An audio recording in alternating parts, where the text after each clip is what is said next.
相変わらずやかましい奴らだ。今度は背中合わせで行くわよ。よっしゃ、第7班ここに復活だってばよ。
ここは俺に任せて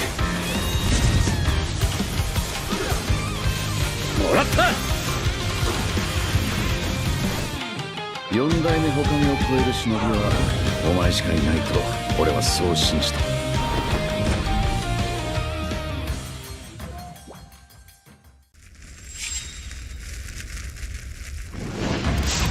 みんな、渦巻きナルトが帰ってきたぞ。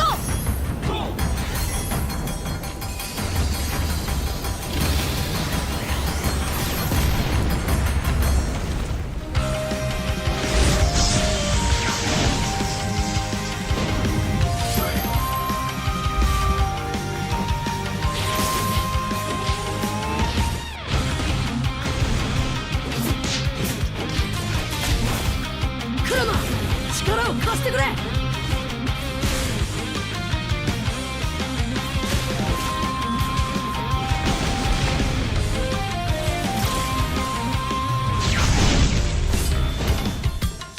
っしゃ、第7班ここに復活だってばよ。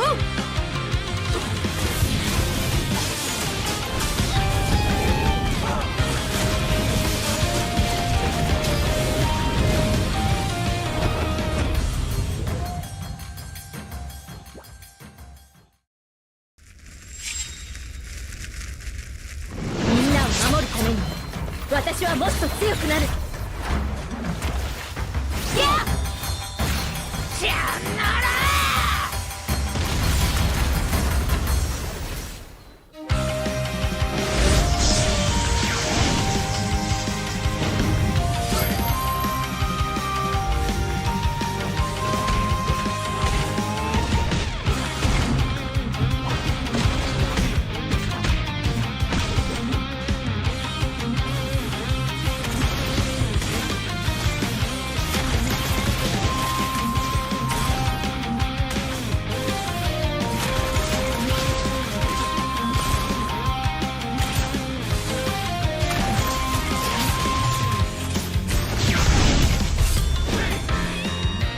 今度は背中合わせで行くわよ。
見せてやるよ、シャリンガンの本当の力をな。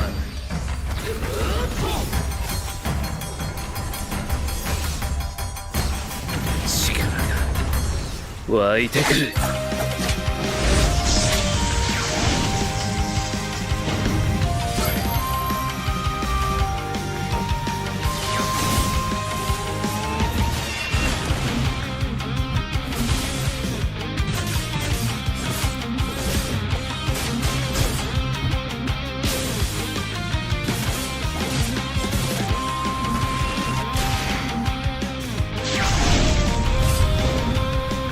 相変わらずやかましい奴らだ。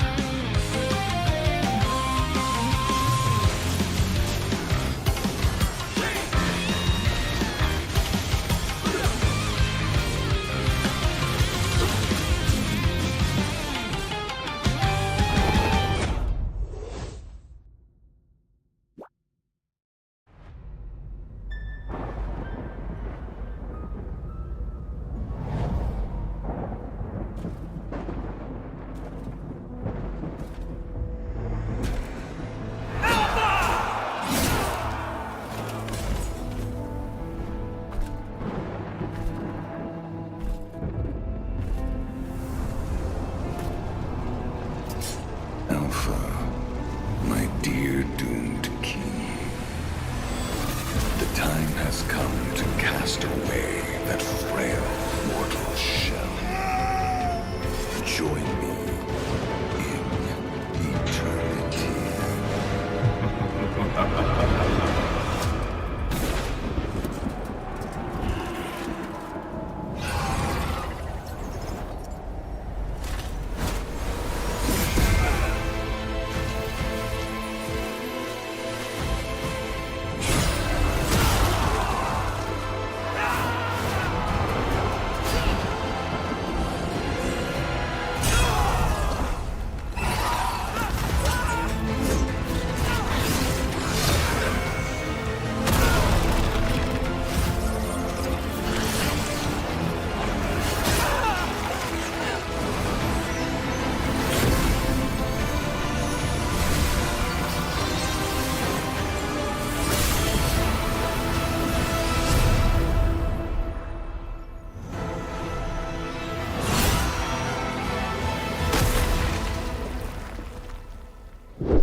Ladies and gentlemen, welcome to the auction of the century. I hope you brought your checkbooks and your wits tonight. Let's start the bidding! The rapid dragon in agile fashion. We jump into action, dashing. Perspectives are clashing. Oh, oh, oh, we're taking on the fight.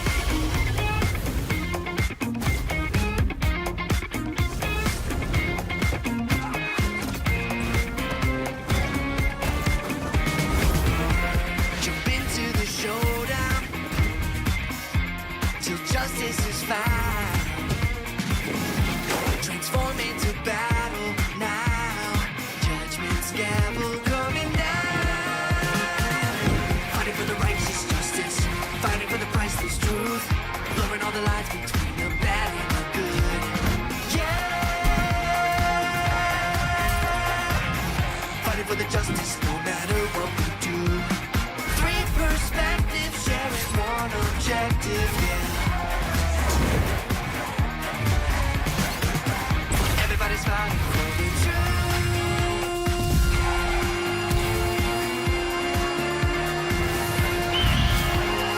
Justice calls.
it over. Edward doesn't have the items to do anything just yet. They're looking for the end.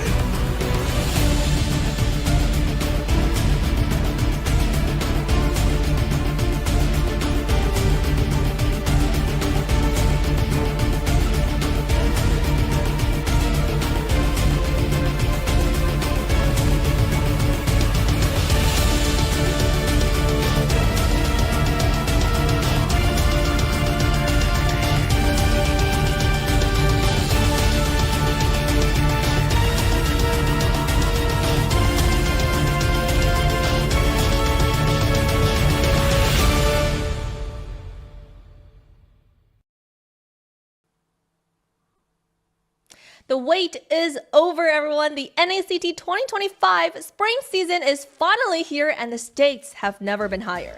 From 96 teams clawing through the open qualifiers, only 8 remain. Today, the playoffs begin with a cutthroat twist. Single elimination best out of 3s, and by sundown, we'll say goodbye to 4 teams. One loss, one crushing blow, crowd favorites could fall. This is the moment where all hell breaks loose and North America's fight for their tickets to Riyadh becomes do or die. I'm your host, Liz, and joined at the desk today are Steph Weezy and Private Dancer. Long time no see, guys. How y'all doing? Hey, new faces, a new fire, some veteran teams, and like you said, a grueling qualifiers. And here we are, a brand new NACT. Glad to be a part of the desk. Yeah, speaking of veterans here, what's better than to have us joined here by Liz, Steph Weezy, Private Dancer, to bring you probably one of the most exciting first rounds we've ever seen in NACT. Yeah, let's kickstart the most exciting NACT yet with the tournament format. Now, we've already mentioned it's going to be hard. It's going to be single elimination, a lot of stakes at hand. Today, we will see Overskilled versus Millinario versus Area 77, and the second half, we will see BloodThirstyKings versus the Valley on day 1, and Vendetta versus Team Eagle. Then they will drop into the semifinals and finals over the span of this weekend. That's right. Like we said, new faces, veteran teams, a new fire, but also the same hunger to go international. And to be able to see these teams fight it out, man, it's definitely going to be a blast. But today, like Liz mentioned, it's single elimination. So let's make it or break it. You can't afford a mistake. And what else can be said about this first round as you see that star-studded lineup there? Besides that, there is going to be some heartbreak here tonight. One chance, one opportunity, no lower bracket. You lose here tonight, you're going home. Yeah, and we know some of the teams are known for their comebacks, and today they might not have the chance for that. So you only have that one shot, and you best bet that shot is your only chance to make it out your way all the way to Riyadh. So that's going to be very exciting. The champion will represent North America region at the EWC, the MSC 2025, for the biggest prize pool in MLBB history. Yeah, we got to see this last year. We got to see the team go out for North America to represent NA internationally. It definitely was a blast. I got to even go out there overseas to meet a lot of these teams fighting it out, and to see who's going to raise themselves to the mantle this time for NACT is definitely going to be a treat. But yeah, it's for a ticket to Saudi Arabia, Riyadh, MSC 2025. Yeah, not just the biggest event of Mobile Legends, not just the biggest event of mobile gaming, but the biggest event in gaming. That is what all of these players, all of these teams here are fighting for, a seat to be reserved to go there. The 2025 champions will be going to EWC. It's going to be a spectacle to behold. Yeah, and it's going to be a lot of prize pools that they're looking at. I mean, just by making it to the EWC, they're looking at a pretty hefty prize pool and the chance to meet some of their favorites in the esports scene. I know last year we got to see Faker. Maybe not take a picture with Faker, unfortunately, but we get to see players like that. So it's definitely an exciting run for all the teams. You know, I'm excited. Private kind of dabbled in on it a little bit with how this is one of the biggest events we've had. It might be the shortest format we have had so far, but the amount of players that participated in the qualifiers, the amount of competition that we have on the table today is something we have yet to see in NACT. And Yeah, what we have seen... 1 second, Private. The viewers are waiting for something. We have the giveaway ready for everyone. This is usual for the NACT. On the screen, you see a code and a QR code, so make sure you scan that code and to unlock one of these permanent skins. First come, first serve. Have you already unlocked your code, Private? Oh, yes, I have. I'm not gonna lie, I was talking to you guys before. My body and my wallet are a little tired after that Naruto event, so it's nice to be able to get something for free here. Only 30 left, you guys. You need to claim those skins quickly. I mean, Naruto skin you already have. Why look at any other skins? But for the viewers at home, make sure you are one of the top people to secure these skins. That's right, a treat from the NACT team to you guys out there supporting North America. Thank you guys for tuning in today to watch these matches alongside us. I know I'm excited, man. I've been taking a look at the qualifiers, seeing a lot of these new faces rise to the occasion, seeing OG teams get knocked down to the lower bracket of the qualifiers, and now to be here in 1 week and to see them all fight it out in a best of 3 for today. 8 teams, make it or break it, single elimination. Yeah, like we said, it was heartbreaking to watch some of the qualifiers. It's going to be even more gut-wrenching today, as we talked about some of these teams we never expected to fight in the first rounds. I mean, we're talking about, we've talked already about Vendetta, Ego. It's going to be BTK versus the Valley, a rematch of last year's finals. And then, of course, we've got Area 77 taking on the New Bloods coming in, the mysterious team that's been taking down veterans on Millinario. And then, of course, setting the standard here is going to be Overskilled taking on their opponents here tonight as well to kind of set that standard and take us right into the beginning of our night. Yeah, I mean, I know the fans are waiting for the Valley versus BTK rematch. Who knew that would be on the first day? But without further ado, let's actually jump into our first series, Overskilled versus Millinario. That's going to be our first series of the day for the quarterfinals. You already talked about some of these teams. There are some veteran players, especially in Overskilled as well as Millinario, but this is really the chance for any underdog team to shine, because just with 3 games, they could potentially take down a veteran. Yeah, and speaking of veterans, like we said, the OGs versus the new faces, that's the story when it comes to the NACT. But one of the things that we always see is a lot of teams have a hard time bridging that gap from top 8 to top 4, and hopefully this time around with 1 weekend we get to see a little bit more of a blended competition. And I actually think this may be a chance for us to see it, just due to the fact that it's single elimination and best of 3s. That means that this could be a possible age of upsets. Yeah, I want to say historically, when it comes to these matches, when there's no second chance, when there's no bottom bracket, that has really flopped a lot of the OG teams historically. I mean, BTK, the initial breakup from them, because they lost in the qualifiers to what was then an unknown team with some crazy standards there. As we take a look here at the roster for Overskilled, Liz.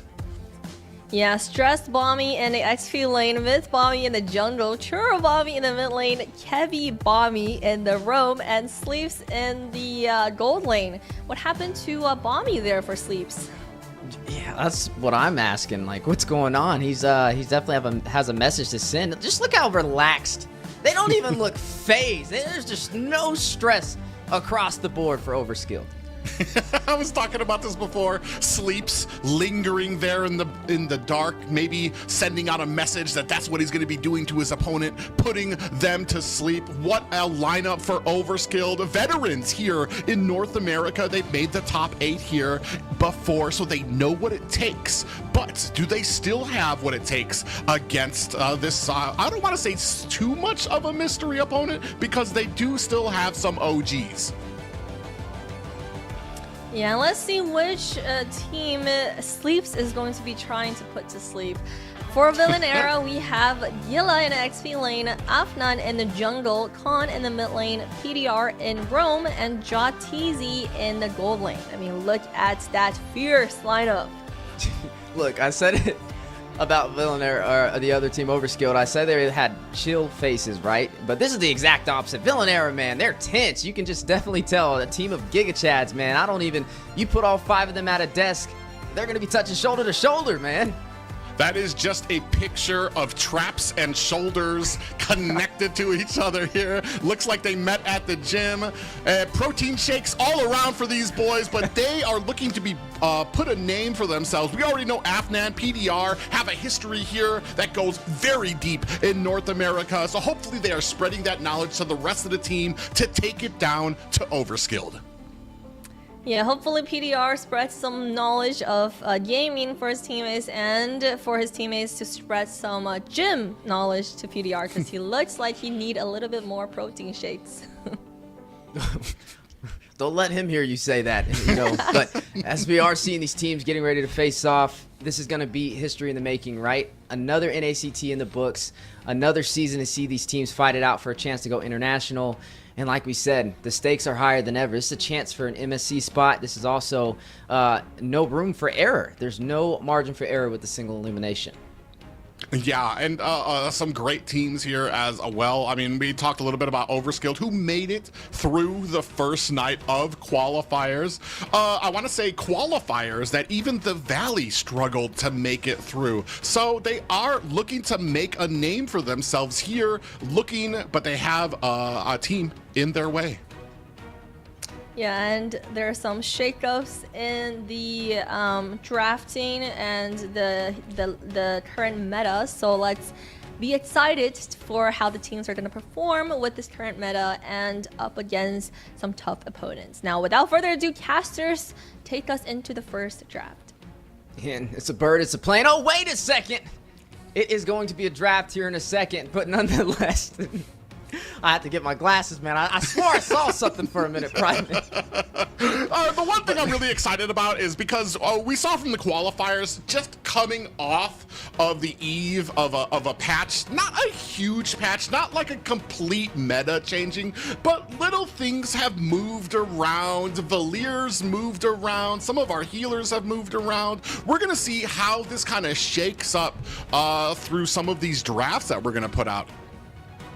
Yeah, I love how you kind of talked about the recent patch, right? We haven't seen too much of a shakeup since the M series, right? Not too many things changed, but a couple of revamps, came out of nowhere, which definitely took the world by storm in the MLBB scene. I mean, you've got Kimmy with the new revamp.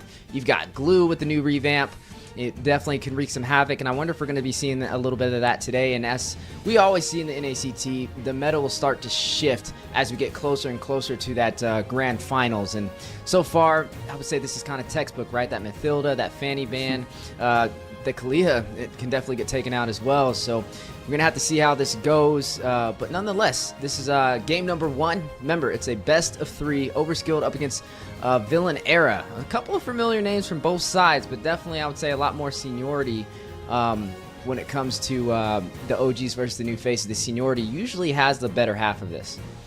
Yeah, I mean, it's very hard to tell here. I think initially I did go with Overskilled here because they did make it through the first round. So it's kind of hard to bet against a team that has the momentum like that. Here, as we're seeing in the draft, we're kind of getting through a lot of those supports, a lot of those mechanical heroes that can get the stuns out there, that can get people away or help with the engagements. Some of the assassins, I'm assuming Joy might be on that list as well to get banned off. And then we're going to start looking possibly for some of those fighter pickups. And if it is going to be a fighter pickup, what I've noticed has been kind of a routine for a lot of people right now has been a priority of Valier. With some of his changes he's had, that little fire pool that he's able to put down, the CC he gets from that, he can basically spam that from mid game, which really becomes this huge problem for a lot of those slower fighters, those slower tank front lines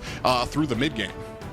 You talk about him, and we talk about another mage we've been seeing a lot of, the Sicilian.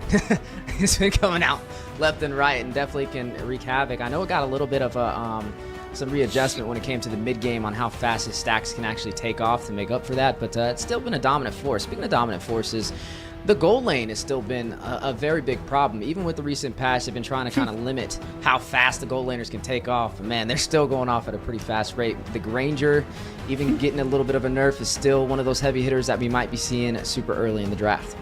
Yeah, you mentioned Granger got a nerf. He's still up there, still is able to scale very well. They cannot do enough to him. He's one of my favorite heroes, so Newton, you can't stop. You can't stop. We can leave him where he's at right now. He's one of my favorite marksmen out there. But man, they have really kept that hammer on him. And speaking of marksmen, you talked about it. That revamp on Kimmy has made her a priority here, at least for Overskilled.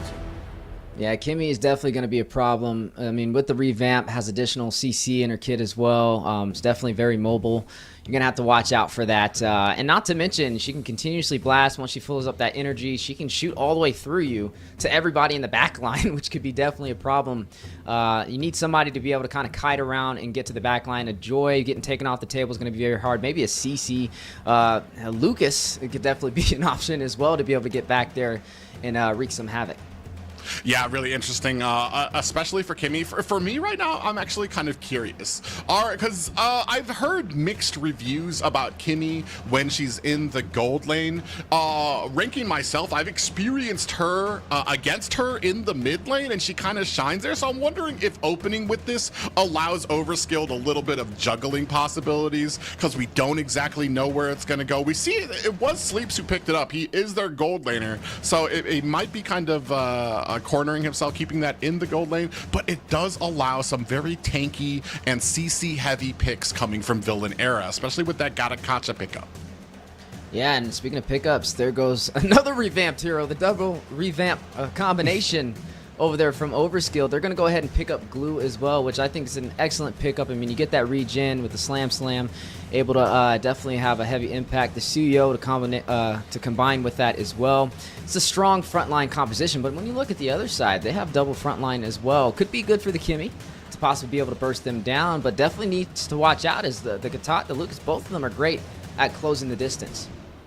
Yeah, one thing here I'm wondering is what we're going for with that mage pick. You mentioned earlier Sicilian, who will do good against the Glue. We're looking for something that does area of effect type of damage. Sicilian can throw down that area. Vexana's another big one. Aurora, even though we haven't seen too much from Aurora, I want to say, in the past few months as a priority, I think here might be very good, especially for an engagement composition that we're seeing here from Overskilled. And if we don't go with a mage here from Villain Era, you can bet that's going to be something that Overskilled is going to be looking to deny. And they do. They go with the Claude. Okay, so they're going to lock in that Claude. It's going to be great to be able to scale. Has some great AoE damage on top of that, and is very mobile. It's a very good hero to be able to stay alive in that gold lane, especially if Overskilled decides to try and gank down there. The survivability in the gold lane is definitely working. I would say survivability overall for Villain Era's looking pretty solid. So we'll have to see how that plays in. We've yet to see a mage slotted for either side, and now we're possibly going to be seeing a lot of those banned off the table. You mentioned you'd like to see a little bit of that crowd control come into effect. I feel like both sides, crowd control for Villanera is pretty solid. I would say it's lacking for Overskilled. Yes, Kimmy has a little bit of crowd control, but is it enough to really rely on? That's going to be what we're keeping a close eye on today. Yeah, and you can start seeing some of the mages already being banned out by Villain Era. Kimmy, she does pack a punch now when it comes to the CC. I want to say her second ability now can kind of stick you, root you in place. Her ultimate now has I was gonna say a sucking ability. It brings everybody together after after it's done. So I mean, she's a pretty heavy CC marksman when it comes to it. It's sometimes I want to say she lacks a little bit in the early game. So we're gonna see if Overskilled maybe pays a little bit more attention when it comes to the routing of there. Another I want to say Roam / mage taken out for the side of Overskilled as they take out that Nether Realm in the form of their pick. Now, I would say a Farza. I'm expecting that to get picked up. A Farza, Sicilian maybe from either side would be great here. The Beatrix being taken off the table. If you pick up the Farza for the side of Overskilled, it could be a little risky, but I mean, at least you have the survivability aspect, right? I mean, you're looking at a Gatot able to drop down with that AOG. You're looking at this Lucas to be able to get there with the Sacred Beast form. Not to mention a Claude with the Blazing Duet to be able to get there with the BMIs. You don't want to have too stationary of a mage. If you go Sicilian, it could work out. Yeah, you fight from afar, but if they close that distance, it could cause some trouble. Yeah, and the thing about Gattacacha, depending on what this Lucas is going to be playing, if he's playing in the XP lane, fine. Then we have something that can set the tone for Gattacacha. The one thing that a lot of teams, they have issues with is they pick up the Gattacacha and they expect him to initiate with that Avatar, the Guardian. And that just takes so long. Everybody sees it coming. You need something to set the tone for it, to set the CC so that in the middle of the fight, then he can spring that ult out and it really connects on there. You're right on the dot as Farja gets scooped up by Villain Era. It accomplishes a lot of goals, staying in that back line, being able to lay down a lot of that AoE damage, which they're going to need. But are they going to have enough protection for the Farja, especially with the Hylos? I was waiting for this pickup to come immediately, because as soon as that Feathered Airstrike comes down, we're going to have a glorious pathway so the team can try to connect on her right away. Okay, so we're seeing Kimmy as the mid laner for this one. So we're going to see that Moskov put in the gold lane. Interesting. We'll see how this double marksman composition works out against Villain Era. Still one pick left for the Giga Chat over there. See what Villain Era decides to close this out with. But it's definitely going to be a treat to watch. Now, the Farza being slotted in on the side of Villain Era, it's great because there's a lot more mobility. Farza got a lot of buffs. Where not only skill 1 able to mark the enemy's position now more effectively, but a movement speed on the Wings by Wings has been increased as well. So the mobility can definitely work in the favor to not only engage but disengage in tricky situations. I think we got these a little mixed up here. I believe Gilla on the CC is going to be in the XP lane. Farja, you're absolutely right, is going to be in the mid lane. And Farja works, especially against a double marksman composition. As soon as she gets that ultimate, that is just an intense amount of suppressive fire coming down. Even if you are able to close the distance on her, you still have to survive that initial onslaught. 1, 2, maybe even 3 strikes, especially because after she lands the first hit, she can get that stun on you as well. So it's all going to be about how Overskilled can initiate to stop that Feathered Airstrike and how Villain Era can protect the Farja as well during these. Yes, ladies and gentlemen, we jump into game number 1. The match you guys have been waiting for. The season has started for NACT Spring. You've got 2 amazing competitors going head-to-head, Overskilled versus Villain Era. I am so excited. And what more could you ask for, too? We got a little sneak peek at some of those Naruto skins out there on the field.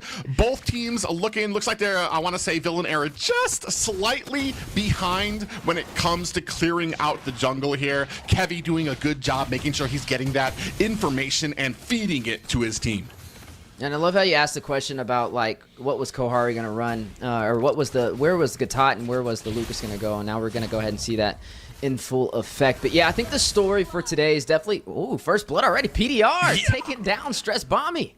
Yeah, Villain Era doing a great job reading the field, being aware, and reacting immediately. Stress needs to know that he's not going to be able to make those plays if he does not have an escape. Even used his flicker and still died. Yeah, this is the revamped glue, man. What's going on? He needs a double revamp.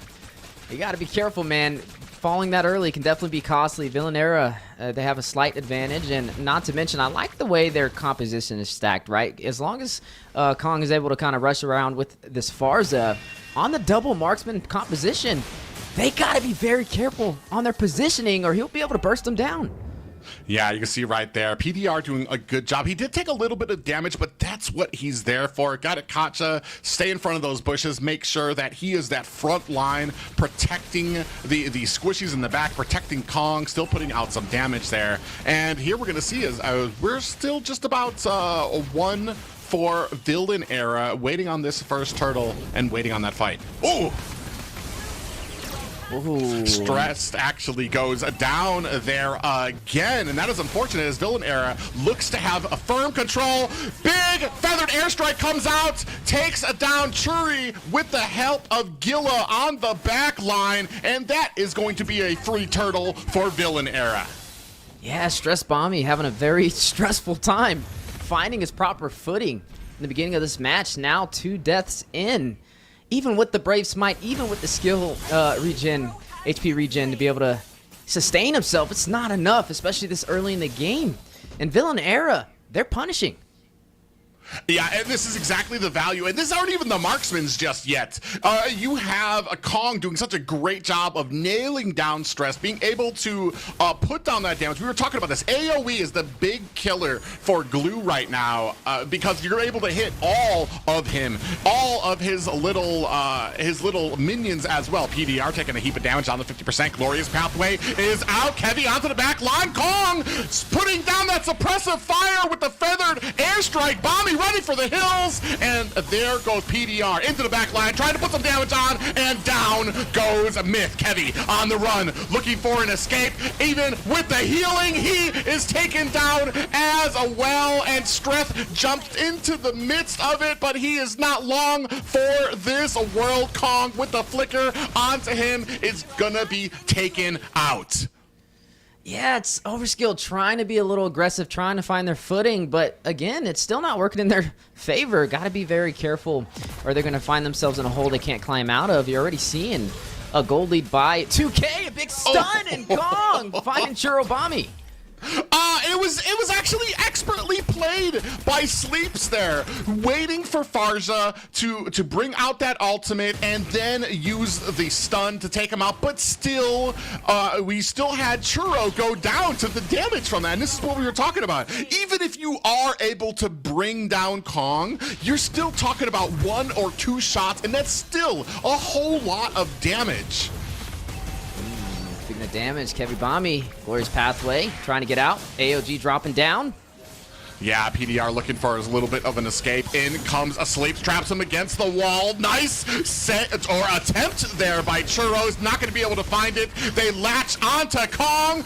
The split on top of the Mage's head. You can take a look here in the back line. Kahari fighting for the life, trying to go in, finds a kill on Sleep. Skilla finds one onto Churro, and they are not done as Kevy finds himself in the afterlife, and they are looking for another one onto Stressed. And what is it? He does get himself away, but we are looking at a 2-11 lead for Millinario.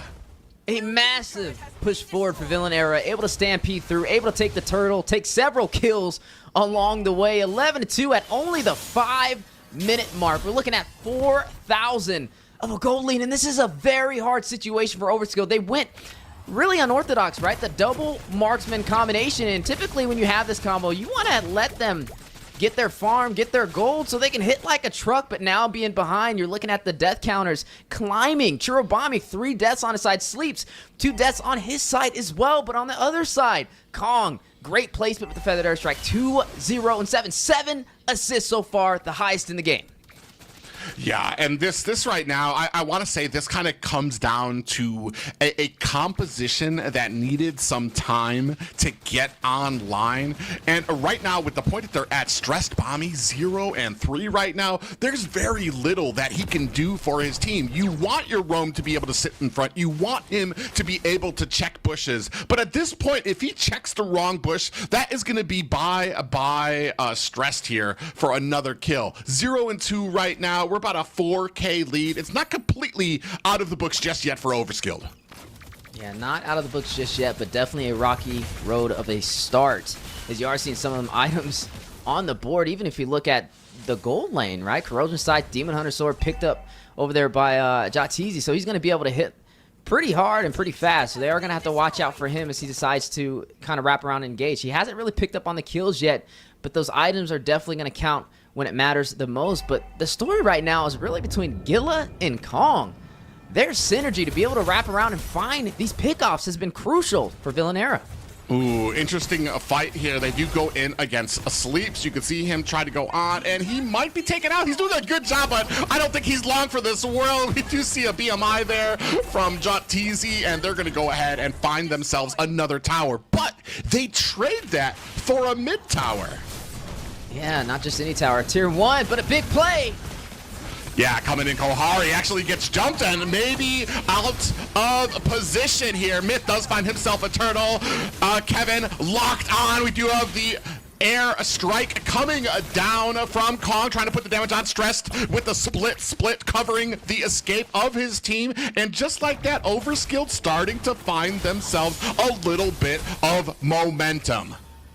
Yeah, it's huge being able to take that tier 1 turret in the mid lane. That opens up a lot of opportunity to be able to invade inside of the enemy's jungle, and I would trade that for an off-lane tier 1 turret any day of the week. But again, the economy is steady rising for the side of Millinario, but it's only a 3k gold lead. It's honestly a little impressive with how much the kills have been working in their favor. How Overskilled is still trying to hang in there, but you are seeing a lot of these items start to stack up, and they're going to have to watch out, right? That's when it's going to start getting toward that 10-minute mark. We're going to see a couple of these power spikes hit up. We're going to see JotTZ really start rushing in and having a major effect. And they have yet to find an answer to get around a Kong 6 on this Farza. Yeah, and that's been the problem here. But as we move later into the game, as the damage becomes a problem, as this split pushing ability from a Moskov becomes a problem, they're going to start hitting at all of these different angles that Villainera is going to need to be prepared for. Not just in their fights, but watching all over the map. As you see, they're starting to slow down. They're with that middle tower taken down. It opens up the map, and it means that Villainera needs to start turtling. They need to be afraid of where they're going, which is allowing Overskilled to just traipse all over the map, take towers that they want.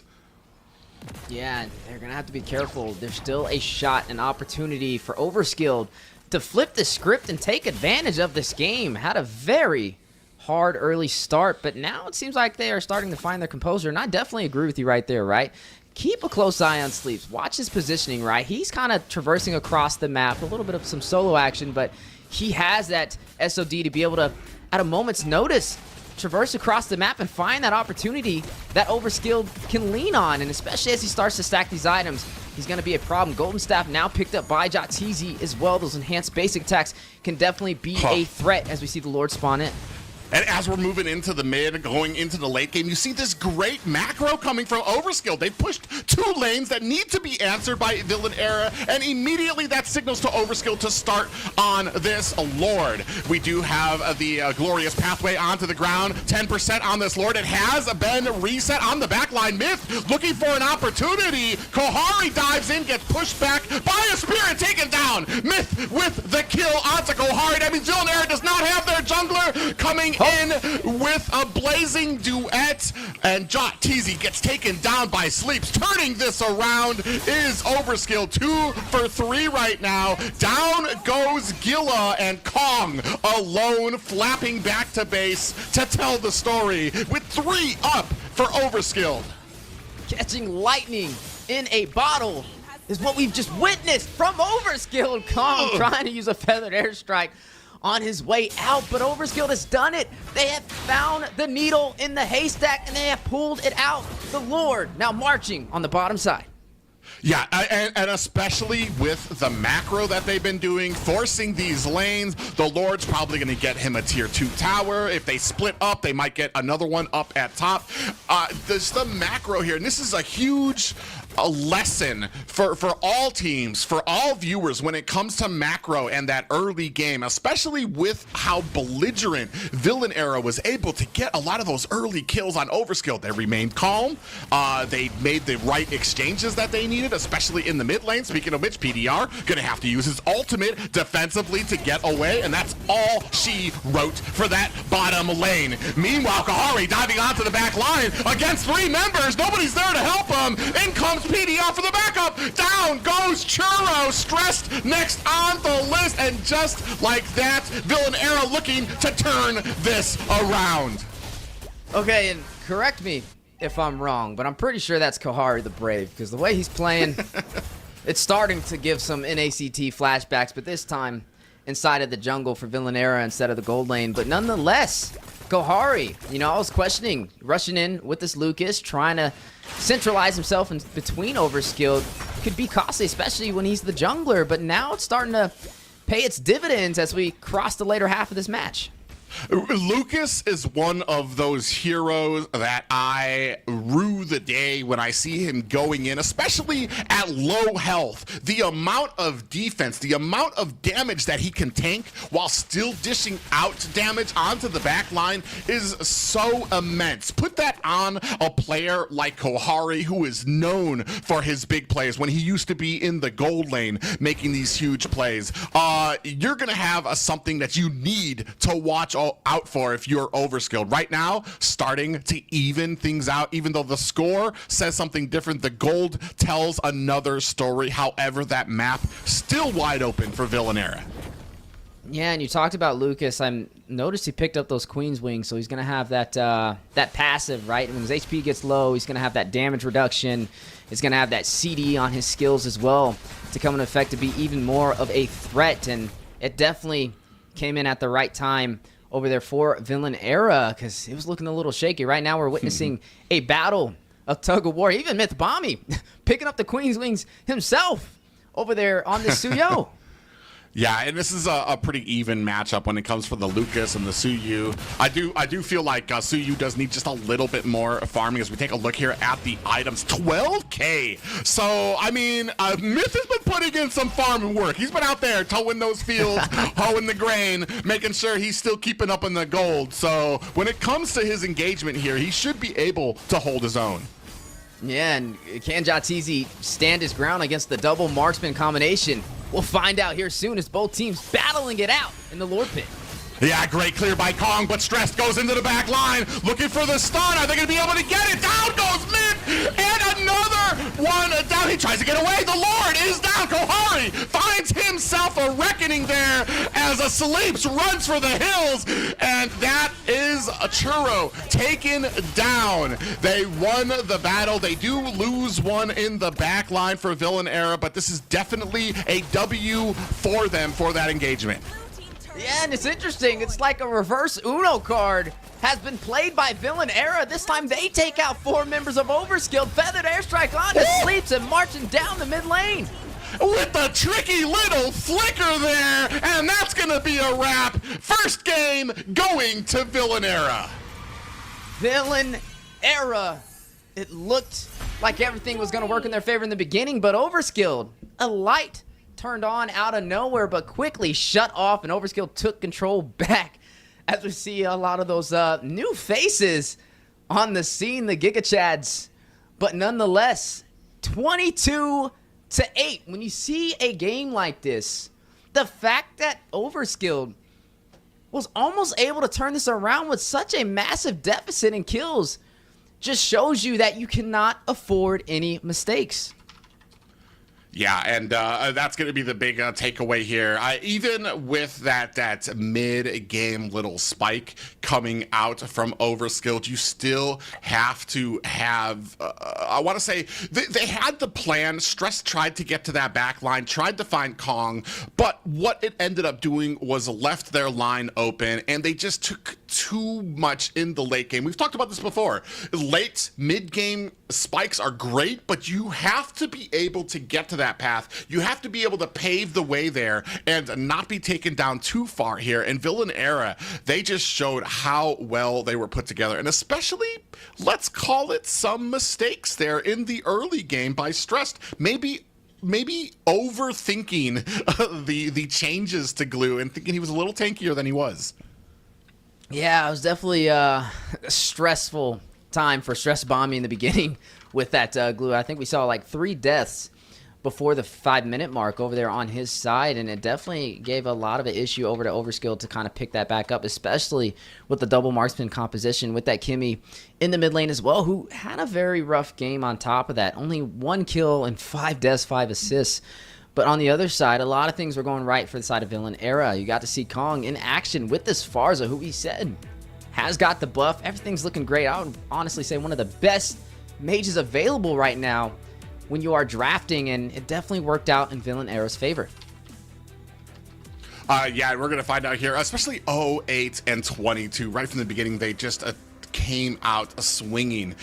I do want to say Overskilled kind of showing the little pieces of what they needed, what they were all about, especially being able to get that macro up, at getting the better of exchanges in some of that mid game, especially with that mid tower. They just weren't able to hang on to some of those fights, and especially when it came to the composition, we talked about it, especially if you're going to go with a double marksman composition. I want to say Farsha probably would have been the top of my ban list to take out of that, especially because of how badly she hurts marksmen.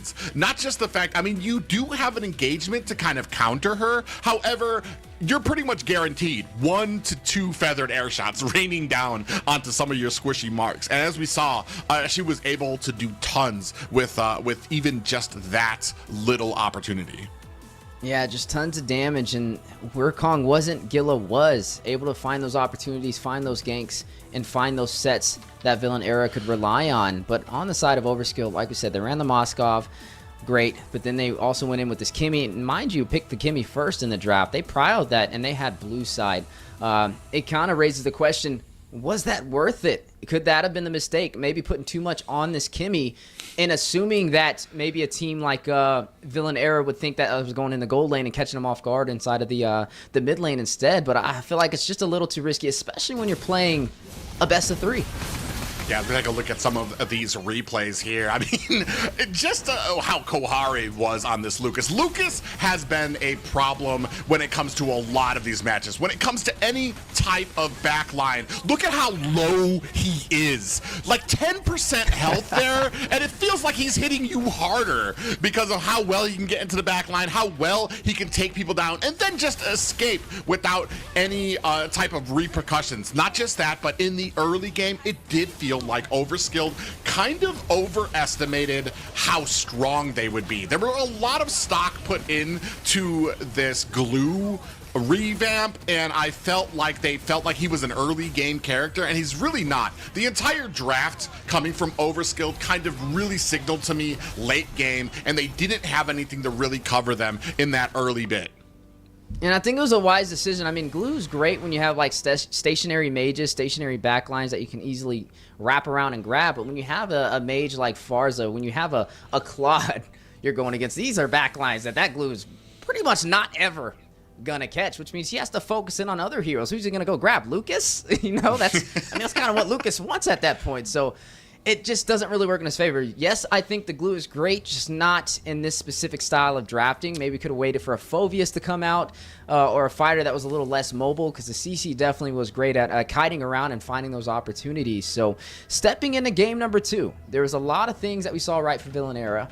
There was a couple of things we saw right from Overskilled as well, though, right? They started to try and turn things around. There was a moment where they took a Lord. They took down 4 members of the Giga Chads over there and were able to push through with the Lord, but then out of nowhere, overly aggressive, and it costed them that advantage that they claimed.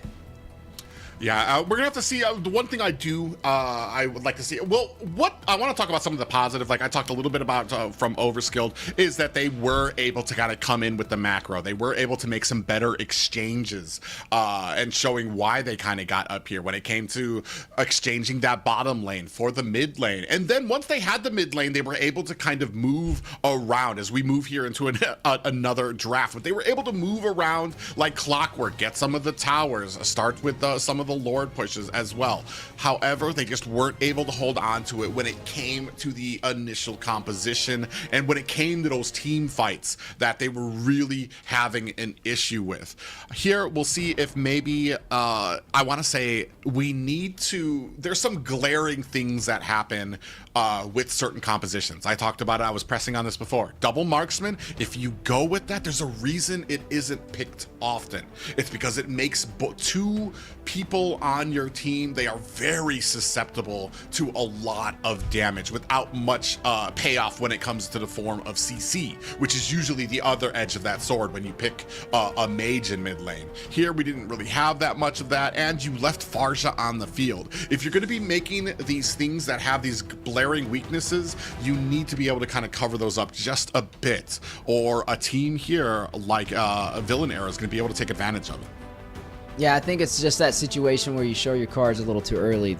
Well, yeah, they're great picks, but definitely should have waited a little bit later in the draft. But this time around, we are going to be seeing Millinario on the blue side, Overskilled on the red, which should shift things possibly in their favor. A couple of things we're noticing on the ban board, though. We are looking at that Lucas taking off. Looks like Overskilled feels like that was a very, very, very big problem, especially with Kohari, the Brave over there, running that, because you don't really know where the Lucas is going to go, right? I mean, you don't know if it's going to go in the XP lane. You don't know if it's going to go in the roam position, throw it in the jungle. It can pretty much get it all done, and we got to see that in game number 1. So I'm not going to knock it too far off of Overskill, but we still have some valuable pickups on the table. The Kalia is definitely available, some great CC, brand new hero to kind of shake up the scene. It is still currently walking.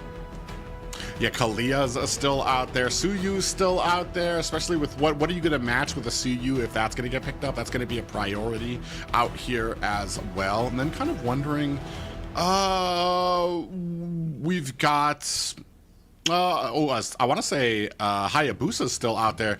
The one thing for me though is that Hayabusa, while you got to be a great Hayabusa if you're gonna pick him up early, because there's just certain things that have really started coming down the line when it comes to assassins like that, to be able to kind of step into there. You talked about it, Kalia pick taken off the board for Overskilled. We're gonna see what Millinario is gonna be looking at for their first pick. Yeah, I mean, you mentioned the Hayabusa, and it has got a little bit of a nerf. I mean, back before the patch, the Pinnacle Ninja was pretty much able to shred anybody toward that mid to late game. It didn't matter if you had defensive items or not. If you weren't stacked against a teammate, you were going down. But it looks like they have tried to patch that a little bit, so a little bit of a nerf there. I'm not sure how effective the patch is, so if you do see the Hayabusa, definitely going to keep a close eye on that. But yeah, we are seeing the Lucas taken off the board this time. Some great options. The Marksman can definitely be solidified. You can pick up the Granger. Still not too many Marksmen that can go against it. The Harith is still up for grabs as well, which could be a decision. They can go safe and pick up the Gatot. There you go. You lock that in. It's a flexible pick. So, I mean, you can run in the XP lane. You can run it as the roam position. So far, I'm liking the way this is turning out so far. I don't mind the Gatots. I feel like maybe it offsets some picks coming from Overskilled as well. This means you're not going to, especially if you're setting up for an assassin pickup on your side, the Gatot makes sure that you have a little bit of that tankiness in case there's an early invade, somebody like a Hilda, somebody like a Khalid trying to come in there. You've got something in the front line that can take that off of your mind. Here, I'm expecting potentially a Suyu pickup here by Overskilled. He is wide open. You talked about it, Harith coming out. I want to say it's been a while for me to see Harith because he's always been banned. He did receive a few nerfs this last round here, but I mean, an immense amount of damage. Once you get through that early game, get a couple of those items, max out that a cooldown on him, he's going to be buzzing around.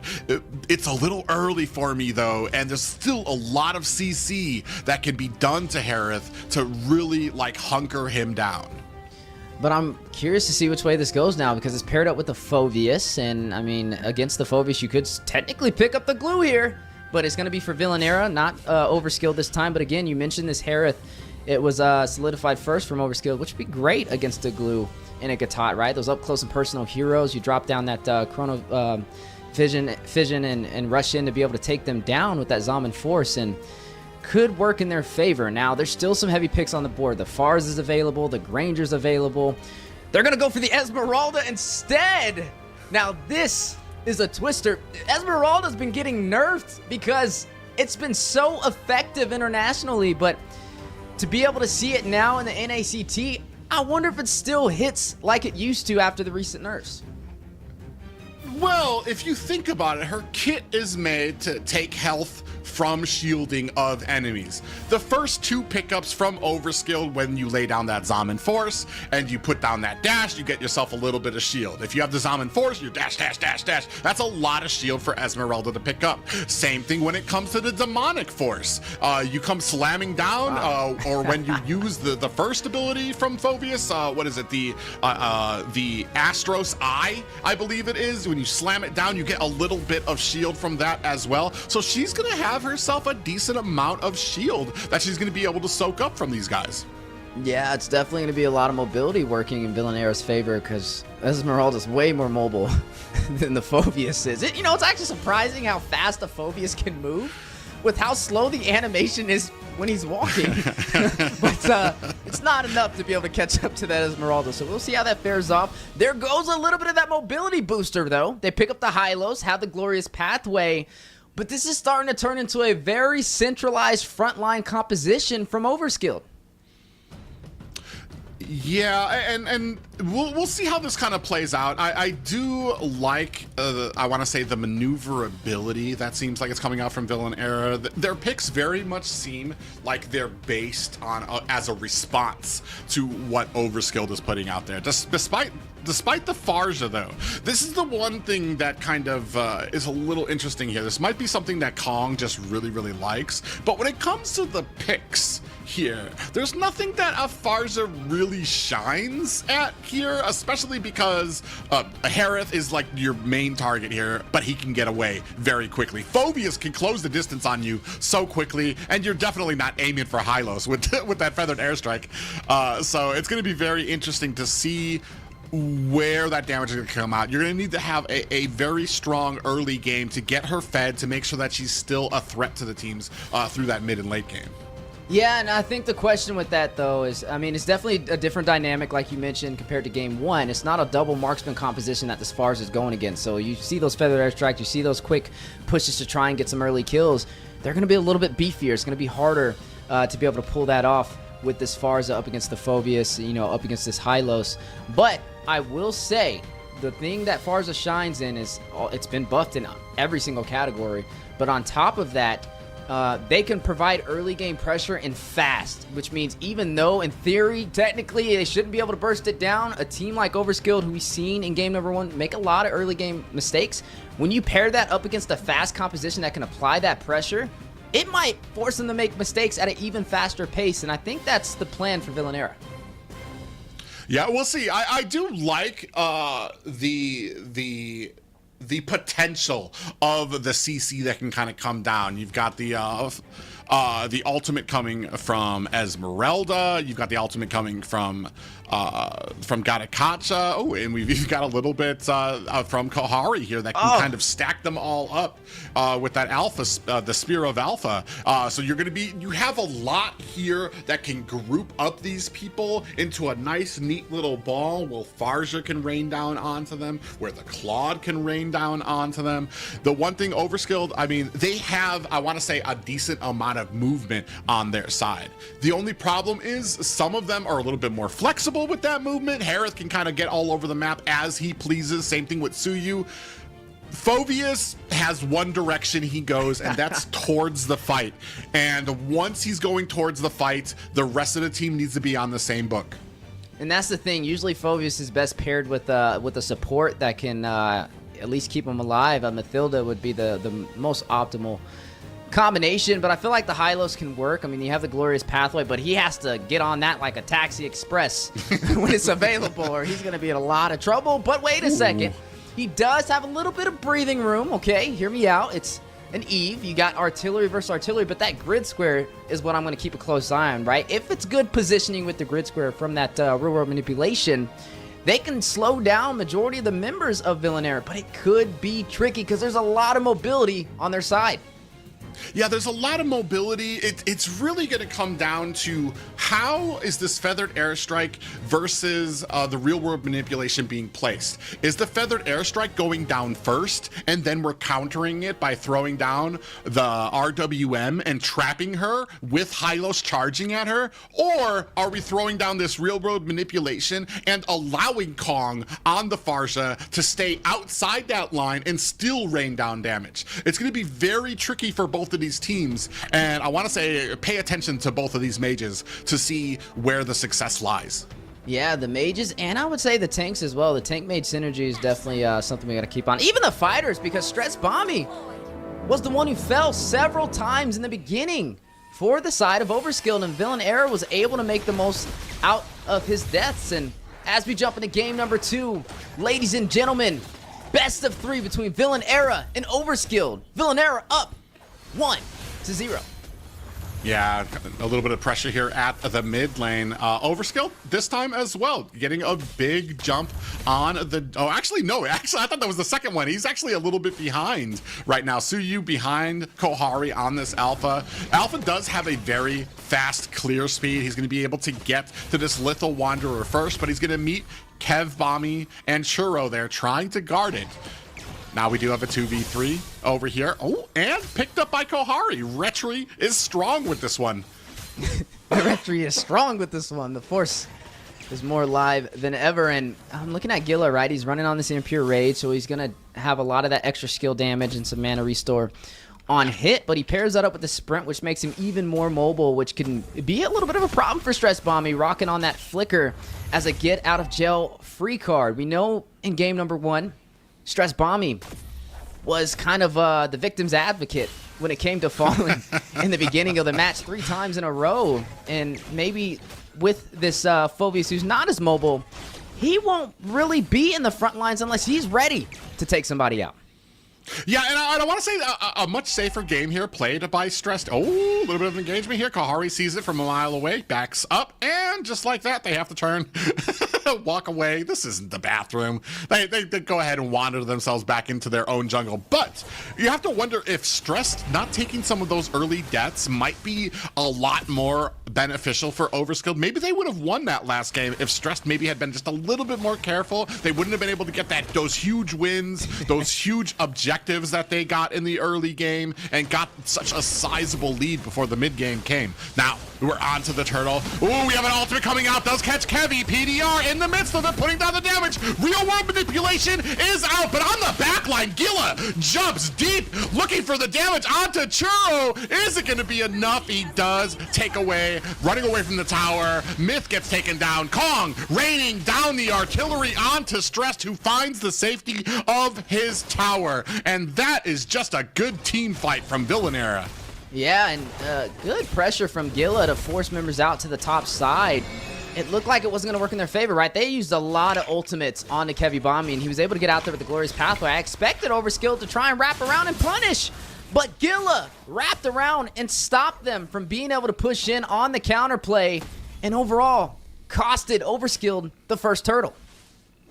Yeah, and one thing I didn't even think of, when the real world manipulation comes down, it gives Eve a ton of shield at the beginning of it. Gilla immediately, you saw, was waiting for that real world manipulation to come down, immediately dives on with an ultimate, soaking up all that shield. Churro has to run for the safety of the tower, and that takes out a big amount of damage coming from Overskilled.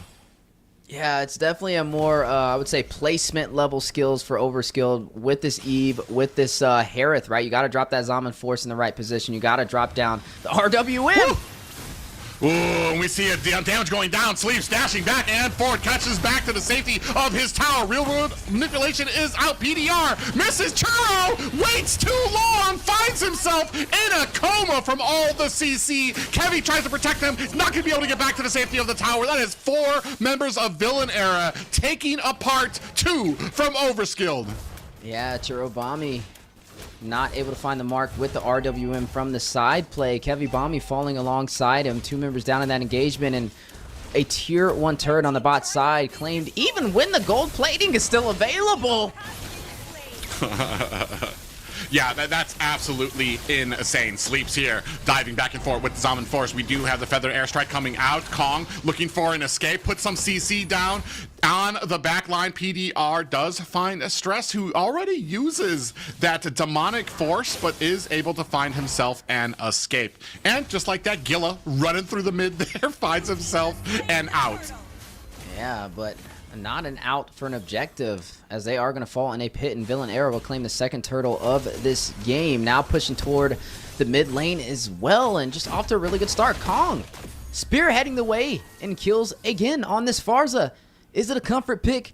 Is it just because he knows it's one of the most dominant mages with the recent patches as well? It's definitely a safer option, and they're being very aggressive in the early game, and it's paying off.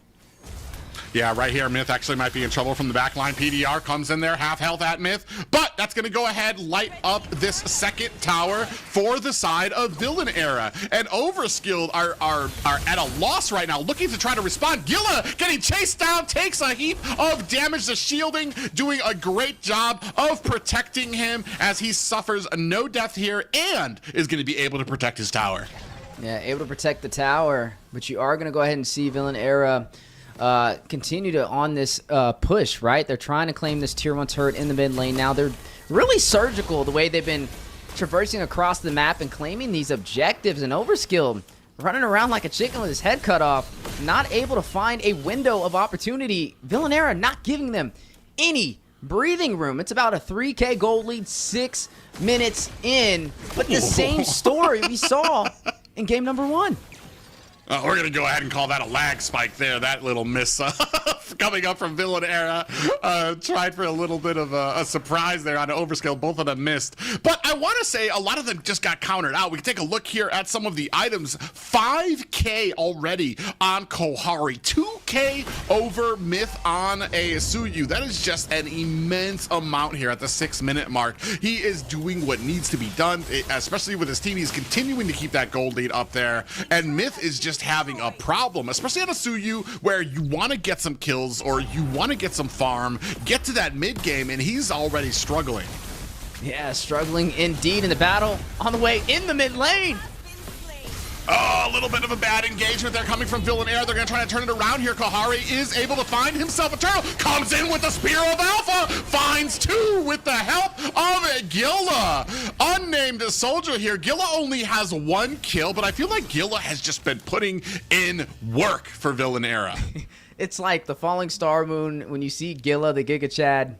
It's like a bomb going off in slow motion, man. You see it coming and still, you know it's going off. You can't stop it. You just have to watch every piece of it. And right now, Villain Era, they're comfortable. They're not phased. They're pushing these objectives and rushing in for the tier 1. Oh, Stress gets taken down and down and out. That's 2 down for the side of Overskilled. Kohari on the front line. Sleep's taking a heap of damage, and Kohari's going to go ahead and disengage from this fight. You can see from the side there, Gilla was looking for an opportunity, did not quite find it. I feel like some of the picks here from Overskilled ignored what was on the side of Villain Era, especially for Churro. Churro is having a tough time here. Every single time he sets down that real world manipulation, he's got Kong gunning for him. He's got Gilla coming for him. He's got PDR with an Avatar of the Guardian. It's just so many people that are just waiting for you to stand still so that they can lunge at you. Yeah, and speaking of lunging, you are going to see that Zaman Force drop down, Overskilled on the defense, trying to hold off Villain Era. Keep in mind, we have not even passed the 10-minute mark. Tier 1 falls in the mid lane, sieging toward that tier 2 now. Villain Era applying a lot of pressure, and that lead is steadily climbing. You're looking at about 7,000 gold. I would love to see just how that fares off to these ADCs. Oh, look at that damage coming out. Is it going to be enough? PDR gets taken down by Sleeps. We do have the Blazing Duet. Stressed on the bad way onto the back line. Gilla finding another kill for himself there. And that is a 1-for-2 collection for Overskilled. Just kind of goes into the favor of Overskilled. Maybe a little too much of, I want to say, a little eager by the side of Villain Era. They're not that far in the lead just yet. Yeah, I like to say confidence sometimes breeds arrogance, and you got to be careful when you have this lead. Still need to be strategic. Still need to take it as if you're tied up.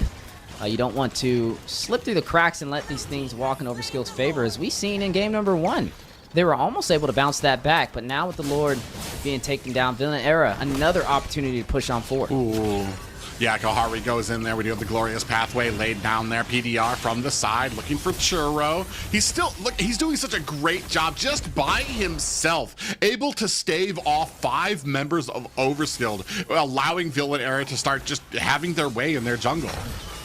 Yeah, and speaking of jungle, massive invasion from Villain Era. Gilla taking some hits. With the feathered airstrike, the rain down damage, separating the two teams. Kong doing a great job here of using that, just waiting for the opportune moments. His great positioning, great protection from his team to make sure that he's not keeping himself in harm's way. Speaking of harm's way, a lot of damage on the way on the top side as the Lord pushes in. Gilla, over eager, gets in the back line, but takes a whole lot of tower shots. Down goes the feathered airstrike, pushing away the rest of Overskilled. Churro looking for an opportunity, was not able to find it. They're a little low here. Might want to think twice about what they're trying to accomplish as Overskilled, trying to get the most that they can here, protect some of these towers, get some of these minions, and try to even out this lead that seems to have just slipped away. They are at about a 6K gold lead, yeah, or deficit. This is where you start seeing the mistakes start to kind of bleed through the cracks, right? I mean, they should have definitely pushed in for that tier 2 turret in the mid lane instead of trying to do a full siege for some kills on the top side, especially at the 11-minute mark, man. You got to get these objectives. Oh, and here comes the damage. Sleeps able to find a kill onto PDR, turning it around. Blazing duet from the backside in a bad way. Able to use that BMI to get away. Demonic Force on the back line. Gohari finds himself a kill, followed by Churro, who is able to repay the favor. 2 down for Villain Era, 3 down for Overskilled. Gilla trying to put the damage down, able to find a kill with the help of Jot onto Sleeps. 3 down for Villain Era, and Churro alone to tell the story of what happened. And what a story to tell, but I don't know if he'll be able to tell it for long, as you're seeing Jatizi rush in, possibly going to go in and try and take this turret. No, he's going to go in for the farm instead, but yet the story remains the same. This game has been in full control by Villain Era, but we are starting to see a couple of those mistakes start to kind of showcase itself as we cross the later half of this match. Right now, Kong off to a really great game yet again. He got the MVP for game number 1. Looks like it may be stacking up for game number 2 as well. These feathered airstrikes have been massive on the placements, keeping Overskilled out of pushing forward to be able to engage, and Churobami not having the easiest time matching with the artillery. Yeah, it's just too much a CC down there for Sleeps. Sleeps is still doing a great job, 4-1 and 2 right now, but I want to say this is all basically on his back. Churro has been basically shut down at this point, and we need to maybe bait out some of these abilities before we're using that real-world manipulation, because he is becoming a huge target. Now, 50% down, feathered airstrike to zone out the rest of the team, stressed on the back line. Gohari gonna go ahead and feed into that fight there. Real-world manipulation is out. Jatizi does find Kevi. Stressed is down. Jatizi finds the Lord, and Villain Era giving chase to Overskilled, running for the hills. Myth looking for the escape. Not going to be able to find it. Evil Queller be damned. Does use it to get away, and alone here to fight against this push from Villain Era, who are looking to surprise all of us and go with a clean sweep over Overskilled. Yeah, looking for the clean sweep. Mythbombi rushing in, but not going to be able to hold them off. And they have done it. They lit the fire early and burned it all the way to the end. Villain Era claiming the first series of NACT Spring 2025, moving on forward. An excellent game, and I especially like it because I voted for Overskilled.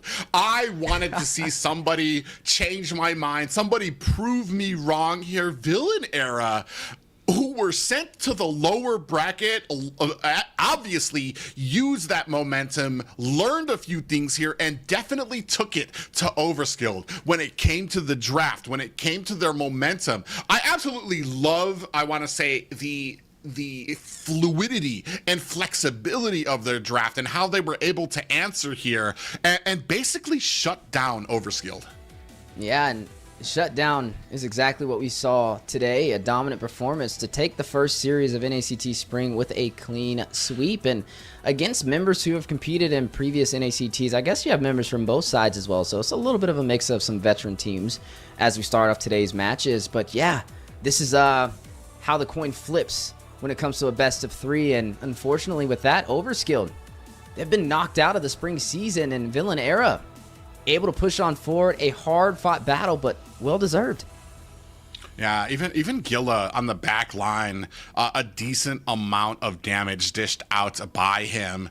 He was just everywhere he needed to be, saving those ultimates for jumping down and making sure that Churro was not a problem for them, making sure to back off the mage. Once the mage is taken out, there was nothing in the early game that was really going to be a threat for you for a lot of those objectives. And unfortunately, by the time Sleeps came online, by the time he was able to start getting some of those kills, it was already too late, and Villainera had basically started running away with the lead. Yeah, and we even asked the question, was it stress Bomby when he fell so many times in the first game? But the second game, he was able to sustain himself for a while, and it really wasn't him that kind of fell, but it was Kevy Bomby and also Churro Bomby, the tank mage synergy, that fell short. And I think that's really what we got to also keep a close eye on. Maybe that's the issue, is the tank mage synergy not able to keep up with Villainera. Those rotations just way too fast, and then you allow that Farza to walk. It's definitely a gamble, especially when you've seen how dominant it was in game number 1. And I think as we progress through the NACT Spring season, it's definitely worth keeping a close eye on. Maybe not even letting the Farza walk. Maybe going in for that ban instead could be a viable option. Well, there needs to be a way to kind of get there and get there early.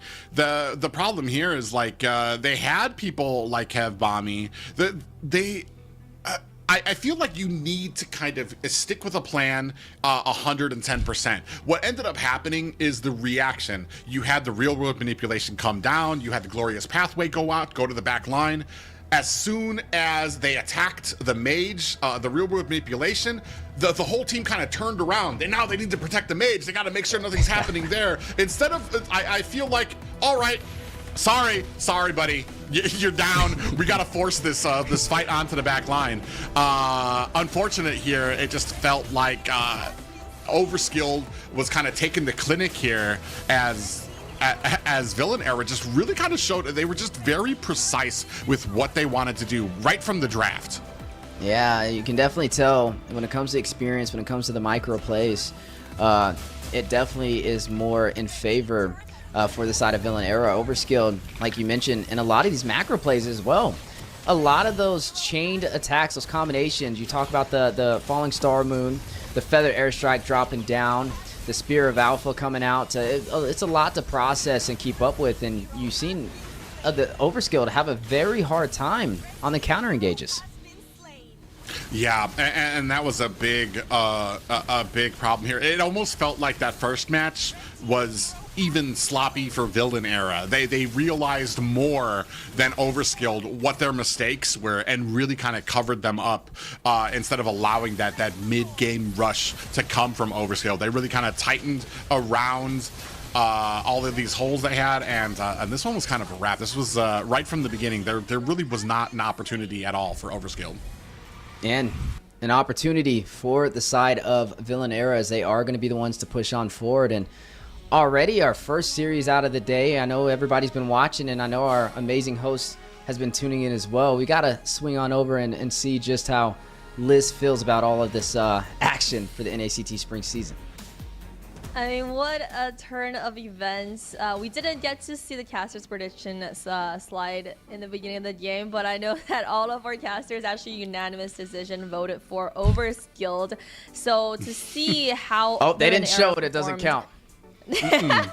Well, for that, in that way, then we all voted for Vendetta. So they did great. You can see so little mistakes coming out of Millinario, and then like their pictures, they all looked very Giga Chat in their video cams. Everyone seemed very nonchalant with everything that went on, and it shows that they seem to have so much more experience as well as confidence.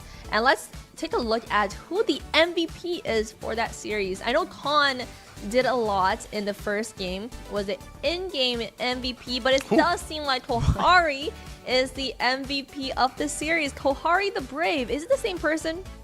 I want to say yes. I'm pretty sure that is definitely him, unless they're using the same picture.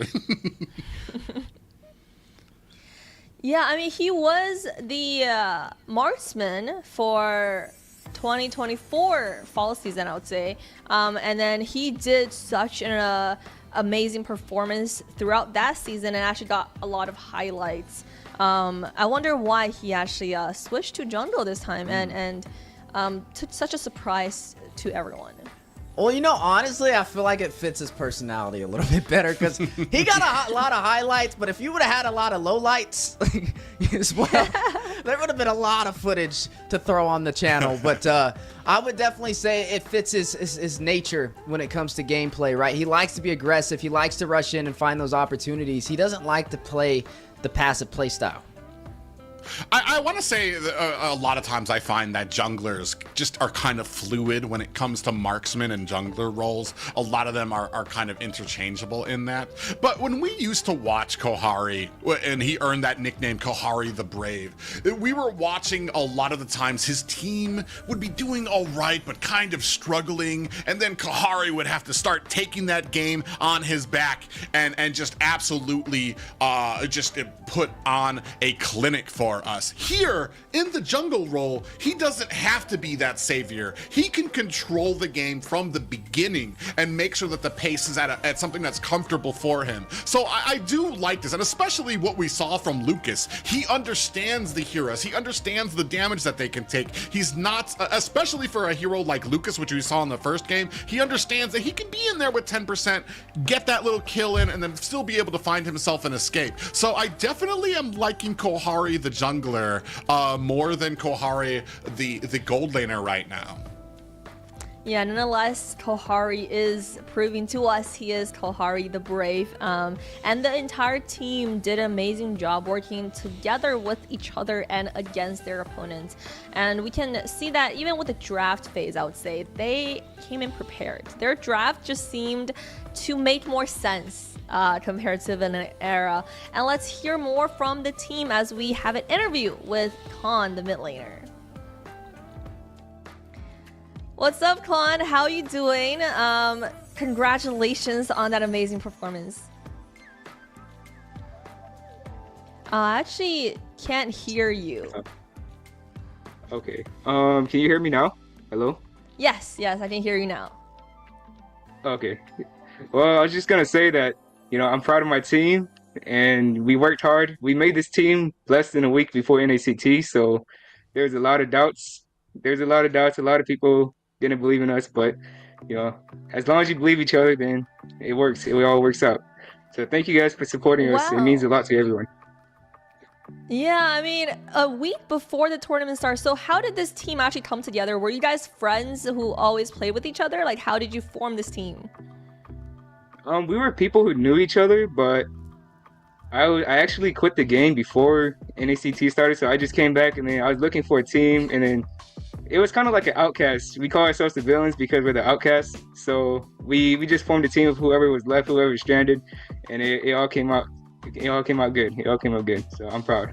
And it came out perfect. And you can see on the screen, I don't know if you can see it, but VCon actually said, even if my team makes mistakes, it's fine. They still have Khan on their team. So you must have proven to the team that you are the strong player that everyone can depend on.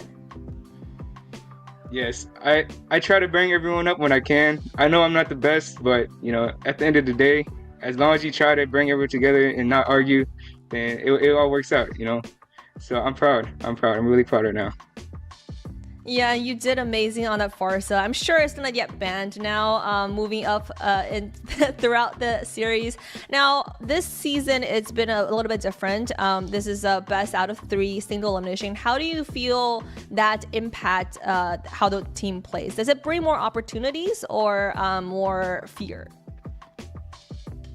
I feel like it brings more opportunity for us to, like, practice or try to adjust to what the enemy plays. The first game, we were winning and then we started kind of messing up, and after we got used to it, I feel like it got easier for us to adapt, and the second game, it was like much smoother. We didn't make as much mistakes, we just closed it out easy. So I think definitely more matches will bring more opportunities.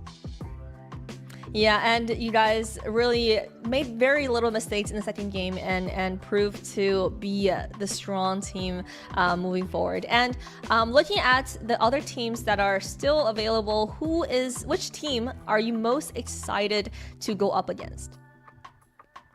Well, I lost to BTK in 2023, so I would like to versus them in this year again. I really want to beat them. I know that would be hard, but that's the one team I really want to look forward to. Well, and we hope that is going to happen with this with the series coming forward. Thank you for joining us for this interview and amazing performance once again. We hope you guys continue the momentum moving forward. All right, thank you guys. Thank you guys for having me. Yo, support the villains, man. Support the villains. Thank you guys. You heard him, guys. Support the villains. A lot of veterans coming into this season. It actually shows that we need to do a little bit more research on our teams. It does seem like the underdogs have made it this season.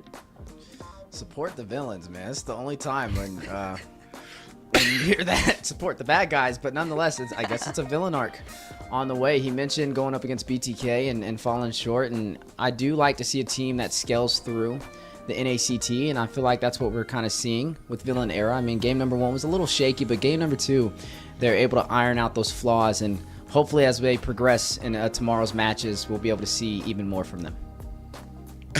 I got 2 things. 1, can we talking about how you're the villain when you're standing in front of a wall of these adorable baby pictures? He doesn't fool me. He's a big teddy bear. But man, just hearing that it was a team that was thrown together shows some of the experience, and them being able to share some of that collective knowledge amongst each other, especially with those drafts. Those were some pretty decent drafts coming out from them, especially drafts that kind of went a little bit outside some of the boxes that we've usually seen. How long has it been since we've seen an Esmeralda picked up? And especially with how successful it was at countering Overskilled here. But man, a great game here played by Villain Era that surprised, I believe, everyone behind the desk. Yeah, it really does show that they understand the hero matchups. They understand what counters what, and they really adjusted the draft based on their opponents. And that's something that Overskilled could have done better. So moving forward in the tournament, we just don't know what's gonna happen. I mean, this first series boosters are on, but a lot of exciting matches coming up. So we're gonna take a short break, guys, and we'll come back in, I don't know when, but we'll see.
Wow, what a short 3-minute break, right on schedule. Something that never happened before in NACT. I love it, guys. This is day one of the NACT Spring 2025. I'm your host, Liz, joined alongside Steph Weezy and Private Answer to bring you the second series of the day. Yeah, second series of the day. But before we jump into that, man, we got to talk about the first series of the day. Single elimination, and one team already sent home. Overskilled, full of some veteran players, not able to rise to the occasion and taken down with a 2-0 sweep from Millinario. Absolutely. Despite the thoughts of a lot of us behind the table who really thought Overskilled, which goes to show that we really don't know what's going on behind the scenes for a lot of these teams, where their powers lie, where they might struggle. And with all of those questions in mind, it brings us to, for me, one of the most anticipated matches, especially of the top bracket. Yeah, and you can see it coming up next. We'll have Millinario versus Area 77. Area 77 being one of Private's favorite teams in the previous seasons. I know you've been an advocate for Area 77. I'm looking forward to see what Private thinks of the upcoming matchups. But in the second half, we also have BTK versus the Valley, Vendetta versus Team Eagle. So it's moving really quickly, guys. Yeah, it's definitely moving at a very fast pace, and maybe even faster as we see these two teams fight it out. Like you said, Area 77, a team that's been around for a while inside of NACT, but Millinario, the new kids on the block, they've been creating quite the havoc in the qualifiers. Yeah, this is the thing, and Liz kind of touched on it. Area 77, there is no team in North America that has quite as much history here and active competition here in North America as Area 77, sans maybe BTK. Area 77 has been here for the long haul. They know what it takes to kind of get to that top, but then what they're going to be facing in Millinario is a mystery, a big question mark on a lot of viewers, a lot of players' minds. Millinario, all what we do know is they beat Asian Disappointment, they beat Team Ego, and they even beat the Valley in the qualifiers and set the Valley to the lower bracket. So there are a lot of eyes here on Millinario to see what they're going to be able to put out against a team, especially a veteran team like Area 77. Yeah, you bring out a good point. Area 77 has been here throughout all the NACTs, I would say, even before BTK officially made it back to the scene. So they've went through the ups and downs. Last season, not as strong of a performance, but this season, definitely a lot to look forward to. And let's first take a look at Millinario's roster coming in. They were the team that have continuously improved themselves. T-Cake in the XP lane, Marquee in the jungle, Monarch in the mid lane, Grokky on the roam, and Cozy Dreams on the goal lane. It's safe to say that all of these teams sounds pretty new for me. Yeah, definitely interesting blend of talent. Millinario, the new faces on the block, and we love to see it, right? We don't want to always repeat the same story time and time again in NACT, and this may actually be the team to change the narrative. Yeah, one thing I notice when I take a look at this roster is I know nothing about any of these guys, which is something I enjoy. I enjoy seeing new people come onto the scene, building a story for these guys. Hopefully that no matter what happens to them in this tournament, they stick together to create that storyline for us in North America so that we can talk about them down the road, or even here, as there are a lot of people who think that Millinario are the ones who can take this all the way. Yeah, definitely. If there is one season that they really have a chance to prove themselves, it's going to be this season. It's best out of threes, and if you can make it through these first two games and secure that momentum that they've had, it's definitely going to be a great run. Now for Area 77, let's see who this roster is for this season. It's going to be Ureshi on the XP lane, Shiro in the jungle, Hunter in the mid lane, Joybotch on the roam, and ISO in the gold lane. I know before this tournament, I actually saw Joybotch post that they're traveling. So I wonder if they're actually in a boot camp of some sort.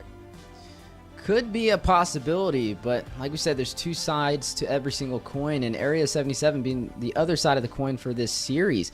A team full of veteran players, Joyboss, ISO, Yureshi. We see these members who have been such a threat. I mean, Joyboss spearheaded the way as one of the top roamers in North America for BTK. ISO as well. Just some great players. And then not to mention Yureshi, who's been across the board. He's been in international events as well, competing. There's a lot of experience when it comes to Area 77, and like Private mentioned, a team that has stood the test of time. Yeah, it kind of brings a tear to my eye seeing a team like this who has been here for so long, who I've gotten to literally they've been at every single live event, NACT, online, NACT, Yureshi, you talked about it before, the experience coming in from these guys, MPL experience, BTK experience, live stage experience. These guys have it all, and to go up, it is a huge mountain that Millinario will have to ascend if they want to continue on in this tournament. You know, that brings me to the casters predictions. I know, I actually this time I copied the homework of our other casters, but I kind of want to recall my vote. I want to vote for Area 77. They look very strong, and that lineup definitely a lot to look forward to. But I want to hear Private Dancer, especially what happened there. Oh, I can go first here. Just Millinario, I kind of got into the rumors. I have this black spot, this question mark, this unknown team that put down Asian Disappointment, that put down Team Ego, that put down the Valley. I'm kind of souping into these rumors. I want to see how good Millinario are, so I'm going to give them the little bit of boost, especially against like a team as accredited, as dominant, that has set the standard for so long in North America in Area 77. Look, I just want to say I voted for Millinario, and everybody copied my. No, I'm just kidding. Honestly, I'm right there with you. I like to see the story of the underdogs, the dark horses, and I really feel if there's any team that deserves the title of the dark horse, especially with the performance side of the qualifiers, it's got to be Millinario. And I want to see this team spearhead the way. I want to see the new faces rise to the occasion and possibly see some upsets, right? Hopefully not too early, but I mean, again, this is best of threes and anything is possible. But I feel like Area 77, I wouldn't rate them as a top 2 team so far out of everybody that's on this bracket for today, but I will say that they're definitely high up there, possibility of top 4. And Millinario, they're that question mark, that black spot, like Private mentioned, and we got to fill that in. Yeah, I think we've all been going strong on their qualifier performance. We put our vote, put our money on a team that proved that they are the strong team throughout the qualifiers. But looking at the Area 77, it's very promising. And what's more promising for the viewers right now is we have another giveaway for you guys. Let's take a look at the screen. There's a QR code for you to scan and a code to type in for your chance to get one of these permanent skins. Ooh, looking pretty fruity. Oh, pretty fruity indeed. Definitely want to get a fruit off of that tree, as you are going to see some amazing skins available. Definitely scan it while it's available. First come, first serve. Yeah, first come, first serve. Only 30 available, so that means you guys are only available for like 28, 27, since we're going to go ahead and claim ours first. Just using that while we're behind the scenes here. But yeah, a nice little chance and a little opportunity for you to get something free for being a viewer here. Is there nothing that Moonton does not give us? I mean, is there anything that they're gonna give the casters? Maybe some legend skin for us here. Just shooting my hopes in. But for you guys watching at home, make sure to pull out your phones before every series, because we will have a giveaway for you guys. Yeah, definitely claim it while it's available. Like we said, another amazing gift from the NACT team, and definitely shout out everybody who's tuning into the show. Man, let me say I am just so excited, so ready, so pumped here. We've talked about it for so long here. We've talked about it offline. I've been talking about it on stream for so long too. This is the veterans versus the new blood coming in to NACT. and let Private Dance to bring the excitement and dance us into the second series of the day. Ooh, let's get it on. It is going to be a Millinario. We'll get that right at some point. Versus Area 77. So much experience, so much knowledge on one team versus the fresh take. And I don't even know what to expect here. Do they go by the meta? Do they have offhand picks and that's what has been surprising people? How is this going to balance out? I don't even know what to expect, but I expect that the draft, especially against a very square-rooted, I want to say, team like Area 77, the bans are going to be pretty standard. Those assassins, the Matilda, get those out of the way first. Yeah, definitely take them off the way first, but I'm right there with you, right? Millinario, while they shut down a lot of names that have been known across the MLBB NA scene, a lot of those matches were not caught in the public eye, so they have the element of surprise to work in their favor against Area 77. But Area 77, I would also say this is, even though it's the standard name, right? These faces on this team are not the former Area 77 members that we've seen in the past. There's no cuties on the team. There's no Mar cutie, Gals cutie, Jules cutie. But there are those familiar faces that have been kind of spread across the talent blend of the top 8 teams in North America, such as Joy Bosch, you know, ISO, Yureshi. And so I do expect a great match. I will say one thing, though. When it comes to Rome versus Roamer, they're going to have to be on their P's and Q's because Joy Bosch, there was a moment when he was really keeping up, even up against Shark when it came to rotating around as one of the best roamers in North America for a point of time. But he kind of went away for a little while, so now to be able to see him back in the scene again, we got to see where he stands. Well, and that's the big question here is how are some of these matchups going to go, especially Yureshi in the XP lane?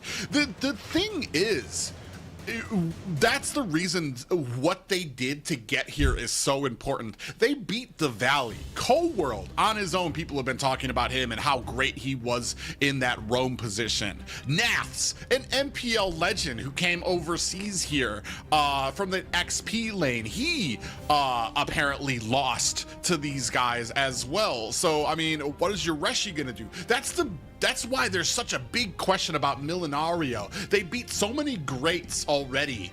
What is it that they had? What is this magic? And maybe have Area 77 found out what it is to be able to find that counter for it? And that's what I'm kind of wondering as well. Was it comfortability? A lot of times when you have a veteran team and they go in the qualifiers, they kind of just pick what they want to and don't really expect the team to hit as hard as Millinario did in the qualifiers, which definitely caught everybody by surprise. But now with them being on the board, with teams knowing what they're capable of just from looking at the qualifier bracket and who they shut down, I don't expect them to do that again, right? I expect these teams to show up and show out and definitely have a game plan, and that's what we're expecting to see today between these two amazing teams. First picks up on the board, they're going to opt in for the Harith for the side of Millinario, matched up against the Zushin and the Lucas.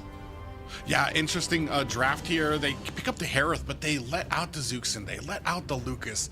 I'm not going to lie. These have to be two of the most annoying picks already. On the first two picks for Area 77, the amount of CC that Zuxin can put out. We just watched what Lucas could do in the first series. It depends. No matter how much health he has, he's able to get to that back line, get some of those kills, find himself an escape here, especially for a Harith that kind of comes online around mid-game. He's able to start hitting like a truck by that point, but you need to kind of get to that mid-game. You're already at the beginning, at the mid-game. You're going to have issues here from Area 77 who are going to be all over you, especially during these objective fights. Ooh, speaking of objectives, Matilda walked away and picked up from Millinario. I'm surprised this actually went through. It's because the Hayabusa was banned out by Millinario, and I'm kind of wondering why they would allow this to happen. Maybe they have a game plan, but I mean, I guess they took it anyway, even though they banned the Hayabusa. So Area 77 not opting in for that, going in for the Zushin and the Lucas instead for Prio is definitely a little bit more interesting. But are we seeing the crawl back of Esmeralda?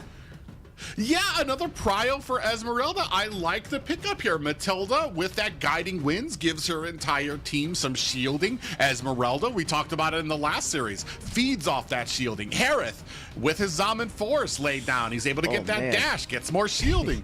This is a good pickup for Area 77, but it comes down to execution. It's been a while since we saw a Fredrin that has been super successful. He has all the tools he needs, though, especially now. You pick up the Matilda, you're not going to have as much tankiness on that roam position, but you have it with the jungler. What I'm looking for here now is some more damage to come out from Millinario. Not just that, but well, I mean, they have CC pretty much covered here. It's going to be very interesting. We're going to need, for me, it's always, when there's a Zuxin on the field, my question always go, what is our plan for her? How are we getting to this hero, and how are we shutting it down? And it's going to be a little bit of a challenge, right? We got to see how this kind of plays out. I will say with the Fredrin, it pairs off well with the Matilda. So you have the energy eruption, you have a little bit of that displacement, and not to mention he's a beefy boy, right? So he's able to sustain himself in a lot of these fights. It's definitely going to be the jungler for the side of Millinario. But speaking of jungles, Area 77, when you pick up this Lucas, it's a kind of that trifecta, right? You don't know, is it XP lane, is it roam, is it jungle? You have that element of surprise that's still working in their favor. When you see the Esmeralda picked up, it's most likely going to be the XP. But I mean, technically, if you go back to international waves, we've seen an Esmeralda put in multiple different roles. We've seen it run in a roam position. We've seen it run in the mid lane. But now we are seeing the Kalia walking today. Look, we're talking about fireworks in the sky. If series number 1 wasn't explosive enough, man, some fireworks are going off right now. Yeah, with these heroes walking, I'm actually surprised that Suyu walked here as well. That's in fact, I think that's the only one we're missing from the Naruto collab right now. Oh, Vale as well for the Gaara skin. But it's interesting. I mean, I guess we could still put Suyu in the XP lane here. I honestly, I don't even know what you do against the Kalia right now. Her ability to kind of get in there, snatch you, the amount of CC, the amount of health that she regens from there. I do like these picks, though. They've got some late scaling here. My problem is this early game. Matilda is a decent early game. Fredrin is decent early, but that's only decent. There's no real damage in this early game. So Millinario are going to really be looking for that mid to late game spike. And just one more question. What's going to be slotted in the gold lane for Area 77? They're going to go in for the 1-1. Now, it's okay. I mean, technically, I guess there's an R-lot on the other side, though, so it could be a little tricky. There's a lot of setup potential, but with the crossbow Tang, if they can hit those marks, it can definitely be effective. And that's going to finalize the draft for our second series. Is this correct? Is Arlot going to be the jungler from Millinario? Well, okay, so maybe that might be wrong. So we'll see. We'll see how this goes out. No, don't you say that. We'll see what kind of comes out of there. But it is an interesting draft from Millinario. Like I said, I kind of am favoring Area 77. They've got some pretty standard strong picks on their side. Yeah, if I was a betting man, all of my chips would go to Area 77 right now. Based off this draft, and that's just because of the high IQ pickup from Yureshi. And Private, you were right on the money. It kind of slipped my mind for a second, but then, I was like, okay, the math is starting to math. You have the Esmeralda. You're able to steal the shields. The Matilda provides the shields to the team with the guiding winds. And then you also have that Harith. So Yureshi's going to have a heyday. And we know he's one of those players that will quickly rotate and find those windows of opportunity. And when you give him an advantage like that, you give him an inch, he goes a mile. Oh, but ladies and gentlemen, we are on to our second series of the night. It is the new blood in Millinario taking on the OGs, Area 77. Yeah, we get those amazing webcams that we love to see, the reactions that everybody lives for, and we're going to go ahead and watch these two teams fight it out in the land of Dawn. Millinario, their first public showcasing. They took the world by surprise in the qualifiers behind closed doors, but now, with the public eye viewing them, where do they stand in the top 8? Well, more than that, Area 77 all look to be in the same location there. Have themselves a little bit of a little mini boot camp going there. Could that be the difference maker? It makes, people don't realize, it makes a huge difference having your teammates next to you, able to make those calls and hear them in real time. Oh, Yureshi, whoa, very low! And still able to get away, and that's just showing some of that MPL experience. He understands how much damage he can take, how much they can dish out with the ability to still be able to get away. And I love how you kind of harped in on that, right? Area 77 boot camping it out. Looks like we have another team boot camp in this NACT. It's starting to become a common reoccurrence as the seasons come and go, and it definitely has a major effect. I mean, the last time we had teams boot camp and they were top 2, right? So maybe Area 77, they're definitely keeping their eyes on the prize and taking this seriously. Yeah, as we get into that 2nd minute mark, no kills on the board just yet. Nobody looking to make any huge mistake. Oh, going in for Hunter, get the pop up there, a little bit of a taunt, and a flicker to get away. That is a spell used immediately as this first turtle comes up. Yeah, and you got to watch out for Graki on this Mathilda, right? One of those heroes that's almost 100% guaranteed to be banned has balked, and Marky caught in a situation. Yeah, he does. He's down 3v1. Marky looking to try to get away, getting stunned up there, taken down. Marky is down. That is a jungler out for Millinario and a free turtle for Area 77. And that is unfortunate. And this is what we were talking about. This early little bit of a game for Millinario is going to be a little rough, especially before Graki is able to get that that Flask of the Oasis. And even when he does get the Flask of the Oasis, give his team a little bit more shield with those guiding winds, you're going to have to compete with an Esmeralda. Yeah, and that's definitely going to be a hard counter, especially up against all those shields provided from the side of Millinario. And speaking of counters, a big slam! Yeah, TK gonna have to flash himself back to, oh, and taken down by ISO. Monarch does find himself a kill, able to return the favor to Area 77 is 1-2. Both teams take 1 apiece for that engagement. But I want to say Area 77 looking very smooth and very confident. Yeah, looking very confident. And confidence is key, especially when it comes to these high engagement plays. But right now, Area 77 finding the first neutral objective, leading the way by 1 kill. Corrosion Scythe picked up over there by ISOs. Now going to be able to apply some slows upon hit. Is going to be effective. You have to watch out for those crossbow tangs and those weakness points. You don't want to let him find those and create that opportunity to burst down your team. Millinario, we were looking at Mark. He was caught out of position on that turtle play. He has the Mathilda. I'm wondering why he didn't ride the guiding wind train. Yeah, and this is one thing too. The early game, I kind of suspected this was going to go to Area 77. What they need to do is just, they need to be able to kind of set this apart through the mid game. Because once Cozy Dreams comes online, once some of these guys get online, Yureshi's really going to have his work cut out for him, because he's going to be the only thing really standing in between his team and this immense amount of damage that can come out from Cozy Dreams. He's going to need to be locked in on Graki and Cozy Dreams on a Matilda and that Harith. As we get to the mid game, we'll start seeing, I just wonder, oh, caught again! And we're looking at a little bit of airborne there. T-Cake able to get himself out there finally with Graki's help. But this is going to be another turtle away for Millinario.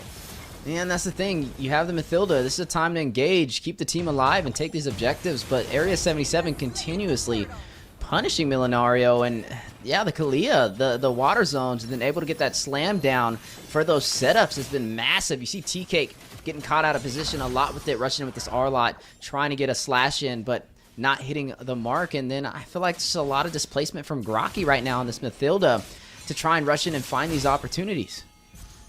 Yeah, and I like the way that they're traveling now. A little bit of backup there for Marky, making sure. The only problem here is that Area 77 is doing such a great job. We were talking about this roam lineup. Oh, grabs up the jungler, is able to dash himself back to safety there. Graki providing a little bit more help with the healing there. Marky trying to get this Lethal Wanderer. I'm not sure how he was able to get it there. Now chasing down Joybotch, but I was going to say, Joybaj is doing such an excellent job of getting that information, feeding it to Area 77, and I feel like Millinario is really kind of lacking in that department right now. The Roam is really playing more defensively now than able to get that information and feed it to Millinario to where they can use it to their advantage.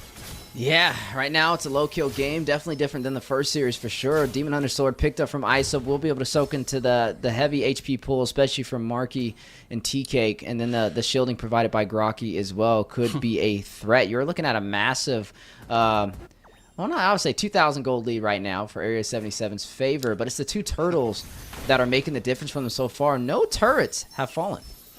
And the nice little advantage that ISO has when he's playing a Wan, he doesn't even pick up shoes. He's just a Wan playing bare feet, slapping on the ground there. Oh, Shiro able to pick up a kill onto Marky, and they do pull back TK. This is what I was talking about. We don't have anything for this Zuxin just yet, and we are having a huge problem being able to like counteract giving away the Zuxin pick. And again, similar story with Marky. What is going on with the positioning? He's often caught off guard by Area 77, and Grocky not close enough to pull him back to safety. I feel like Grocky has to be a little bit closer to him for these guiding wins. ISO able to find Cozy Dreams off screen on the 1v1. Yeah, off screen, finds it, trying to put down. Oh, he might actually be able to get this tower. Finds it, in comes the circling eagle. ISO looking for another one, finds a kill onto Grocky. 1 and 5, and Area 77 giving Millinario a rough introduction to the NACT. Look, if you're going to pass the sentence, you got to swing the sword as well, and that's what ISO did right there. The judge, jury, and executioner able to find Grocky on the top side, take the tier 1 turret as well, and now the siege play for the tier 2. Yeah, Cozy Dreams got snatched up there. ISO with the finishing blow there, 1-6 with a 4K gold lead. Reshi in a little bit of trouble here, surrounded by 3 members. Here gets taken out Grocky with the kill there, and a little bit of momentum regained by Millinario. But look at the damage. Look at Hunter. The amount of CC that he is issuing out on that Zuxin pickup. And this is what I was talking about. What is our counter? How are we going to be able to shut that down? Because right now, Marky is having a rough time trying to do anything in here with all of that damage and CC in front of his face. Yeah, and speaking of damage, looking at the gold difference between ISO and Cozy Dreams, you're looking at about 2,000 gold lead, and already working up that Sia Halberd as well. It's going to be such a heavy hitter. I mean, he's stacking up those items quick, and that crossbow Tang is going to shred through Millinario, and they have yet to find an answer for him. Oh, and a little bit of panic there. Oh, we're going to go in here. A little bit of a pop-up there. Some damage coming out. Grocky gets snatched up, taken down. Monarch in trouble. Has the Bats feast out, but they are still not able to answer. And you see the panic starting to set in. The turtling that they're doing on their side. The towers are pushed in. Not any type of, I want to say, pressure on their side. And they're going to have to let this first lord go. Clock of Destiny picked up from Hunter, has some heavy mana, HP as well. Should be able to sustain himself in these fights. Already such a heavy threat with the Zushin rocking on that Brave Smite as well for the HP regen. Able to sustain in the heart of the battle. Area 77 taking the Lord away from Millinario with no contest. Yeah, oh my gosh, and Marky gets caught again, pushed in and now dragged back. And this, I mean, I don't care what kind of hero you're playing, you need to be a little smarter than that, than checking by yourself. You're down by about 6k gold and you're face checking bushes by yourself without anybody from your team there. Yeah, it's, you definitely crossed that T and dotted that I. It makes no sense to face check these bushes when you don't have a means of escape. Oh, into the back line. Joybaj finds himself another. Taken very low. Monarch finds himself a kill on the ISO. Cozy Dreams take down Joybaj, turning this around. Hunter's going to have to use his flicker, but in comes Yureshi to cover the escape. Lord still dealing up at top, and Shiro and Marky having themselves a little bit of a battle here at bottom. Look, I just want to say, Liz said she changed her vote, but it doesn't count because we're already started the show, so we can't go back and fix that, all right? But yeah, Area 77 steamrolling through Millinario so far at the 10-minute mark, 4 kills ahead. But a 6K gold lead is what's making the difference, and also the placement of where those kills are going. ISO, highest kills in the game, 4, 2, and 1. Shiro, deathless on this Lucas, who's been such a dominant force this NACT Spring season. Yeah, I'm kind of... we're going to go in, and you see Arlok get snatched up there. Pulled back there by the guiding winds. But down comes the Zaman Force. TK gets taken down by Joey Bajirashi on the back lines. Monarch down as well as Grokky. It's just Marky alone here as a Fredrin to try to tank off this damage. 4-12, and you got to wonder what the problem here. The first problem comes from the draft for me. Marky on this Fredrin just did not provide enough oomph for it. As you see the entire team swarm around Marky, last mid tower taken down, and this is going to be a first game for Area 77. They didn't come in peace. They came to dominate. Area 77 has landed, and no one left standing from the underdog team Millinario for game number 1. What a performance and a debut. Yeah, an excellent game for Area 77, really showing what they are all about here in NACT. And like I said, a welcome to NACT for Millinarios. You faced some other teams, but you didn't face Area 77. And I say the problems here for me started at the draft. Yeah, it was, I mean, the Mathilda walked, and it was definitely bait from Area 77, a high IQ moment from them. I feel like they planned on that the entire time, right? They said, okay, we had this Esmeralda in our pocket, and a lot of teams are underestimating the value of what the Esme can provide, and maybe we'll see that kind of form even further as we progress throughout this series. But game number 1 for Area 77, 13-4. Not a hot look for the debut performance of Millinario, and it kind of raises the question on how they took down the top teams like the Valley, or teams that are expected to be in that top position. Maybe it was a fluke. Maybe they made a slight mistake in the draft, and I'm expecting in game 2 some possible adjustments. Well, I mean, this was, I want to say, especially this draft, I want to say the stars kind of aligned for Area 77. You pick up the Harith and you bait out that Matilda pickup with Yureshi having an Esmeralda in his back pocket. And Yureshi already, you're gonna have no deeper hero pool than what he can pull out, as we've talked about before. He's got that MPL experience, so he knows everything that he can put out there to counter. So then you have your Harith and a Matilda on the same team, so he pulls out the Esmeralda. Not just that, but I feel like maybe Marky might have gotten shut down a bit. I feel like there were kind of better pickups there than a Fredrin to be put out there. And this is the reason that Fredrin has kind of been left at the wayside. There's not much that he can do. He's very slow on his rotations. He's slow on his jungle clear, and he doesn't do enough damage to be as much of a threat anymore because of the amount of CC that is out there now, especially against the Zuxin, Esmeralda, Kalia. Like, there's just so much CCs. Fredrin is basically sitting there stun locked at the objective and not being able to provide his team with anything that they need. And we even saw from that first objective, he was stun locked so hard he wasn't even able to take the guiding winds to get away. Gets killed in the early game, which gives that first objective over immediately. A great job, a great read, and just a great draft by Area 77. And, you know, you kind of broke that down really well. You talked about the limitations of what the Fredrin already has, and this is on a perfect player, right? Those are limitations that are still going to be there. But when you have Marky, who some of those problems wasn't even the limitations on Fredrin itself, but the limitations on Marky's positioning and decision-making when it came to these engagements. You saw a lot of times First Blood rushed into the heart of the battle on the first turtle without being in distance of Grokky's guiding wind to take him down to safety. Here you get to see a lot of that start to pile up in Area 77's favor. Even though it wasn't a high kill game, it was those minor decision-making plays that made the difference. Yeah.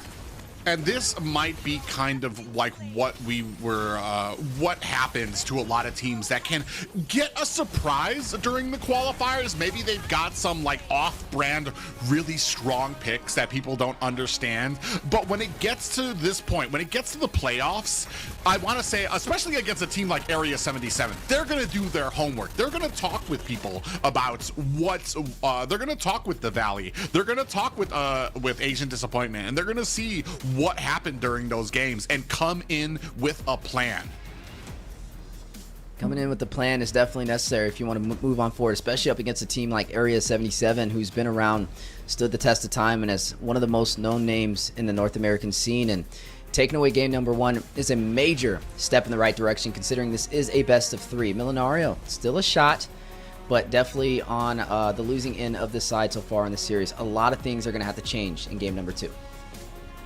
Yeah, but I believe we're going to be going back to Liz here as we figure out a little something. Or actually, no, we're just going to go right into a break, ladies and gentlemen, as we get that audio fixed so you can have the best experience you need. But we will see you right after a short break.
相変わらずやかましい奴らだ。今度は背中合わせで行くわよ。よっしゃ、第7班ここに復活だってばよ。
ここは俺に任せてもらった。4代目ほかげを超える忍びはお前しかいないと俺はそう信じた。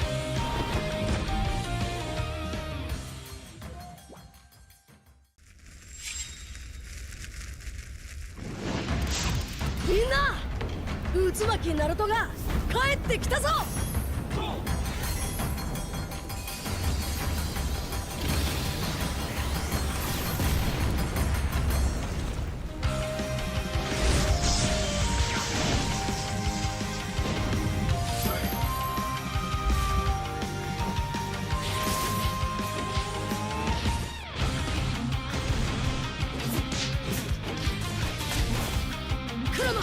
力を貸してくれ。よ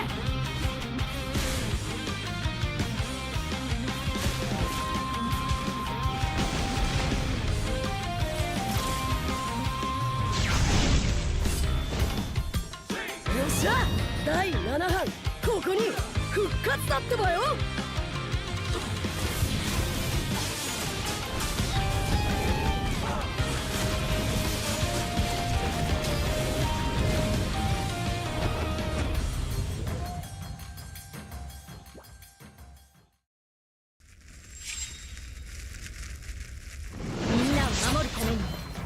私はもっと強くなる。やっさよなら。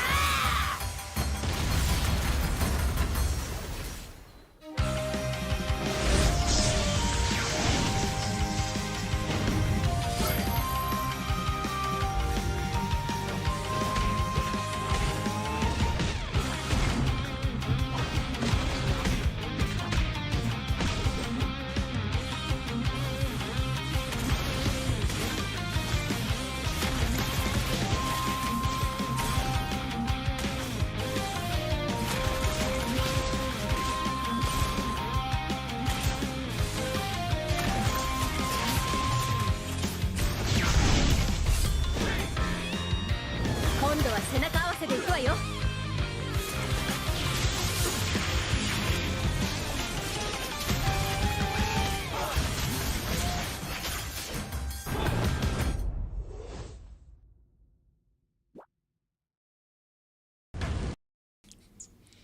All right, we are back after a short break, and hopefully all the audio issues are resolved. But if you guys notice any, definitely let us know. It's always our pleasure to bring you guys the best experience, and not only the teams, but from the production standpoint as well. But now jumping into a little bit of a recap from what we've seen before the brief intermission, we got to see Millinario, the underdog teams, the new faces, who kind of raised a lot of eyebrows in the qualifiers, struggle in their debut against Area 77 in their first match of this best of 3.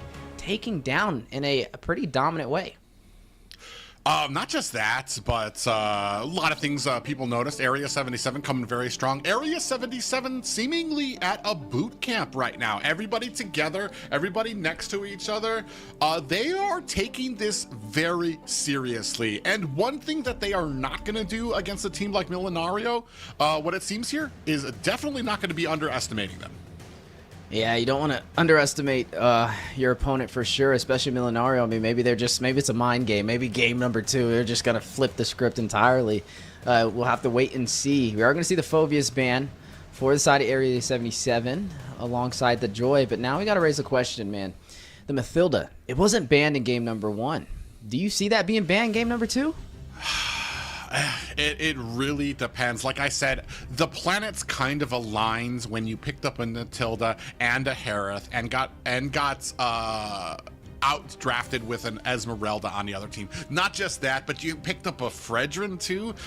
I want to say the Fredrin was kind of the little piece, the little domino that really broke the rest of Millinario in there for me. I'm not sure how bad the counter would have been if the jungle was doing enough to become a threat. The problem here is there was just too much CC. Also, giving away Zuxin. This is something I beat into the ground. And I personally don't know how you counter it. I counter Zuxin by banning it because I don't know what you can do to get to the back line. She's got so much in her kit to be able to get away from dives, even more so than a Sicilian. It's absolutely jarring to me, and it's just something that there needs to be a plan for if you're going to go against it. Okay, look, Zushin's up and Kalia's up. If you're blue side, what are you picking first? I mean, maybe the answer is a Kalia. Maybe you let them pick up the Zuxin, you pick up the Kalia, you dive into that back line, you get an ult off, you bring her back to your group. But of course, there's also the amount having a Purify on a Zuxin, using that ult. They're gonna go ahead and lean onto it. And I'm looking at Millinario. What is your answer?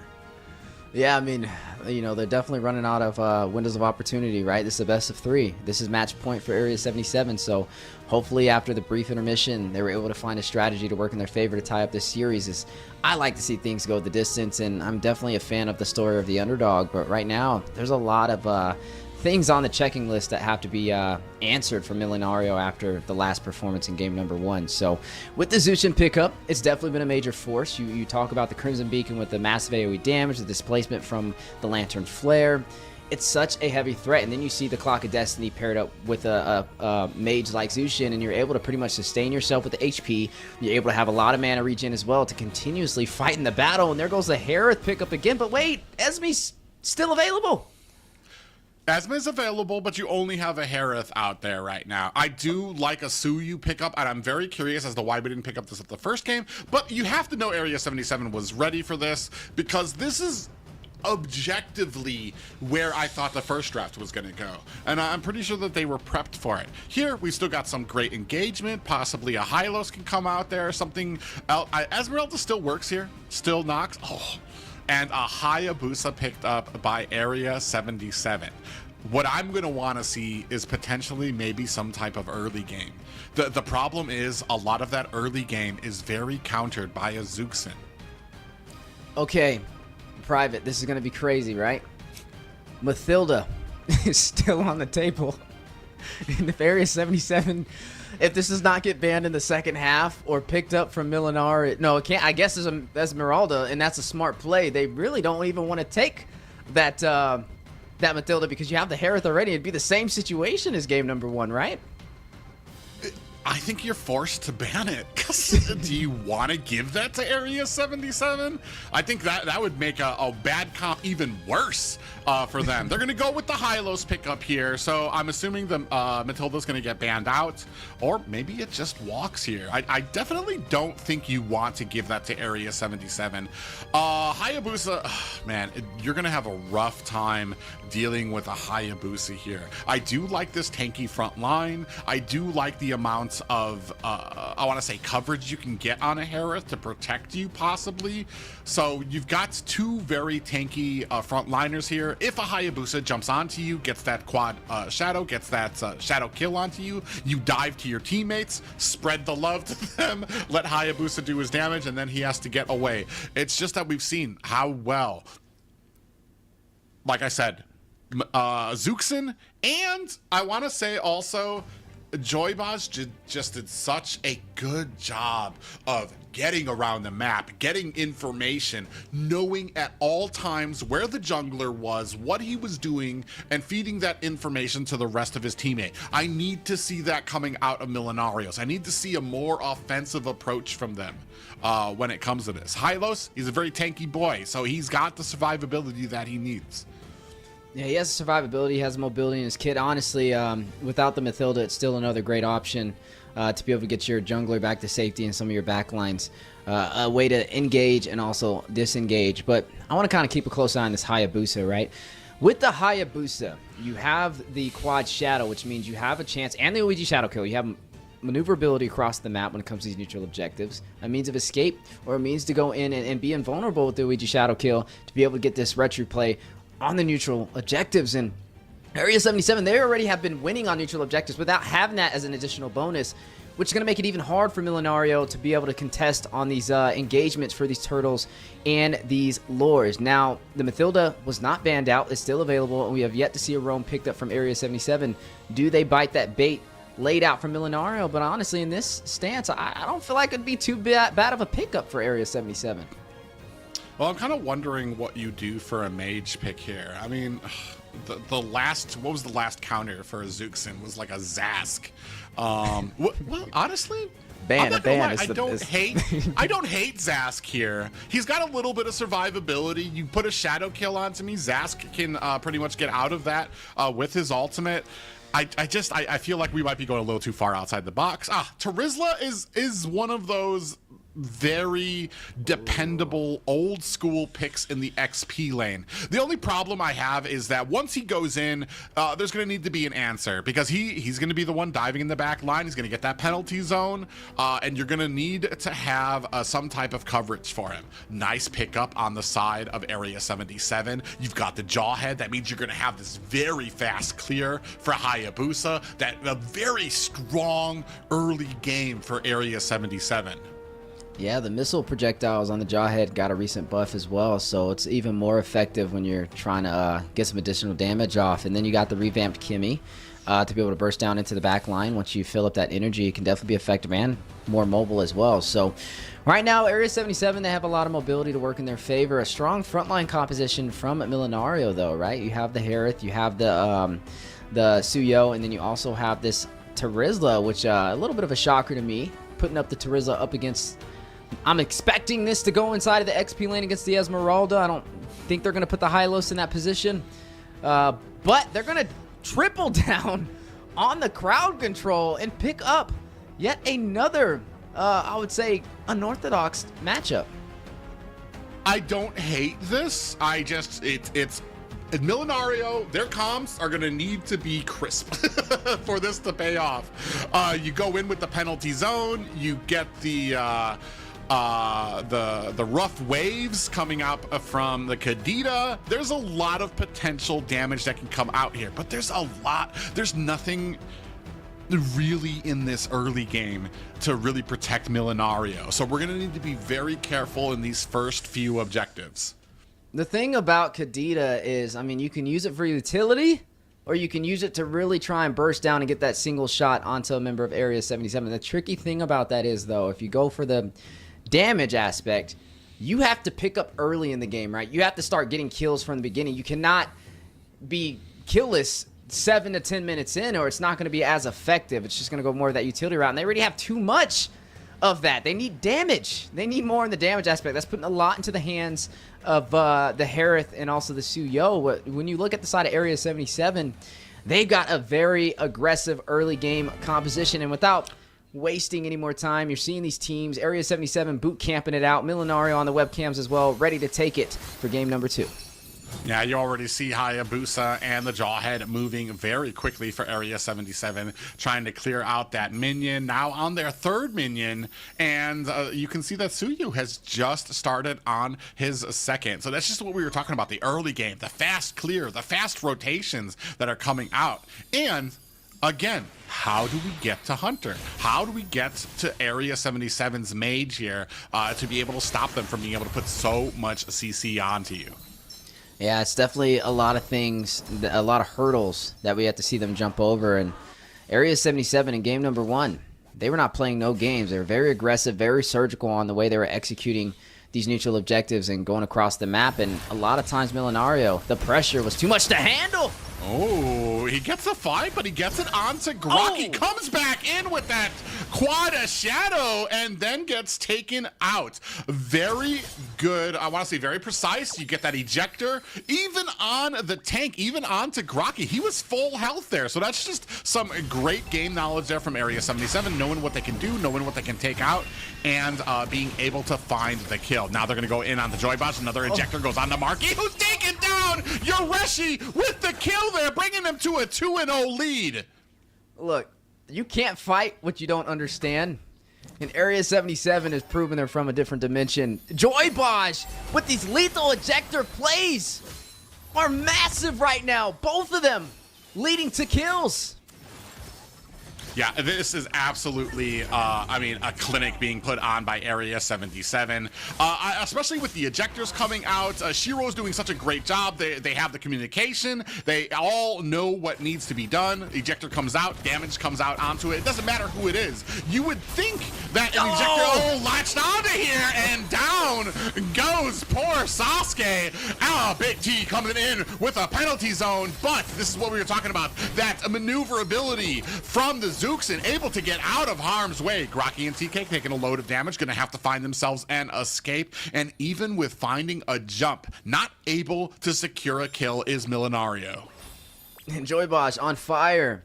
3 assists so far, all leading to direct kills for Area 77, and throwing a thumbs up, showing he's ready to take it to the next level this spring season. Millinario on the back end, needing to find a way to not get caught by these lethal ejectors, but how do you stop Joy Bosch?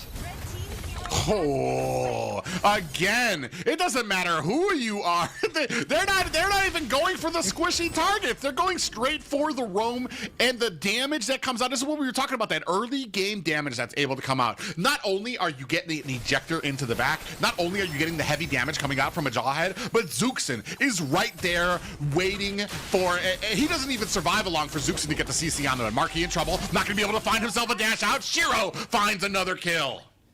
Yeah, and this is what you want, especially on the Assassins. Picking up that Hayabusa, paving the way in the early game, getting these kills, and then Joy Bosch very overly aggressive. And we mentioned these are the things that Millinario is struggling against, is the fast-paced rhythm from Area 77. Monarch gets taken out. This reminds me of a few seasons ago when Jawhead used to be meta until I feel like everybody understood, everybody knew what he was capable of, that flicker into an ejector, and right here, Millinario are learning the absolute hard way of how much of an upset he can be in the early game. And this is exactly what I was talking about. There's no coverage in this early game, especially with such a presence by Area 77. Not only that, but they have security in the mid lane, or in the mid game. They have security in that late game too. So this just gets worse and worse as it goes on. Yeah, it's definitely a problem. And Shiro able to find Monarch's second death of the game. Shiro spearheading the way with the highest kills, 3. Concealed play called out. Cozy Dreams may find himself short here.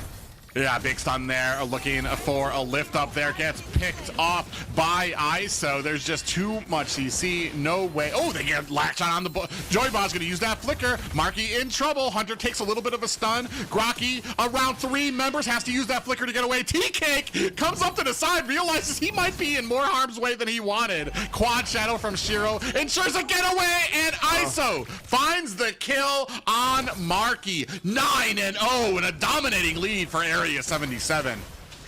We're not just witnessing strategy, we're witnessing extraterrestrial execution right now from Area 77 as they push through the mid lane for the tier 1 play. Oh man, right now Area 77 doing what Itachi did to the Uchiha clan and wiping them out. Millinario on the run as a tower goes down at mid. Yureshi with a kill onto Monarch. The Itachi play was crazy, but it definitely fit the painting right there. And Shiro able to get another. Cozy Dreams looking like an uncomfortable nightmare. Oh man, and Marky gets taken down by ISO. Right now, Millinario are not able to find that magic that got them to the, I want to say that got them through the first round of the qualifiers. It's qualified for the playoffs right here. But I mean, you're talking about a team like Area 77. This was gonna be the big challenge in your bracket. This is the proving ground. This is the wall you need to pass to establish yourself here in North America. Area 77 showing that they are not going to go down without a fight, and showing why and what that history means for them here in North America. Yeah, they don't seem like they're putting their foot on the brake anytime soon. Looking like they're going to take off yet again to increase their lead on this map. Already up by 8K and climbing, and deathless so far. Deathless 13-0 right now, a 8K gold lead for Area 77 at the 7-minute mark. That is more than 1K a minute. They do get 2. Rocky in trouble. Glorious Pathway is out. Shiro finds a kill onto Monarch. A tower going down at top, looking for a click, or I want to say a flicker there. Yureshi finds himself a kill. Cozy able to find a kill as well. 16-1. Who is the upsetting one? Who is the feeder on Area 77? It looks like Joybaj got a little too greedy with one of those plays on Jawhead. Ended up giving Area 77 their first death. I don't know if they were placing a bet on who would have fell first, because Joybaj, they just dapped up on the webcam. I wonder what the boys were talking about there. It was either like, oh, it's okay, bro. There it goes again. There goes the dap for everybody to see. But 17-1. Millinario in some trouble. Man, and not just that, but I mean, the cohesion, the synergy coming from these guys, the tight draft. I want to say they obviously have found the answer here that they needed for Millinario, because I mean, this is definitely not a team that I suppose would have beaten the Valley right now. This is a clinic being put on by Area 77. And maybe let's not take anything away from Millinario. Area 77, like we said, they're no slouch. They might not be what they were. They might have some new members, but who's to say that this isn't a better, more crisp Area 77 than we've ever seen here in the last 3 years of NA Esports? Yeah, they're definitely putting on a show for their debut series for day 1 of the NACT Spring season playoffs. And there we go. Shadow kill comes on, takes down 2! Monarch and the roam for Millinario. A big penalty zone from T-Cake, but used defensively as Area 77 bursting through mid. Bursting through mid, Shiro finding Marky. Yeah, and now pushing forward. A nice ultimate. TK in trouble here, getting lifted up. And that, ladies and gentlemen, is going to be a full sweep and a dominating second match from Area 77. Not from this earth, not of the meta. Area 77 delivering a signal to shake the NACT Spring season. What a match to be able to push on forward a clean 2-0 performance. Yeah, I mean, a great dominating performance here. Hats off to Millinario. I know that was a very dominating loss that they just took to Area 77, but to get here, to beat a team like the Valley, to beat a team like Team Ego, to beat Asian Disappointment, to get here says a lot about them, and I really hope to see more from them in NA's future. But you went against the Lion, a mountain in North America in Area 77, and you got exactly what you asked for in a very dominating and a clinic put on by the aliens. And I gotta say, look, I know Joy Baj, I love the name, man. Definitely an anime fan myself, but I would say he kicked it into 6th gear, something we haven't seen before. On a Jawhead, a little mechanical reference with that as well, but the Jawhead, the lethal ejector, a hero that has been picked up internationally, but often a lot of teams do not expect it and don't really have an answer for it. He was aggressive in the early game to create those opportunities. It was, what, 3 to 4 plays unanswered, just straight lethal ejectors leading to kills, and then after that, you got to see Shiro pick up the pieces, find the kills he needed on this Hayabusa to pave that early game, and that was just the beginning of the story from pretty much a flawless performance. We're talking 22-1. This may be a record to beat for the NACT Spring season so far. Yeah, I mean, it was a great performance. And once again, the entire back desk completely wrong on their predictions. This does not bode well for our predictions right now.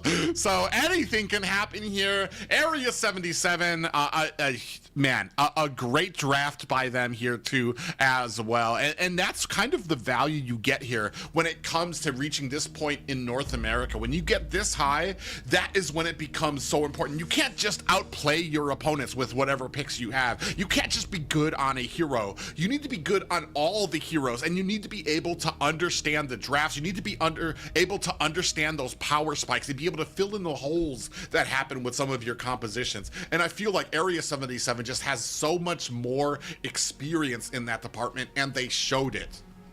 And that's what I want to harp down on, right? It's the experience that's definitely shining over Millinario. They had a great qualifier, so I look forward to seeing them in future NACTs. Hopefully this is not the end of this team that took the world by surprise in the NACTs qualifiers. But, you know, it's a little bittersweet when it's a single elimination format. You don't really have a chance to see them crawl back in the lower bracket. So a lot of highlights, and most of them are going to be going toward Area 77 on that amazing performance. But yet again, you're talking about one of the most stagnant teams that have stood the test of time and remained. And I would say the most traditional players that have always been on Area 77, but players who have been around the NACT scene since the very beginning.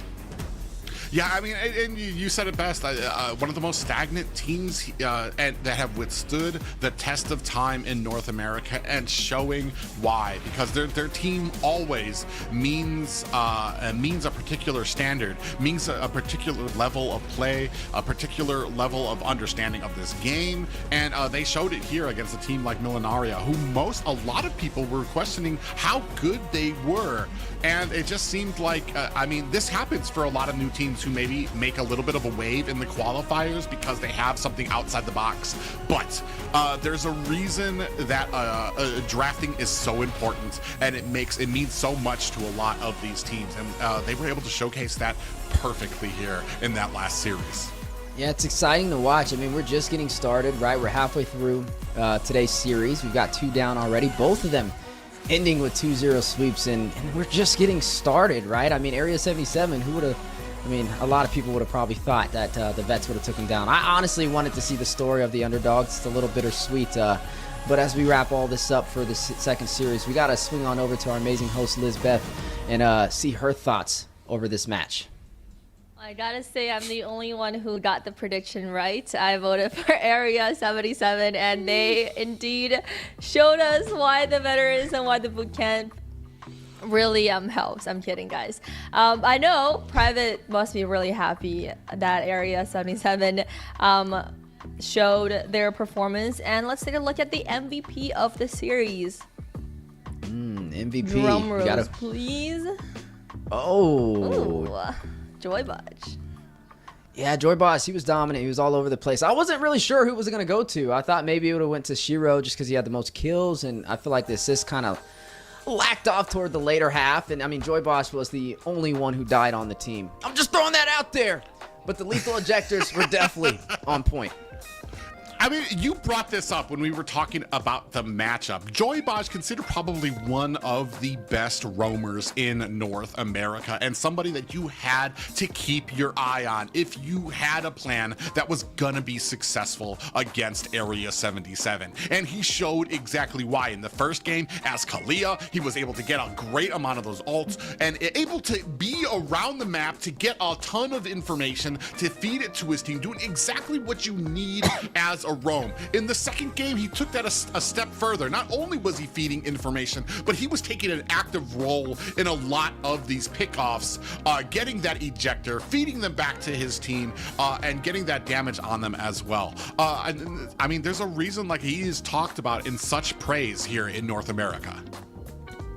Yeah, he has consistently made himself on the top teams of the NACT, and this season back to where he came from, Area 77.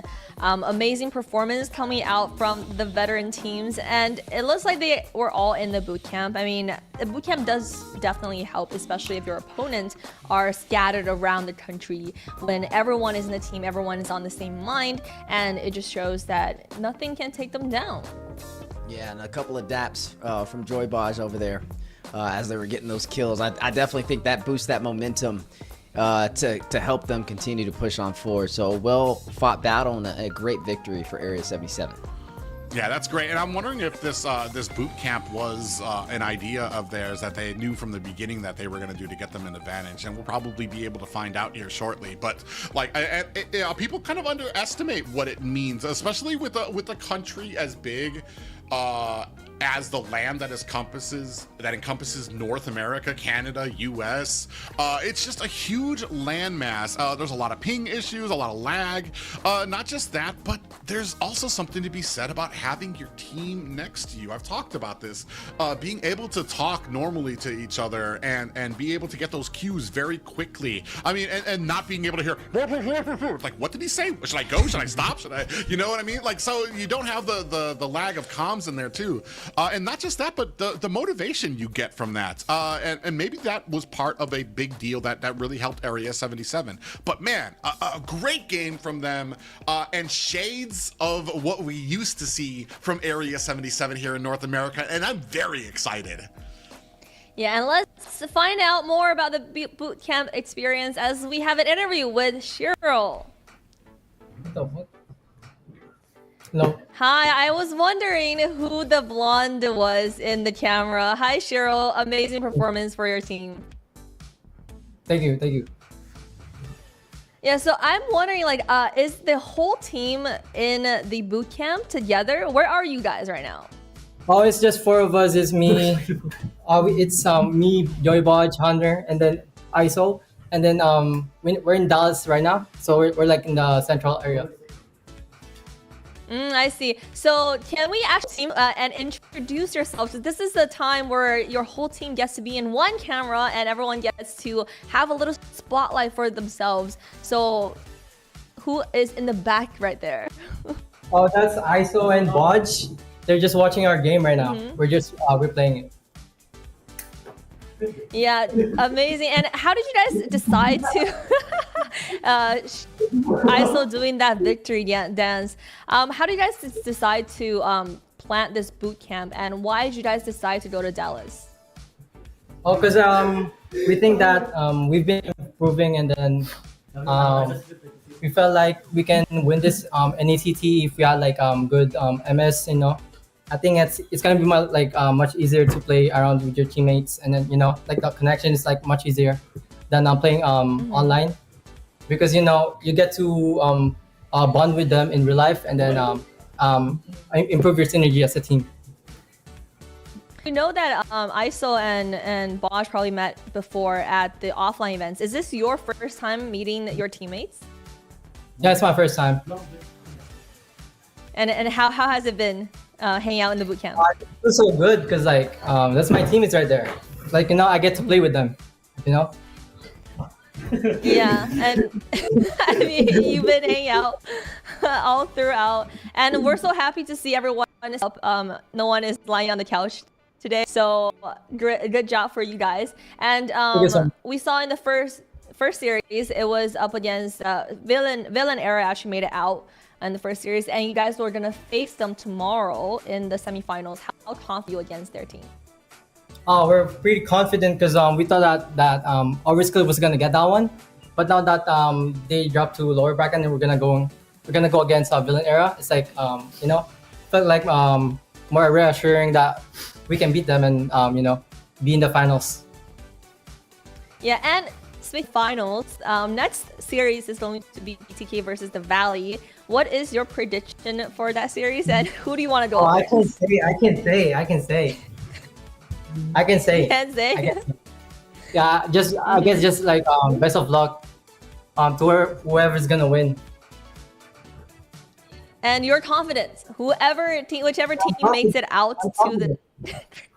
We're like in the zone. We're like in the zone right now. We're just ready. Bet we are so excited to see you guys in the series tomorrow and your journey throughout this NACT. Best of luck, and thank you for your amazing performance today. All right, thank you so much. Also, I want to give shout out to my friends out there. You know, thanks for supporting us, and then please keep supporting us. We'll show. We have more things to show in the game, so stay tuned. Can I shout out? Shout out. Yo, shout out to my girl Ella. Love you. Yo, shout out to my mom. Thank you for watching my game. Also, yeah, I want to give shout out to my family out there in the Canada. Like, I flew here just to get in the boot camp with my friends, and then, yeah, they're supporting me from there. So, you know, I'm pretty excited to show what I'm capable of in the NACT.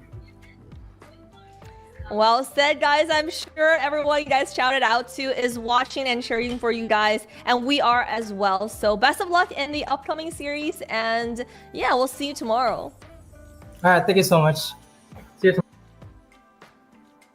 Wow, they look confident and strong, and like they said, they're locked in, they're in the zone, and I'm just so excited about tomorrow. I'd say most important, there's a lot of emotion in the right direction, right? There's a lot of confidence and there's a lot of fun from this team, and you can definitely tell that chemistry is there, and if they continue to hone that in, I feel like their capabilities of what they can perform in the NACT is endless. Man, there is something stirring in North America. Area 77 used to be that team that people put along the lines that was going to be the flag bearer next to BTK. But sadly, they kind of fell off as history showed in the last 2 years. Here, this is probably one of the strongest I've ever seen Area 77, and I'm very excited to see what they can show us through the rest of this tournament. Perhaps this could be the passing of the torch here in North America. If they can continue this momentum, if they can take this into the finals, if they can meet one of the people from the lower bracket in the grand finals, we'll see. Only time will tell if this boot camp is enough to kind of bring them to that point, especially with a brand new roster. But some new things brewing here in North America. I mean, absolutely. A new roster, but veteran players. At least 3 of the players on that team has the offline experience at the grand finals for the NACT. So they definitely look very strong, and we just have to see how they do tomorrow. And that brings us to the most anticipated series of the day. I'm sure for every fans out there, you're waiting, and we're waiting as well. Next up is BTK versus the Valley. Let's see what they're cooking as we take a short break.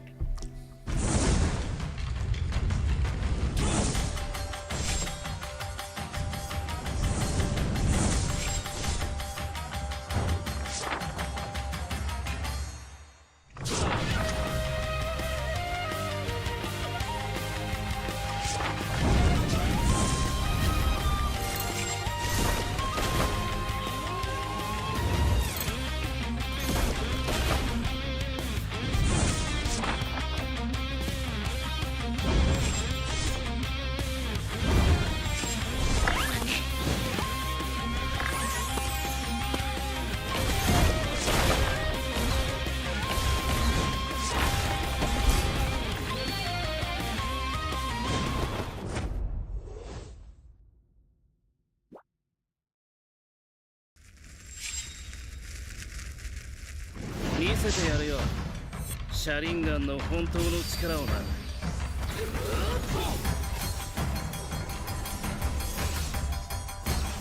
力が湧いてくる。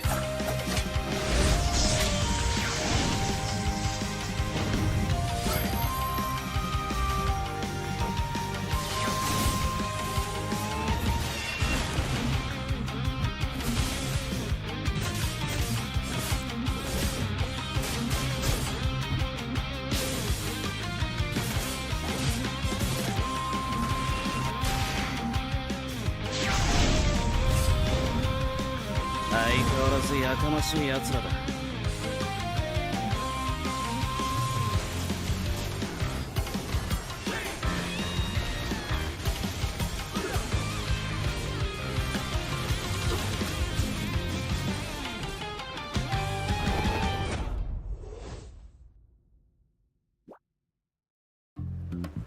Ladies and gentlemen, welcome to the auction of the century.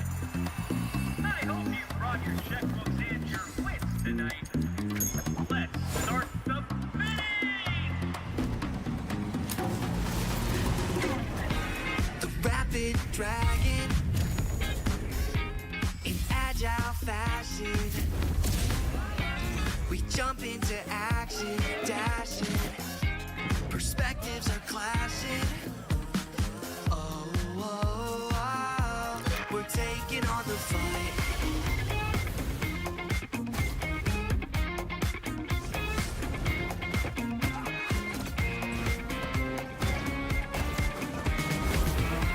Jump into the showdown till justice is found. Transform into battle now. Judgment's gavel coming down. Fighting for the righteous justice. Fighting for the priceless truth. Blurring all the lines between the bad and the good. Yeah. Fighting for the justice no matter what we do. Three perspectives sharing one objective, yeah. Everybody's fighting for the truth.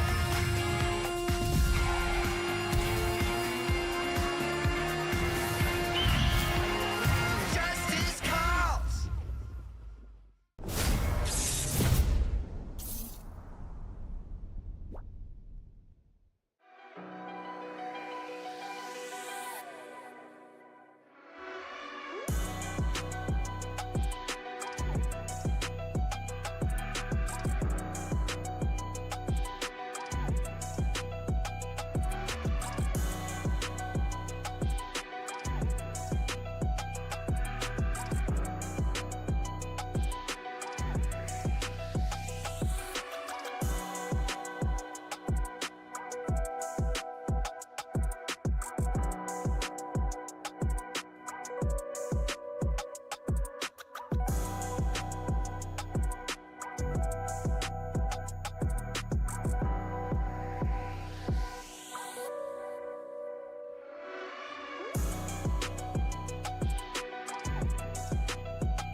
We are right on time, guys. 5-minute break, and now we are in the nail-biting match between the Valley versus BTK. This is the match that everybody is looking forward to, and I just cannot wait. A lot of toss-up this time with the rosters as well as the lineup for both teams.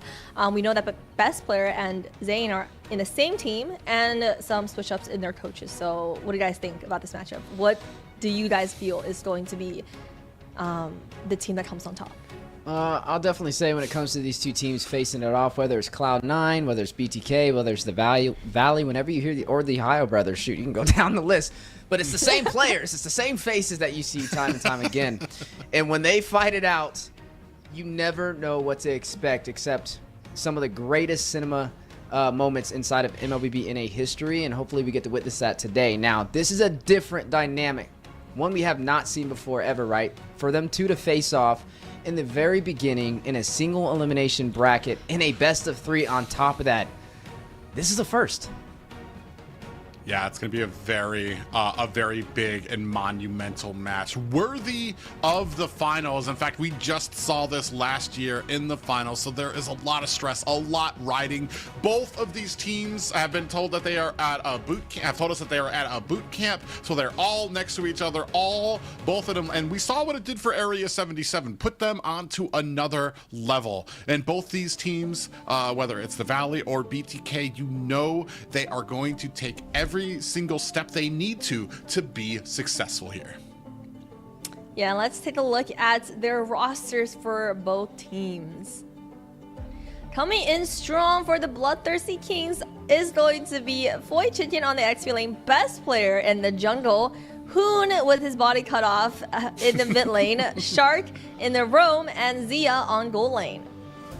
Yeah, definitely a powerhouse team. Names that everybody in Mobile Legends in general are familiar with. They've had such a massive impact in terms of a big crowd fan base, and also what they've contributed to for the community. And to be able to see these players rise up to the pedestal again, to take a chance to go international, is a sight to see.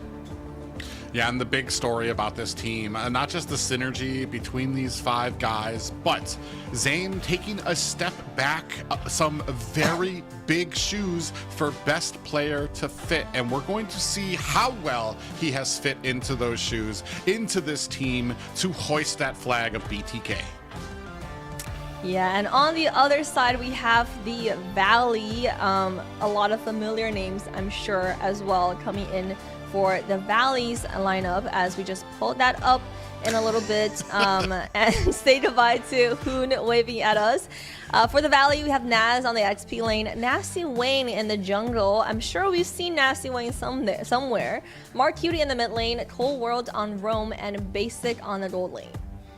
Man, you gotta love to see it, right? Some familiar faces and some new additions, and we gotta see where they fare off up against a team like BTK. Basic over there, he's known to be kind of that leader when it comes to the teams that go up against BTK, and to see him rise to the mantle again. Cold World, we've seen him represent North America several times. He's been on the international level, and he's known as one of the best roamers in NA as well. Mark Cutie, a player that we've seen all the way from starting in Area 77, transitioning all the way over to multiple top echelon teams, and here again for yet another trial run for greatness. I can't wait to see where this team goes. Yeah, when I look at this team, especially when it comes to Naths, Marcuti, and Cold World, the term high IQ players comes to mind. People who can fit in multiple roles, people who understand this game on a different level and have been able to take that level and lead the Valley to some of the greatest games and even victories over BTK.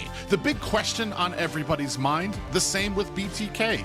Is Nasty Wayne going to be able to fill in that jungle role to be able to help the Valley and get them to victory? Are they going to be able to recapture that same aura that they had from last season?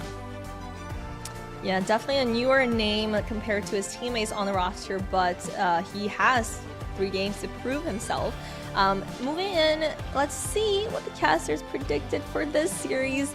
I'm wondering, is it going to be a unanimous decision for BTK? I have to say, so far the caster predictions have been 0%. I'm sure, I hope that our predictions actually come in clutch this series. I hope, you know, we all voted for the Kings, and maybe the Kings will rise on top. Look, I'm just gonna say it. I'm on my miracle wave, you know, the caster curse. So I purposely did this because I knew it was the other. You know, I'm just kidding. Because now if BTK loses, oh my God, my YouTube is gone. But you're gonna see some great competition between them. I mean, when it comes to BTK, I mean, for me personally, Liz, you kind of touched on this a little bit as we were jumping into these teams. To see best player and Mobazane on the same team is something we have yet to watch. And it's going to be something I look forward to seeing. And honestly, with them two, the 2 best junglers in North America on the same side, Nasty Wayne is a big question mark for me, and you know I have to watch how he steps into those shoes, and could he possibly be a new heavy-hitting jungle that rises to the occasion like a leader like Mobazane does, or best player? One thing I've learned since the beginning of casting here in North America is when the pressure is on, when the stakes are high, there is no betting against BTK. They have the survival in them to push forward and to reach new levels. And I would be remiss if I bet against them here when there is no bottom bracket, when there is no way forward except for victory. So we'll see if that withstands. And new levels they have to reach because this is their only chance to move forward. And there is no comeback story for the Kings. They just have to make it through with this series. And for you guys watching at home, we have another giveaway for you guys. On the screen, you should see a QR code and a code to type in for one of your chance to another set of permanent skins. First come, first serve. Some changes with the skins. Did you imagine if they were temporary skins? No, definitely claim them while they're available, guys. Another gift from the NACT team. You gotta love it as we are jumping into one of the most anticipated matches of the day, our third series. I mean, so far it's been nothing but sweeps, but honestly, I feel like this may be the first one we see go the distance. Yeah, and that's the amazing thing about tonight. It's not even our final match. The night isn't even over. We still have another series after this one, and this one, the stakes are so high, the excitement, the fandom around the world here. You can take a little moment there, grab yourself a skin as we get ready to take you to probably one of the most anticipated matches of this first round. Yeah, for sure. And just so you guys know, both of these teams should be in a boot camp. We saw how dominant Area 77 was in that boot camp in the last series, but this time both of the teams will be fighting against each other on an equal footing, and we're so hyped to see how they play out. And with that being said, draft is ready, so casters, take us into the series. And away we go into the third series of the day between two of the most known names in North America. The coin being flipped yet again for another spring season. Is it going to be the Valley? Is it going to be BTK? Is Nasty Wayne a new addition to the jungler tier list for a top 3 position? We got to see what they bring to the table. But Private, before we jump into that, let's jump into a couple of things that we've seen in the qualifiers, right? You had the chance to watch BTK. You've had the chance to watch them kind of push through a lot of these matches. How do you feel about their performances so far? BTK felt like BTK, honestly. They, as far as their dominance, as far as what they did, like that last game with Area 77, what they did to Millinario is what BTK did throughout the qualifiers to every team that they had faced. They didn't hit any real struggles. They were very quick, very decisive, and it just looked like a well-oiled machine. Now that I bring that up, now, what did I see from the Valley? I did know, and like I said, I didn't watch the match with Millinarios, but we do know that they did have to fight their way from the lower bracket. So there was a little bit of a misstep, obviously, coming from them. Does that make them weaker, or does that mean that they found that little bit of humility that is going to make them even stronger now, because they know that they're mortal, because they know that they can mess up, and they don't want to make that mistake against BTK? Yeah, you can't afford to make a mistake here. That is for certain, and we are seeing some of the bans on the table already. The Jawhead taken off the table from the Valley. They're not even going to waste any time on that, and honestly, I respect it. I mean, it's been picked up internationally, but it's been such a great pocket pick, and the Kalia will walk, and this time picked up by the Valley. Yeah, Kalia being that primary skin. The Jawhead has been a huge thing, especially for a player like Best Player who likes those assassin plays, who values the Jawhead very quickly for that early game damage, for being able to help him move along the jungle very quickly. Jawhead just provides so much of that snowballing that you like in the early game, where I will say BTK does sometimes tend to struggle in that early game. They like to play it safe, they like to play it slow. They know and they understand where their power spikes are, so they're not going to move that needle until they know it's a sure thing for them. Now, you've been harping on the Valier time and time again on how you've been liking seeing it kind of rise to the occasion. Do we think the Valier is going to come out between these two teams? It made a huge splash. Personally, when I played the Valier and when I saw it come out with some of the changes, I wasn't too big on the Valier just because he still has some of the same weaknesses. He's still susceptible to ganks. Assassins, backline divers can still get to him and shut him down very quickly. But I was very surprised to see him in the qualifiers. But because it was such a frontline heavy, a fighter centric compositions I was seeing, Valier seemed to shine. It's been actually amazing that I haven't seen him here, but I want to say maybe some of these players understand the weaknesses of Valier a little better than I do. We do see that revamped Kimmy has come along, and you talked a little bit about how well she does with her revamp. So we're going to see if that kind of plays out here too as well. And best player, we're going to go ahead and showcase his pickup right there, Hayabusa being slotted in. You know he likes to proud those assassins. We talk about him and Moba Zane being the top 2 junglers in North America. Zane, who kind of prefaces those fighters and those tanks, and then you have best player, who's the opposite, right? He likes to go in for those flashy assassin plays. So that's what we're going to see today from him, paired up against the Suyo. A little bit more of a strong frontline composition from the Valley starting this off. We have yet to see what they're going to kind of pick up as their roam position. I guess Kalia will be the roam position, so they still got to see their XP lane possibly. The Gatot can be flexed. We don't know if it's going to be roam. We don't know if it's going to be XP, and that's the thing about these two teams, right? They like to think outside of the box. 3-dimensional drafting. Yeah, the interesting thing here for me is I've talked about this before. Gatakacha, very strong roamer, but you cannot use him as an initiator, mostly because you're going to have issues landing that Avatar, the Guardian, because it's telegraphed for so long. You need to have something in front, something to CC them, some type of fight going on before he goes and gets into the mix.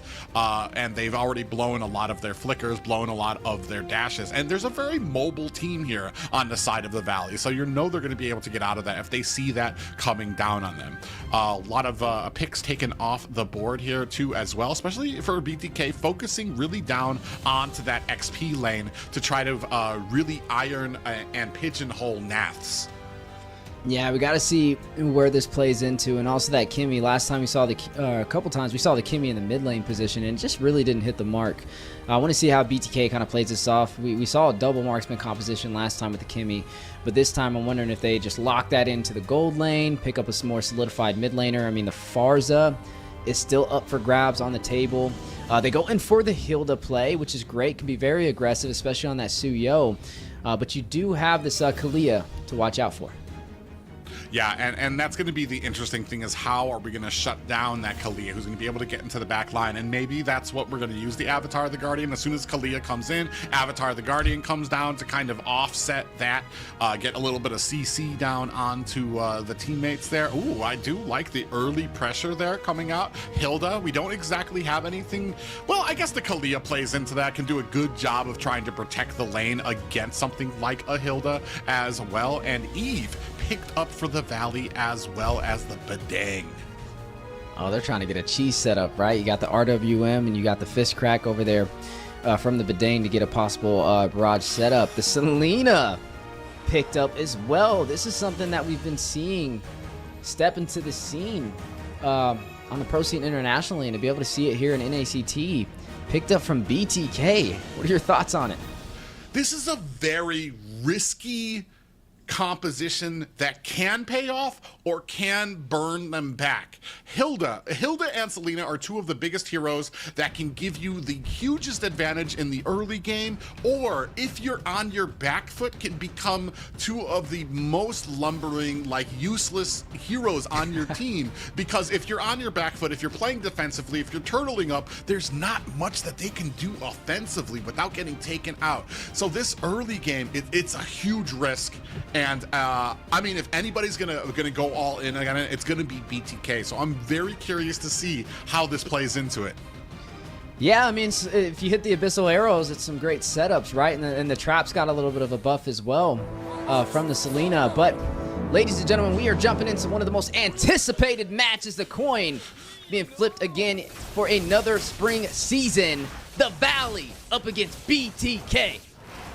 I'm not gonna lie, I am vibrating in my seat right now. I am so excited for this matchup. Like I said, this is basically a rematch from last season. You can see all members chilling. They are all in their boot camp, all grouped up. They are both teams taking this so seriously, already invading the jungle for BTK onto the valley. And a nice stun landed as a Shark here heading the way. Colwell trying to head off. Shark taking very low and might be in a little bit of trouble here, looking for an escape as Naps finds the kill. Best player finds one onto Colwell, trading back and forth. Best player in trouble as Nasty Wayne finds the kill onto him. Fly Chicken using that flicker to get himself back to his tower. 2-1, a slight advantage to the valley. Yeah, able to find 2-1. Best player finding a kill of his own, and you are going to see them kind of push on forward to lead the way in terms of kills. Right now, the Valley looking strong, right? A lot of, I would say they're the kind of voted as the underdogs, at least for the caster predictions and how they performed in the qualifiers, but they're putting up a good fight. Yeah, I mean, and there's so much to be said about a boot camp. Like, you know, both of these teams were doing nothing but in the last 2 weeks but playing, but practicing. And an evil Queller from Nasty Wayne takes down Fly Chicken in the XP lane. Chicken will fall. 3 kills on the board for the Valley. Nasty Wayne. Talk about a nasty jungler. We asked how he would kind of step into the tier list, those shoes needing to be filled, as the top 2 junglers are now on the same team, and he's now rising to the occasion, leading the way in kills for the Valley. This isn't unseen for BTK either, though. I've talked about this before. They do sometimes have a very slow start. This type of composition kind of remarked to me that they were going to have a little bit of a slow start as well. They were going to try to be carried by Hoon, by Fly Chicken, some of these heroes that do really well in the early game. As we hit that 6-minute to 7-minute mark, we'll start seeing how this starts adjusting. But right now, I mean, it's not looking too good for BTK. Yeah, the Valley pressing on forward onto this turtle. Nasty Wayne able to claim it. Shark! Oh, just narrowly able to escape with that Avatar the Guardian, doing a great job, understands his hero, understands what the damage he can take. Oh, just misses a stun. And this is something too. Are we getting the value that we need out of this Selena pick to really make it worth it? And that's what I really need to be seeing out of Hoon for BTK's composition to be successful. Yeah, and right now, you're looking at a turtle on their side and up by 2 kills. Off to a great start for the early game, but you can't count on a team like BTK. We know they know how to bounce back when things don't look in their favor.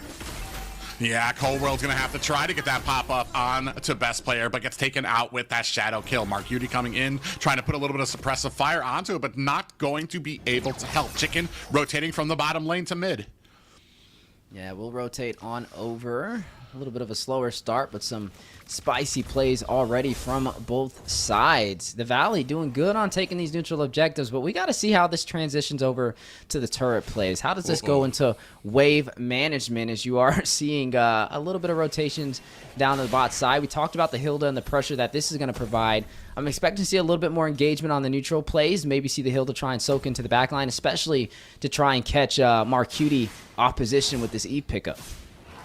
Yeah, and you can see here from the damage, most teams are pretty even right now, whether it comes up there. Nasty Wayne kind of edging his way forward when it comes to some of the gold, doing a great job of kind of continuing on. And that's what you want to do, especially on a Suyu. Continue the farming, get to that mid game very quickly, get some of those damage items so that you're kind of crushing it through a lot of these objective fights. Hoon, a little bit of clearing with that Abyssal Arrow as well. Both teams, a lot of respect for what both of these teams can do. You see, they're not trying to make any mistakes. They're being very safe with some of their plays. They're waiting for the advantage when it comes to some of these objective fights.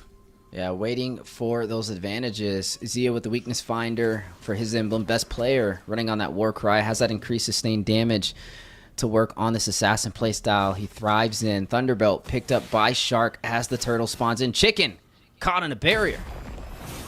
Yeah, both teams have all of their ultimates ready for this engagement. They're just waiting for the opportunity. Coldwell takes a little bit of damage. Shark right there to coop up. Fly Chicken comes in with some damage of his own. Feeling around here right now. Both teams playing it very safe, not wanting to be the one that makes a mistake. Shark edging out. Coldwell gets caught by Hoon. Coming in with the damage. Best player finds the kill onto Coldwell. That's going to be a roam down for the side of the Valley. And potentially a free turtle for the side of BTK. Oh, Fly Chicken very deep into the back line.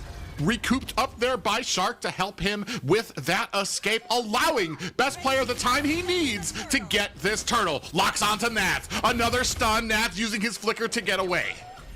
Yeah, Nat's able to escape to safety, but losing the neutral objective to the Bloodthirsty Kings. Now tied 1-1 on the Turtles. Best player up to his 3rd kill of this game. Highest kills on the board so far. He has all the kills for the Bloodthirsty Kings right now, but he did take 1 death. You got to watch out for him, though. He's definitely, with the invulnerability of that OEG Shadow kill, it's going to be a little tricky to beat him in the Rechu plays, and that's where we're going to be keeping a close eye on Nasty Wayne. Well, and that actually might be the difference here, too. Nasty Wayne has 2 kills. One of them actually went to Nats. All of the kills on the side of BTK went over to Best Player. The other team, BTK, doing what they need to set up those kills for Best Player so he can kind of get the farm he needs, especially on a Hayabusa, who just becomes such a menace toward that late game. Coldworld and Fly Chicken kind of going at it here, both checking up into these bushes. Some of those long and boring fights that you see here as both of them super tanky and a lot of regen. Yeah, a lot of regen and a big stun. Yeah, Fly Chicken's gonna go ahead and expend that flicker to get away. Ooh, coming in from the side, looking for a shadow kill. Best player does not find it, comes in with a quad shadows and decides against the shadow kill. Got a decent amount of CC on his way in, decided not to continue it. Yeah, but he's baiting the utility, but he needs to be careful. You're looking at the Valley trying to sandwich around for a play. A turret will drop on the bot side in favor for the Bloodthirsty Kings, able to take that down, and now a possible 3v3 may be on the way on the top side. Like we said, both of these teams, the coin being flipped. Look at how even the matchup is so far. Even in kills and barely a goal difference. 2K ahead for the Bloodthirsty Kings so far, and now a possible play toward that mid turret. I gotta look at Zia though. I'm looking at him on this Kimmy. I was wondering where it would play. Plays in the gold lane. Ouija Shadow kill, doing a little bit of chip damage. He has that weakness finder, right? So he's gonna be able to apply some slow, especially up against basic on this Harith. We'll see how these two fare off. Big engagement there. Marquette is going to have to back off. We do have the fist crack coming in from that. Big pop-up lands onto BTK. A big drac up. Who's going to use that flicker? We do have the real world manipulation is down, trying to put the damage onto Zia. Nasty Wayne, in the meantime, finds himself a turtle. Shark put some damage onto Nasty Wayne. Fly Chicken in the back line as well to help out. And unfortunately, BTK just not in the position to be able to contest that turtle. Yeah, Zia will pick up his first kill, though, taking down Coral, but trading that for a turtle into the hands of the Valley. I would still take that trade for the Valley. Right now, the gold is almost even and went down by 1K in difference.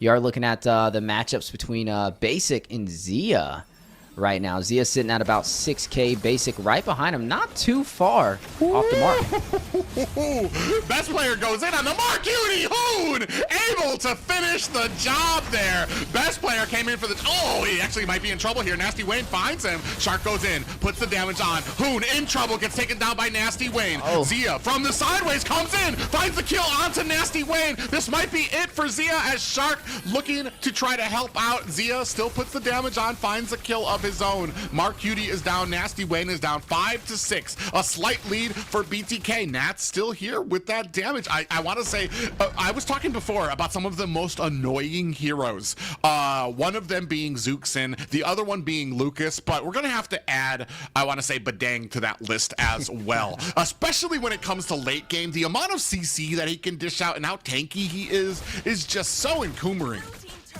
You are going to see the Tier 1 turret on the top side fall. Zia will claim that with no contest.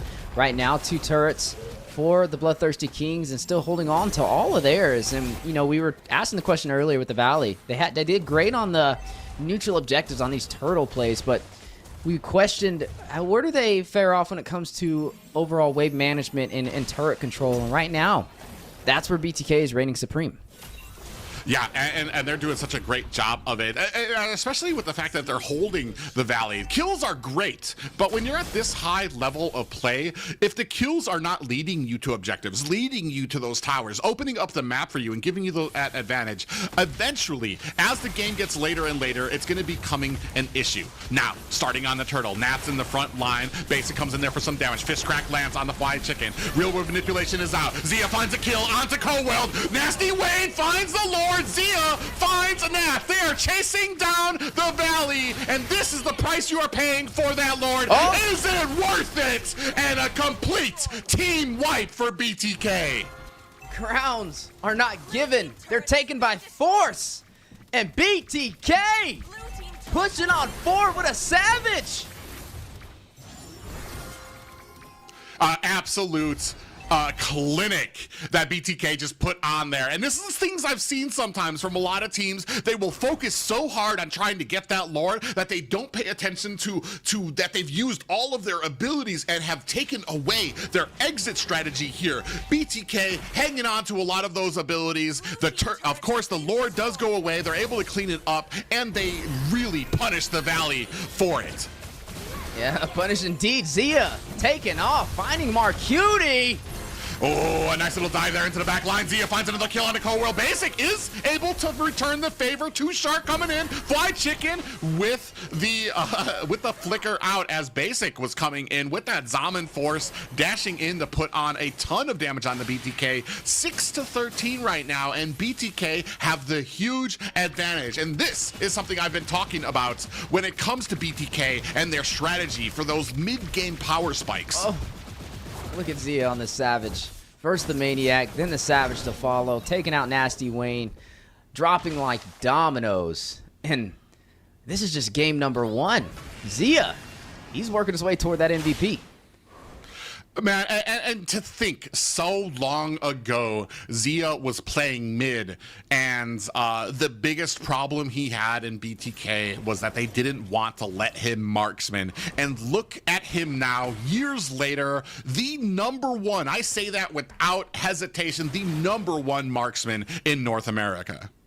He said with no hesitation either. And I mean, how can you debate that Savage that we seen moments ago? And not to mention on the revamped Kimmy on top of that. To be able to get that on that hero is definitely a treat to see. 13-6 on the scoreboard for the Bloodthirsty Kings, leading the way with 6 turrets on their side, yet to have a turret drop on the red side for them. A really strong defense, and this is where it seems like they're outshining the Valley, able to have more proper wave management and objective prio. And that starts to bleed over into the team fights because they're scaling in gold. They're up by 7K.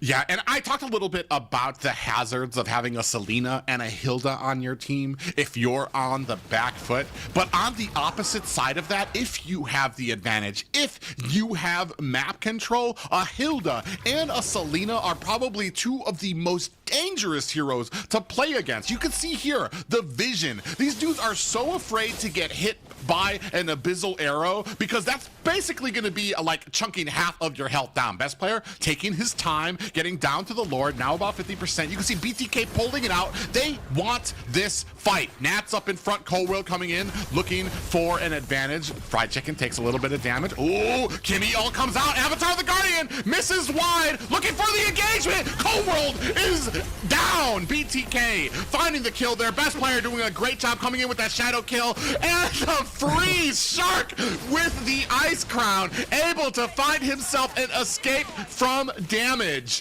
That is a tower down for the Valley, and actually it was a tower down for BTK, unfortunately, but a man down for the Valley, and BTK with the free Lord.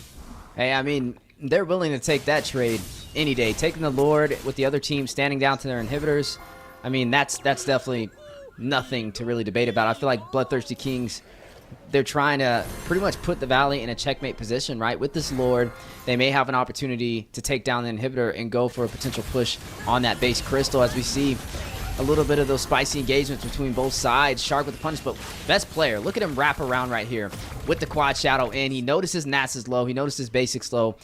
Okay, we don't see it all, but at the end, that Ouija shadow kill did lead to some kills, and is definitely best player keeping his eyes on the prize. Yeah, right now it is BTK's game to lose an 8K gold lead for them as the Lord starting to mound its way down to these high grounds. Yeah, Basic needs to get that rose gold. You are going to go ahead and see Nasty Wayne fall Cold World beside him. Oh man, a big push there by BTK, finds 3 down. That's a 4th. Nas is down. That's a complete team wipe. First game gonna go to BTK in dominating fashion. Not just a win, but a royal execution. The Bloodthirsty Kings ruling the battlefield yet again on their debut in the spring season up against the Valley. And what a game. I want to say, and we've talked about this before and I've harped on it, that early game by BTK, it's sluggish. It's struggling. They understand where their weaknesses are, and they try to play to it. They took a couple of deaths there.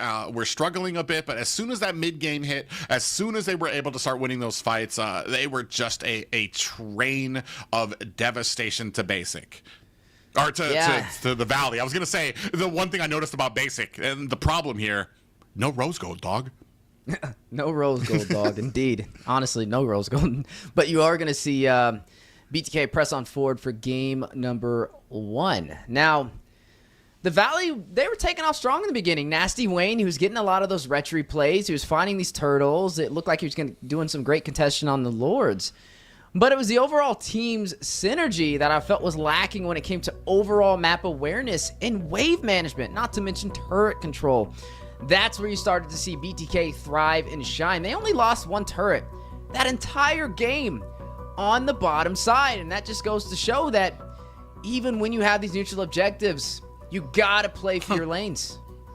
The interesting thing I'm seeing here too, as we saw the damage dealt stat up there, a ton of damage dealt by the Valley. It's just that BTK used its resources more valuably to be able to kind of get those precise hits that they needed. And as we talked about before, when BTK won a fight, they transitioned that into objectives, into towers, and that is where the Valley started to struggle a bit. Those early kills are great and all, and they set a nice little bit of momentum, but if you're not using it to open up the map and the enemy is, you're playing a game that is eventually going to start closing in around you slowly as the game progresses. And it was interesting to be able to see Hoon on this Selena, right? I mean, we've seen the Selena starting to be picked up a little bit more often. We saw it a bit in the qualifiers. We see it a little bit more internationally. And now, treading its way in water to the NACT Spring season. And we got to see if this is going to continue to be showcased as we progress through the season. I mean, I don't feel like his Selena was a top-notch performance. It's a little different from what we usually see from Hoon. We see Hoon on more of the Valentinas or the AoE mages, but to see him more on that straight-up predator like a Selena is definitely a different story. This is actually something that I've kind of been harping on when it comes to Hoon. I feel like he is a mechanically gifted individual. He's been playing these games for so long on the same level that Zane has. He has the same amount of history, the same amount of experience when it comes to these type of games, but I felt like the meta has always held him down because of the heroes like Aurora, like Vexana, heroes that don't shine when it comes to your mechanical ability. However, something like a Selena is something that is great, especially for somebody like Hoon, who can be able to excel at some of those mechanical abilities, the strafing, landing those skill shots that he needs to. So I'm very happy with that pick for him. Like I said, I was a little nervous at the beginning because it's one of those things that needs a little bit to take off, but man, what a great game. And then, of course, you can't start this without talking about Zia. Yeah, Zia, able to get the first Savage of the NACT Spring season. I feel like this dude always pulls this off, man. This is like nostalgia. It's like we're in the Matrix right now. We've seen this glitch before, but nonetheless, Zia, here it goes. There goes that amazing Savage that led over here as they traverse toward the bottom lane, popping off with the triple, the Maniac on the basic, and the Nasty Wayne, the final piece of the puzzle to make that Savage. And just ultimately a great game for the Bloodthirsty Kings. I like the respect from his team too. As soon as that abyssal arrow landed, the entire rest of BTK stopped and allowed Zia to kind of push forward, grab that savage, and then you saw the recalls going off there. And after that, it was basically a lost cause for the Valley. They had lost so much ground, and like we said, once you start losing, especially that mid tower, it just basically opens up so much on your base. And that's the thing about the Bloodthirsty Kings, right? Even when you have a slight advantage in the beginning, you think you have such a massive lead. But really, they're just poking the bear, right? They're just trying to figure out, when are you going to start making these mistakes? When are you going to get a little too overly aggressive? And once they figure out what that is, they just keep harping on it until they find the advantage they're looking for to even out that playing field. And once they even it out, that's when they start to steamroll. So jumping into game number 2, yeah, we got to see a couple of things change for the Valley for sure.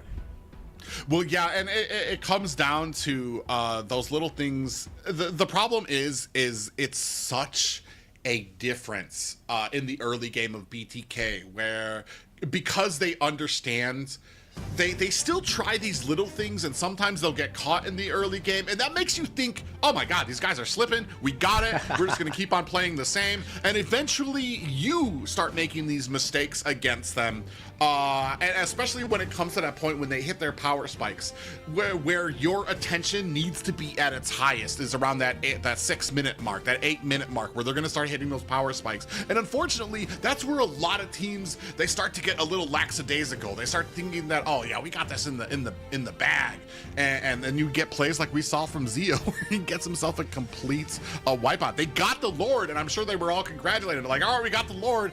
But I mean, what they were able to return with was crazy. You can see here the Valley, big respect paid there to Hoon as that first ban going to the Selena.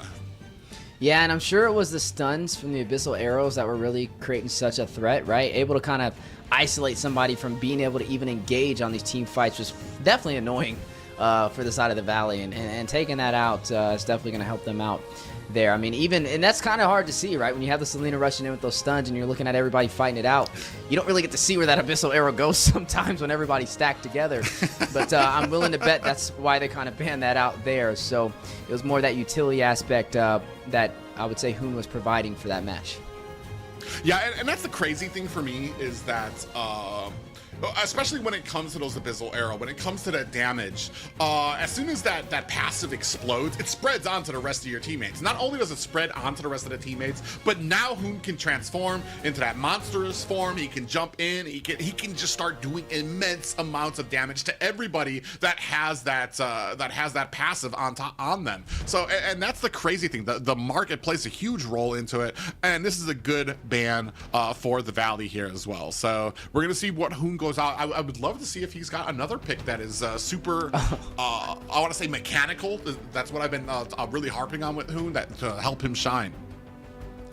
Yeah, but I'm willing to bet, best players like, look, man, let me get something now, all right? You had your turn. The world got to see your spicy pickup, and that's the interesting thing when you have a team of this caliber, right? They're able to play so well on so many different heroes that their comfort picks are pocket picks that you don't expect.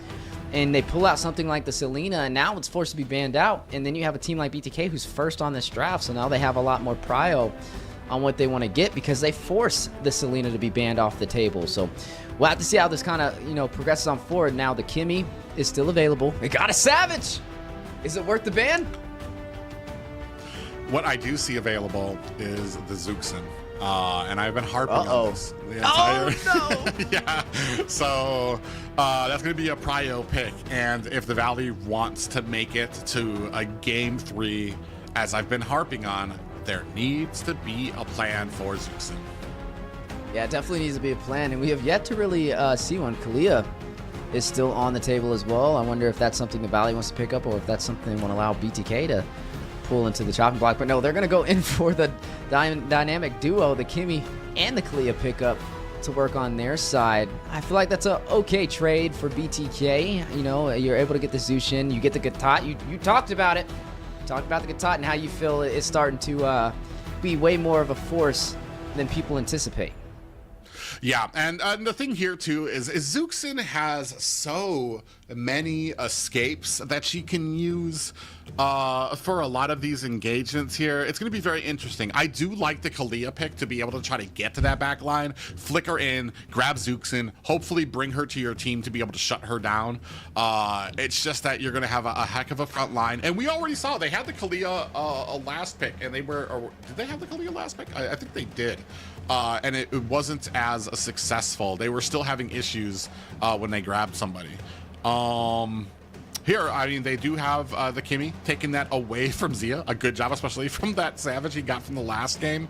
I'm not gonna lie, it's amazing to watch some of these guys, especially the marksmen here at the top of NA, play the Kimmy, because I'm not gonna lie, I was not trusting in her revamp. I tried playing it, and apparently I just don't have the mind to grasp how to play it well. But the way these guys use it, how well they're able to set up a lot of the CC and then come in with the damage is immense. And she has been a top tier marksman right now in, I want to say, not just North America, but the world scene. Yeah, and for the Kalia question, the Valley did have Kalia on the last match, and looks like they're going to run in for that yet again. So we'll see if it has more of an impact this time around for them in game number 2. And speaking of game number 2, this is match point for the BloodThirstyKings. Keep in mind, like we said, a different dynamic, one we have yet to ever see, a new format for the NACT. We like to switch it up every single season, and this time the stakes are higher than ever as there's no margin for error. And the Valley, they have to find a way to disrupt. I wouldn't say the early game was the neutral objectives wasn't the issue. It was just the micro plays, right, and the wave management and holding on to their lanes is where they started falling short. The quick rotations from BTK at a moment's notice, they're just faster to the punch. Well, I feel like when it comes to North America teams, the BTK always understand what they can give up, what is really not the most important to them, and they understand where their strength lies for a bunch of these. Ooh, the Fredrin ban out there is really interesting. So that's just the really interesting thing that I've always kind of leaned that about BTK. That's really interesting. My problem only comes like when it's international stage, is when that punishment in the early game continues on because they're facing teams that are not going to let up. They're facing teams, and that's what the Valley needs to be here. Is they need to be that team that does not let up, that only gets stronger as the game progresses and gets sharper. Here I see them, they make these tiny little mistakes that they think, okay, it's not a big deal, we have a lead, but it's a false lead because they have kills, they have objectives, but they don't have towers. They're not opening up the map, and the BTK is doing that. So the moment the script flips, it's an immediate flip, and it turns into a snowball that they aren't able to handle. Yeah, and definitely have to watch out for that, as it can roll up and pile up fast if you're not careful. You're going to see the Valentina picked up from the Valley, a little bit of that IMU action. I mean, you have the AOG, it's not really like the most profitable I mean, maybe you use the Crimson Beacon for the AoE damage, possibly. We'll have to see how this progresses. You are looking at the CC picked up, though, which is going to be a lot of maneuverability across the map, especially when you have a hero like a Tot who's going to try and drop on you with the AOG. You have a quad shadow from Best Player on this Hayabusa to watch out for, not to mention entire zonal control from Hoon. And let's just harp on Hoon for a minute. Like on the Jushin, he's running this because, which is not like the Selena we saw before. Now he's going more of the AoE control with a little bit of damage behind it. And speaking of damage, carry locked in for Zia. Yeah, a nice little. I do enjoy this draft coming from BTK. Both teams, they do a good job. This is what we were kind of lacking from the last game, is that it was one team was building for all timing of the game, early, mid, and late game, and the other team was leaving up a gap where they were being taken advantage of. Here, both teams, especially BTK, they've got Hilda for the early game, they've got that mid game locked down, especially where Zuxin starts coming in, and then that super late game where Zia's going to be able to do so much damage, especially if you have the taunt, especially if they're worried about a Hilda. We'll see how it kind of matches up here for Zuxin. Like I said, it all comes down, can we protect Zuxin, or is she going to be able to get her Lantern Flare off on the entire team and basically disrupt everything that they're trying to do, especially at these objective fights? Speaking of objectives and fighting overall, the Leomord picked up from the side of the valley. Now, this is a little bit of a surprise. I did read in the patch notes, though, he did get a little bit of a buff, if you say so. I mean, I guess when it comes to recalling the horse to be able to jump on there and stampede through, it's quicker. You're able to get on it a lot faster than you used to be, so he's able to kind of have a little bit more maneuverability and ease of playstyle when on his steed. So we'll have to see how that kind of plays into game number 2. As ladies and gentlemen, we are jumping into our second match of the third series for today. BTK up against the Valley. BTK leading the way 1-0. Yeah, 1-0, a last chance for the Valley to prove their worth. Oh, already Coldworld getting taken down to about half health here. Ooh, a little bit of damage coming on. Coldworld might be in a little bit of trouble. Gets held back to Hoon. All the while, Mark Cutie's trying to put some damage on. Coldworld finds himself an escape early. This is for all the marbles right now. Either you're taken out, and this is the unfortunate thing about this first round. We've been talking about it. One match here for the Valley could send them out of this entire thing. One more match for BTK could push them forward. Yeah, and it's make it or break it right now for game number 2. A big taunt, airborne displacement. Ooh, does the damage on the Coldworld. Is it going to be enough? Oh, Shark finds the kill there. Is going to use that Revitalize to keep him topped off. Meanwhile, best player already visiting, trying to go ahead and visit enemy jungle. Looking for maybe a little bit of a steal here on Nasty Wayne. Yeah, need to be careful. Quad Shadow, we just Shadow kill. Oh, finds the kill on to Nasty Wayne. I was a little skeptical there of the Shadow kill ending and him being under tower, but he comes in, still finds the damage and an early kill on to the Valley, onto Nasty Wayne. Yeah, able to find the kill at a moment's notice. Nats maybe next, hit with a taunt. Yeah, he's in trouble here. I got 3 members, and that. Oh, and a nice save by Coldworld. Naps finding the escape. Coldworld paying forward and dividend, earning his check tonight as a roam. Yeah, definitely ready to pay for dinner for the entire team. Need to be careful. Coldworld have to go back to safety. Best player gonna go in for the turtle, and now on to Marcuti. Oh, almost gets caught there. And a very different game here for BTK, as they're even taking a very firm and strong early lead against the Valley. Yeah, off to an early start. We saw the Valley in game number 1. They were the one who led a little bit in terms of the advantage. But this time around, BTK is going to claim that first neutral objective and start to control the inside of the jungle. Now we have to see these questions that we asked before the match started for the Valley. Wave management and turret control. How can they stop BTK from pushing through?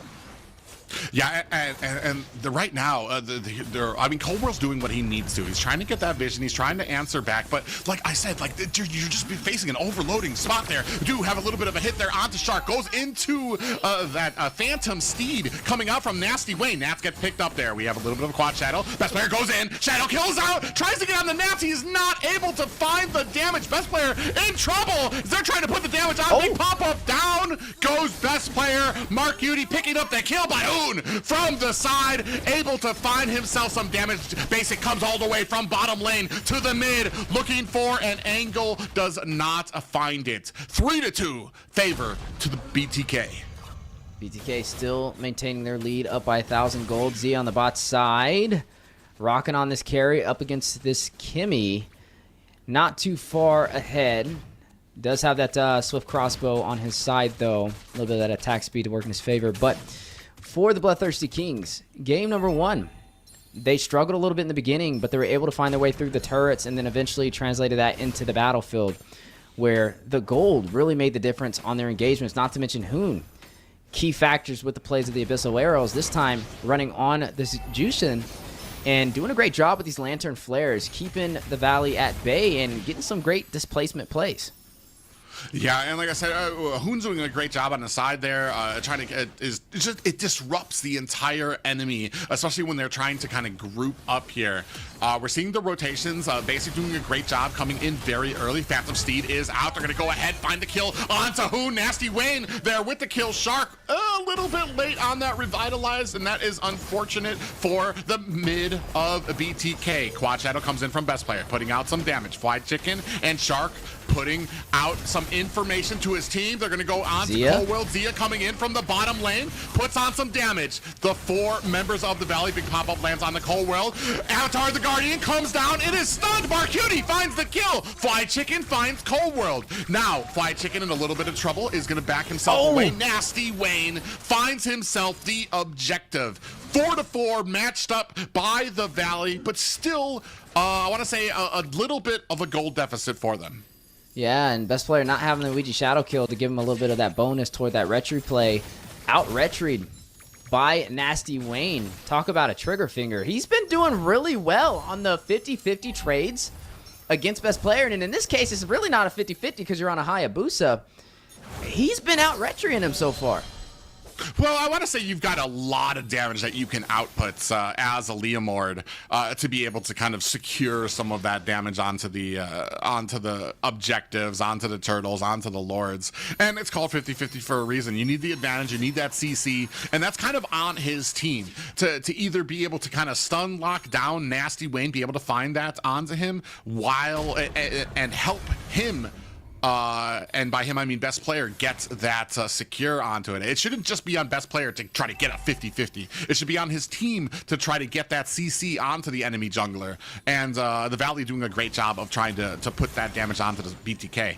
Nice little Phantom Steed out there from Nasty Wayne. Excuse me, it's been so long since I've seen a Leomord. We'll see. Zia might actually be caught here. Fly Chicken coming in, taking some damage from him. And it looks like a Shark going to go ahead and dash his way to safety. 4 members from the Valley coming down, looking for this bottom tower. And Shark actually going to find himself an escape with that AO, the Avatar the Guardian. Yeah, finds the escape. Basic will go ahead and shred down the turret on the bot side. Best player will answer back with a trade of himself. Takes a tier 1 on the top. Chicken hit with a lot of crowd control. Yeah, he's in trouble here. Actually gets caught, but the rest, you see Hoon, and this is the problem. Hoon, all of that damage, they all had to run because Hoon was there putting that lantern flare on them. They lock on the best player, but he's able to use that quad shadow. That means he's not going to have the quad shadow for this turtle fight. Shark comes in, trying to get some information. Hoon from the back end, big pop-up lands. They're going to try to put Shark down. He is a Nasty Wayne with the kill. Best player comes in, finds the retribution, and possibly the escape. Nope, it is all... Oh, he might be in trouble there. We do have the shadow kill come out. Basic finds the kill. Hoon now still trying to put out the damage. Zia from the side. Is that going to be it? A big pop-up lands. Zia now coming online as Fly Chicken takes down Cold World. A flicker by Fly Chicken. Hoon going to have to back up. Fly Chicken waiting. He's going to try to find the stun onto Nasty Wayne. Look at all that damage he does to Nasty Wayne. Thought he was going to be able to get a purple buff, but shied away by Fly Chicken. Yeah, Chicken, a great isolation play to be able to rush in, take down Cold World, and then flicker back out to safety on this Hilda. Such a threat. He's a beefy boy in that jungle, especially when he hugs in those bushes and waits for that opportunity, and it's becoming a problem for the Valley as he edges his way to the back line. And so far, BTK in the Valley putting on a great performance today, 5-6, 1 kill lead for the Valley. But you are looking at neutral objectives going in BTK's favor as they're up by 1 turtle. Looking at the gold difference between both of the ADC so far, not really that much of a difference. You're going to see the Sky Piercer picked up by Basic, has the lethality. We'll be able to get that execute once they get very low, that passive to be able to proc on it to work in his favor. We are looking at both sides still trying to find an advantage, but I wouldn't say this is really leaning toward one side. It's a battle tug of war so far. Yeah, it's really going to kind of come down to one of these objective fights, especially when it comes down to the Lord. Both teams are very even here. I want to say maybe BTK doing a little bit of a better job when it comes to wave management. And as I say that, we do have an ultimate. Shark might be caught using the Avatar of the Guardian. And a big pop-up back into their line. The Valley. Zia finds a kill on the Cold World. Naps in a little bit of trouble as Basic able to find Fly Chicken. Back player comes in, finds a shadow kill. Is that going to be enough? Zia finds the kill onto Basic. Now still tide, but here comes the First Lord. Yeah, and Zia trying to go for another Savage. Gets the double kill. Just picked up the Demon Hunter sword as well. He's definitely getting a lot more of these pricier items, and he's going to start hitting even faster as they start to stack up, hitting these power spikes, and already making his way toward the bottom side. You can tell he's like an engine ready, waiting to rev up, and there's the Golden Staff, Corrosion Sight, the Holy Core Trinity to work in his favor on this carry, which means if he does join these team fights, he's going to shred through these teams like some pulled pork. Well, he's already been doing a good job of kind of coming into a lot of these team fights, putting on some damage. He wasn't actually able to have a huge effect, wasn't able to get those kills, but he's still been doing such a good job of doing the rotations all the way from bottom lane, even if the turtle is up at top. You can see here, shredding down some of those towers. Lord up at top, the Valley on their back foot, looking for some type of answer that they can use against BTK. Yeah, looking for an answer, a window of opportunity. Lord marching on the top side toward that inhibitor turret in the Valley, putting on a great defense to be able to take it down. Cold World rushing in. Yeah, Zia's going to find himself a tower. Cold World down to about 10% health. He's really not able to find... Ooh, comes in. Shadow Kill is out. He's going to find himself back with the quad shadows. Minions up at top. And just again, we do have the Phantom Steed is out. Fried Chicken with the push away. Nasty Wayne in trouble. Zia finds the kill onto Nasty Wayne. Yeah, able to find the kill. 1 kill lead for the BloodThirstyKings. But again, still yet to find an answer when it comes to wave management and turret prio. Only losing 1 turret, a pure reflection, as if we're staring dead in the mirror from game number 1. Yeah, and this is, I mean, the Valley, there's not much that you can do when your team has this type of advantage when they're playing safe. As I say that, we do get put back in there. Quad Shadows is out. Best player in trouble. Zia finds a kill onto Nats. Zia, can anybody slow him down? Yeah, that's a man. I told you. This man just is putting the Valley in the smoker, and it's about 8 hours in. Time to take it out and shred it with these speedy light wheels, and you're going to go ahead and see them start making their way toward the base for the Valley.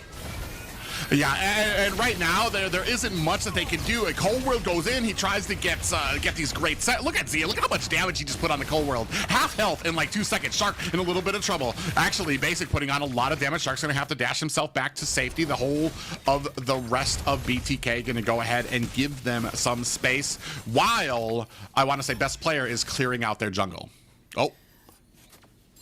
Ooh, a little bit of a seize opportunity. Spotted out. And they are going to be able to find Shark. He's an Avatar of the Guardian. Basic able to find the kill there, but they might have pressed too far on the side. Shadow Kill comes out. Is it going to be enough? No, they use the IMU Shadow Kill, or IMU Avatar of the Guardian to offset that. Fried Chicken trying to come in, but they think better of it. They do have the advantage, and they're just going to go ahead and push this so that they can try to get this Lord.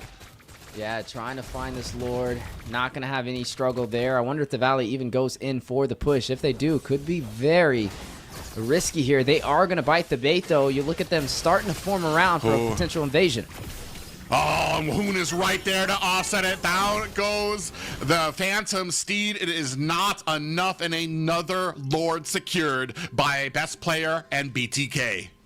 Yeah, and that window of hope is slowly starting to close for the Valley right now, as BTK claiming yet another objective and only losing 1 turret so far in this game, even though the Valley not too far behind in kills. When it comes to the overall map awareness and objective prio, that's where BTK is starting to shine. I mean, the gold difference, just look at Zia, 10K to 9K, almost 2K advantage over Basic on the other side. Yeah, and finding these great opportunities to kind of come in there, really knowing his distance and positioning, especially for a hero like Carry, who has to get in pretty close to be able to do that type of damage. Now shredding down the mid lane. Phantom Steed is out. Nasty Wayne coming in, trying to clear out some of these minions. Zia takes down the mid. Quad Shadow is out. They are able to find a kill onto best player. Can they turn this around? Zia finds a kill onto Nasty Wayne. Nats is down. This could be all all they want for the Valley. Hoon finds a kill onto Marcuti, 10%, looking for the clean. Hoon is by himself. They turn it around, and this might be a turnaround for the Valley. BloodThirstyKings thought they had the end game and were not able to close it. Not able to close it in the Valley. Deleting BTK like some spam mail. Able to push on forward with a clean wipeout and a Maniac. Trying to catch up to that Savage we've seen in game number 1. And another opportunity to possibly turn this around. Yeah, and you can see they're unfortunate. Best player was the first to go down, got a little greedy, went way into the back line, got stunned immediately, couldn't even be able to quad shadow his way to safety. Thankfully, BTK, they still have their towers up. They have gathered such an immense lead that the Valley hasn't really been able to kind of come back from it. They're still at a deficit of 2K, but this does thoroughly take away a lot of the advantage that BTK had. I'm starting to see these winter crowns picked up, looking for a window of opportunity. Swap that for the immortality. We know what's going on behind the scenes. You know, interesting enough, the Malefic gun picked up over there from Zia, so he is going to be able to have those extended attacks when he does rush in.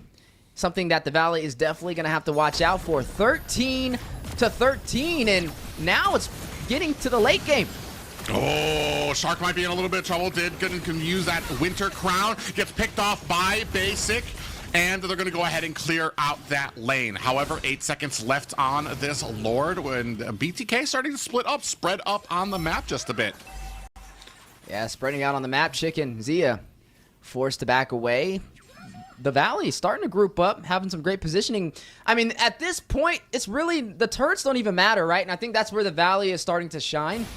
It's just team fight. As long as they can team fight and clear at least wave management from the minions, this is where they can overthrow BTK. Yeah, and especially with that advantage taken away, Fight Chicken actually coming up from the top. Cold Will comes in, latches on the Hoon, looking for an answer. Misses his ultimate. Best player finds a kill onto Basic. Nasty Wayne getting picked apart as Zia finds a kill on to Cold World. That is 2 down for the Valley and another free Lord for BTK. Yeah, another free Lord indeed, and it started with Basic getting picked off over there without having an ADC, and then Cold World right behind him. A free Lord for the BloodThirstyKings in the Valley wisely backs away.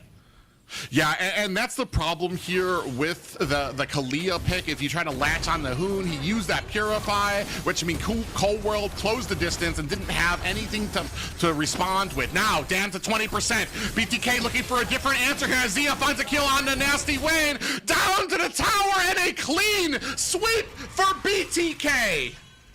The Valley nils. The crown soaked in blood, and BTK standing alone, undisputed, unrivaled. Look at them, unforgettable. Those are the moments we live for. Another great time for the NACT spring season, and BTK will move on forward. Oh, a little bit of a hookup in that second to last engagement on the core, but they cleaned it up very nicely. The synergy that they had during the team fights, being able to find the advantages that they need. Unfortunate for Cold World, I feel like some of these engagements that he had, they were just countered very well by BTK, and once they were countered, Zia just started laying into them. Zia's got rose gold, dog. You see that last item? That's a statement. That's a statement from Zia right there. The last item picks up the rose gold right before closing out the game. What a series. And this is the first time, like we mentioned, to see these two teams face off so early in an elimination. And BTK looking stronger than ever. Finally, something has upset the caster curse that we had on here earlier. Casters correct with their predictions here. But man, what a great game played by BTK. Like I said, there was that little flub second to last engagement. I feel like best player maybe got a little bit ahead of himself. Like there was no need for him to go in at the point that he did. He got CC'd down underneath the core, got taken down early, and then things started falling apart for his team, even though Zia was still trying to put on a ton of damage. unfortunately for BTK, or not for BTK, for the Valley, they weren't able to turn it around enough. They were still, I want to say, it was still 50-50 for them, but some of these engagements, it turns, especially for Kalia, Purifies really turn her abilities against her. You go in, you get close to the enemy, you start taking a lot of damage, you're hoping that you grab somebody and drag them back to your team, but if you are not able to do that, if a Purify comes out, then you have a hero that is basically jumping into the enemy, taking a lot of damage, jumping out of the enemy, and then they're all gonna just jump down your throat to try to find that kill. And Zia was right there every time. Yeah, Zia able to get that Savage, able to set a record in their debut series for the NACT Spring season, and also take down the Valley, not to mention do it to the Valley on top of that. It's very impressive. But I would say it was overall a good series from both sides. Definitely, I would say with the Valley, I mean, it's a little newer, I would say, in terms of synergy, right? I mean, you're talking about Nasty Wayne on the team. When it comes to the other side with BTK, I would definitely say that those players specifically have played together for a longer period of time, and especially when you switch that jungler position. But I feel like Nasty Wayne, he did a pretty decent job to be able to see him step into the NACT scene. He did a great job, and they held their own against BTK, had a great job. The unfortunate part is I could have seen both of these teams being on opposite sides of the brackets. They could have easily possibly been in the grand finals. Unfortunately, the way it ended up here with the randomness and the random draws, and the fact that the Valley got dropped to the lower bracket of the qualifiers meant that they met BTK as the first match here in NACT. And unfortunate for them, a poetic ending for a great team like the Valley, but BTK was just too much.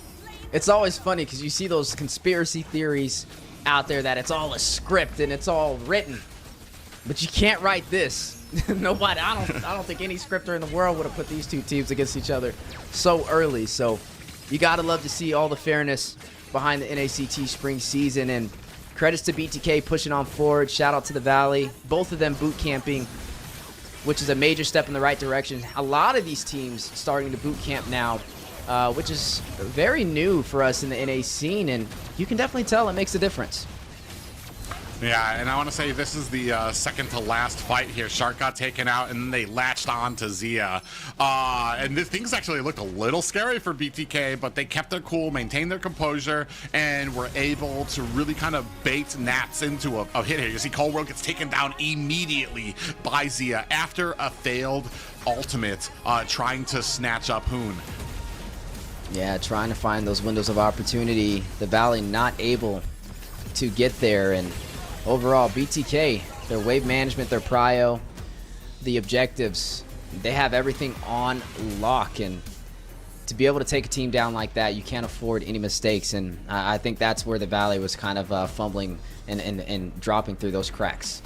Yeah, and the interesting thing here is, had it been a best of 3 when BTK and the Valley met last season, that would have gone to the Valley, because BTK lost their first, 3 or 4 matches? So it's very interesting, very poetic, and unfortunate, but BTK moves forward.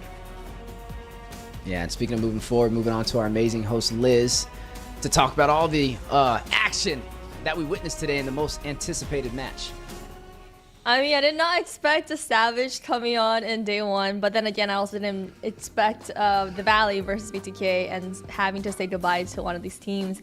But amazing performance coming in from BTK. They had a rough start in the first match, I would say, but they, at the end of the day, proved that they are the better team. They are the stronger team. They made less mistakes, and I'm glad to see that Selena coming into play. Yeah, the Selena was definitely a treat. Like we said, we see it a little bit more on the international side. I know Private Dancer had loved seeing that, especially talking about Hoon and how long he's been in the NA scene and just how mechanically gifted he is. Yeah, like I said, he's usually held down by some picks, but that's Selena. Like I said, I was a little skeptical at first when I first saw it, because it's one of those picks just like a Hilda. If you fall onto a defensive turtling posture, your team, it's very hard for you to make use of those picks. But thankfully for a team like BTK, able to kind of find that advantage. Yeah, and the MVP of this game, I would guess, is the one who have clutched in that Savage, but it could be, let's take a look at who the MVP is. It is indeed Zia with that match KDA of 10, 1, and 3. It seems like he has been carrying his team on his back. Yeah, I mean, Zia definitely had a lot of great looks in both of those games, right? Staying in the back line and then deciding to engage only when necessary, but definitely making a major advantage when he did. And it really also helped, credits to BTK, just the massive gold difference helps him get to those power spikes way earlier than Basic. And then you see him be a little bit more passive. Sometimes we see Basic kind of overextend and be one of the first ones taken out in these neutral objectives, but you don't ever really see that from Zia. He kind of waits to engage until he knows he's going to secure that kill. The great thing I've always talked about with Zia is that he is an independent marksman. Independently of his team, he is always going to do great. No matter if BTK is slugging around in the early half, if they're successful, Zia is always going to do great in his lane. So if BTK falls short in the early half or mid game, then he's going to be able to come there and pick up the pieces. However, when you've got a team like when BTK is doing great, he's gonna shine like a diamond through a lot of these, where you're seeing him get Savages with a 10 and 1 on a carry, and you saw those great early rotations from him. And that's something that a lot of carries and a lot of those late game marksmen lack a bit. They'll just sit in their lane, they'll try to get that gold, they'll try to push, and then they'll just sit in their lane. He was rotating all the way from bottom lane to the turtle lane. You'd have thought he was a Moskov with how fast he was getting there for a lot of these objectives fights. And that just kind of shows the expertise that he has with getting all around the map and being able to utilize his picks. Yeah, and we saw the Kimmy coming back. I like Private said how it's different when the pros play the Kimmy versus when we play the Kimmy. I did not know Kimmy can be played that way, and Zia was a mage player, so this hero kind of is a perfect mix of being a good gold laner and a great mage. I would say today records are being set, and it's up to these teams to be able to break them. We got to see a Savage happen. We got to see a almost flawless game. It was like 22-1 in the previous series, and like we said, we still have a whole nother series to close out the day. And this is what we love to see for the NACT, right? A whole different format, single elimination. It's a little bittersweet to say farewell to these teams who have fought so hard in the qualifiers, to these teams, these pros who we've seen compete since the beginning when we started the whole entire NACT, and to see it get to this level. I mean, we saw the rosters on start.gg, right? You saw everybody out there. I want to say this is the biggest talent pool we've ever had.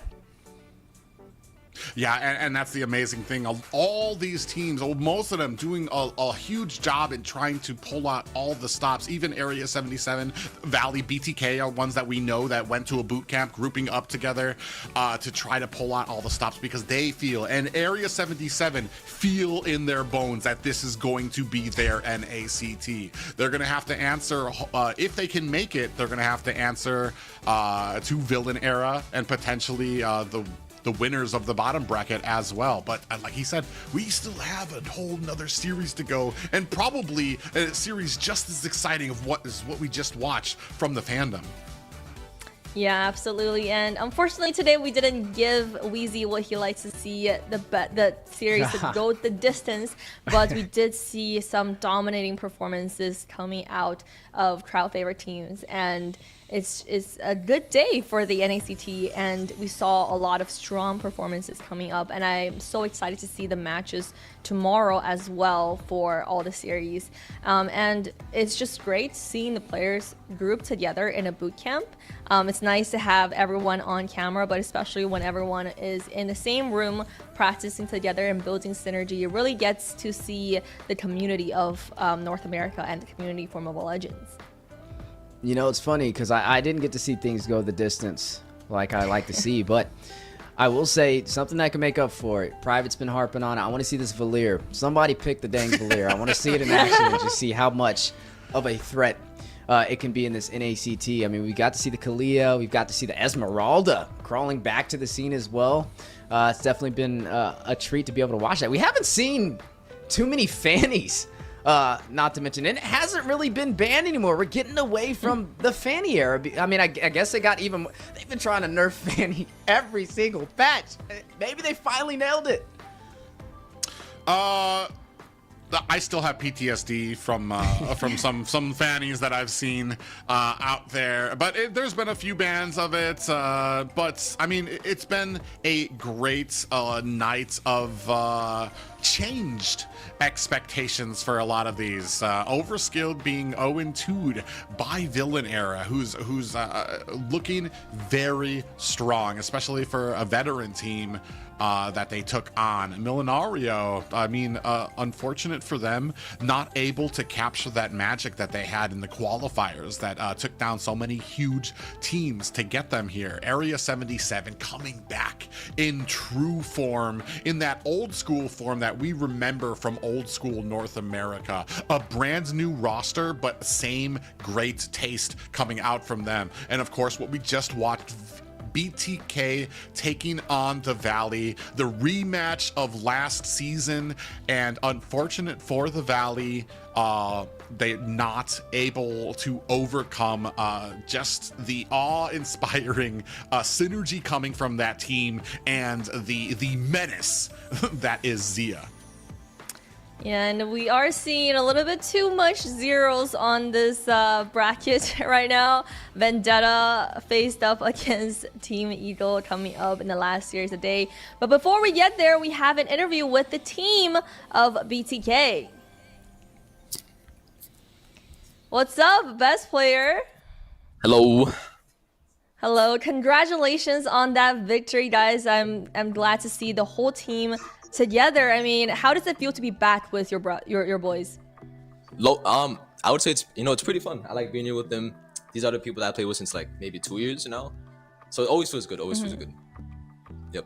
Yeah, and how do you think it feels different compared to last year for the NACT Spring? Well, I mean, that was a pretty bad NACT, but regardless of the fact, both teams are extremely good. This team right here, I feel more comfortable with, they just know me a lot better. They know me a lot more. So that's it. Yeah, you guys did amazing today. Now, with a lot of the revamps with the heroes, and now, what do you think about the meta right now for the Mobile Legends? I think the meta is always, shifting in weird places. Like, I didn't really expect Kimmy to be meta. I played her a bit too. I guess I just suck. But Zia got a savage first game, so seems pretty good. Pretty good. Yeah, and with that being said, can we get Zia in the interview as well? Zia? Yes, we can. Zia. Wait, he's like, Zia, he's a little bit sick, so he doesn't really want to come interview right now. Oh, okay. But in any case, Zia carried the team in the back. We're just gonna ask if Zia's back hurts from carrying his team, but I'm sure that's a fun little joke. Now, for the other players, is Hoon in with you guys right now? Hoon. Yes, he is. Hoon, step up. The man lady on the couch, I assume.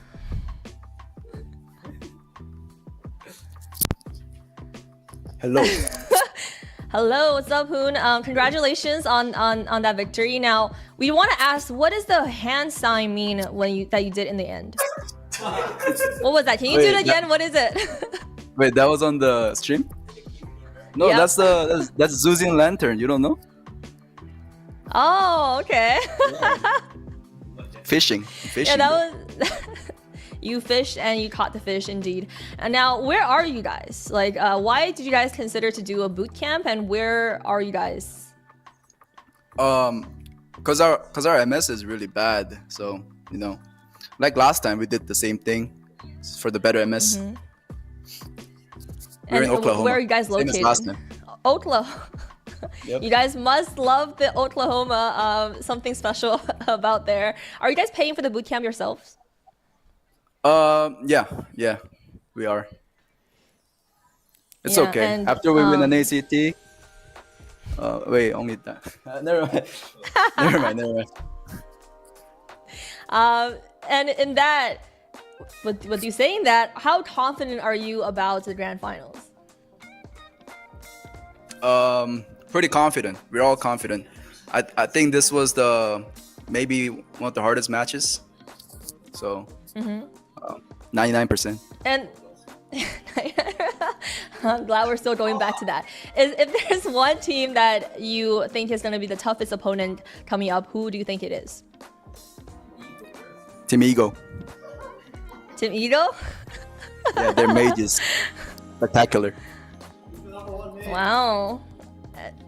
And maybe you guys get to see them tomorrow. Now, last question for Hoon is, who convinced Zane to be a sub for your team? He made that decision himself. So has he been playing with you guys, or are we gonna see Zane back, or is it just mostly the 5 main of you guys? No comments. Are keeping that disclosed within the team. Next up, can we get Shark joining us? Dongbo! Super Shark! Dongbo! Super Shark! Dongbo! Ni hao. Shark, ni hao. Hello? Hello. Please. We saw you were actually... Yeah? What were you saying? Go fit. Go fit. Well, we actually saw you were streaming the qualifiers. Have you been doubling down on your streaming career? I think I will trim more after the NACT. So, yeah, I will trim more after the NACT. After I win, yeah. After you, how do you like streaming? Do you enjoy it? No, I just trim for the diamond. I want diamond. That's a low ball that you're aiming at. Well, with the viewers, how do we actually follow you and how do we support you on your stream? Just look up BTK Super Shark on YouTube, MLBB. You will see me. Is there a schedule that you stream by, or is it just like sporadic? It's depend. If you're lucky enough, you will see me trimming. Yeah.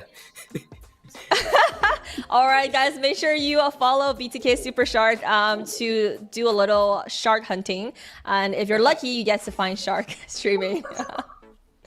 And last but not least, can we get Chicken to join us? Master? Hello? Hello? Master Shifu. Say ni hao. No. Ni hao. Ni hao. Hello, Chicken. How are you doing? How are you enjoying the season so far? Not good. This meta is boring. This meta is boring? What would you say is the meta right now for the XP lane? Tanks. And CC on the side. CC, what would you prefer to be playing? Lapu Lapu. Well, let's hope that Lapu Lapu comes back. How confident are you, Chicken, about your performance and your team making it to the grand finals and to MSC? Pretty confident, but I don't want to jinx anything. All right, and we don't want to keep you guys for too long. Anything else you want to say to fans? Any plans on streaming again? I think everyone streams here after NACT though. Yeah, and make sure you guys support the whole team with streaming. And best of luck to you guys with your upcoming matches. And we hope to see the best of you guys tomorrow. All right, thank you. All right. The team is chilling. The team chilling on the couch. I love it. A great synergy coming in from the BTK boys. You know, some of them can say very little words, but it's so impactful to the world. It's so amazing to be able to see that. But yeah, boot camping it out of their own pocket shows their dedication, and I look forward to seeing where they go. Yeah, an amazing thing too, and best player looks like 1,000 times more comfortable this season, and it goes to say too, like a lot of people forget that best player and that squad have been together for a long time, even before this, even when it was Gaming Gladiators, when it was oh yeah, I almost forgot about that. When it was the yeah, you know what I mean. So best player, I mean, and he just seems the synergy just seems a lot better for him there, and he's being wildly more successful right now. And good luck to BTK when it comes to the rest of the tournament. Yeah, absolutely. I mean, there was the Ohio brothers that I actually do remember. It's hard to forget the Ohio brothers. That name is in for itself. And then there's actually GG that I almost forgot about. Oh, yeah. But now, now we are here with BTK, something that we never saw we would see. But congratulations to BTK. They have more matches to go tomorrow. But before we get to that, we will have our last series coming up. Team Eagle versus Team Vendetta. So they kind of hyped up a little bit of Team Eagle. I'm excited to see what our casters predict for next series. But before that, we have a short break. We'll see you back in 10 minutes.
相変わらずやかましい奴らだ。今度は背中合わせでいくわよ。よっしゃ第7班ここに復活だってばよ。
ここは俺に任せて。もらった。4代目他を超える忍びはお前しかいないと俺はそう信じてる。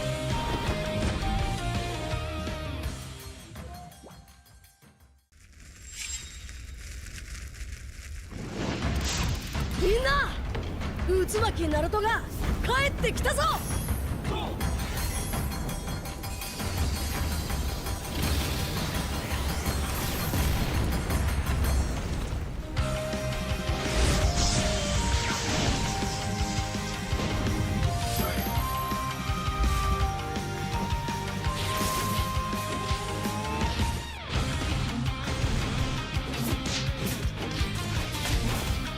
クラマ力を貸してくれ。よ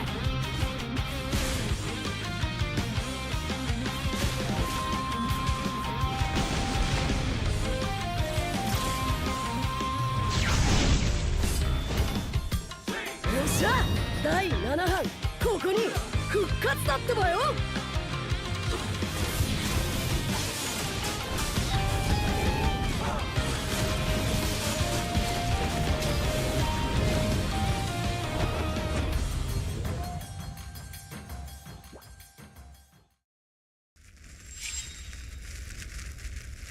みんなを守るために私はもっと強くなる。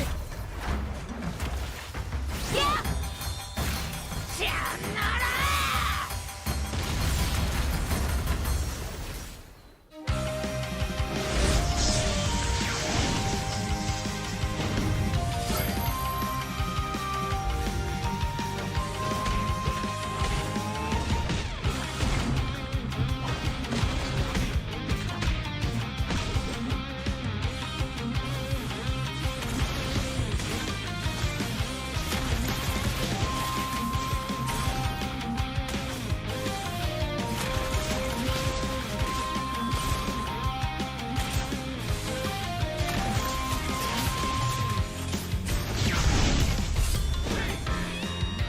今度は背中合わせでいくわよ。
見せてやるよシャリンガンの本当の力をな。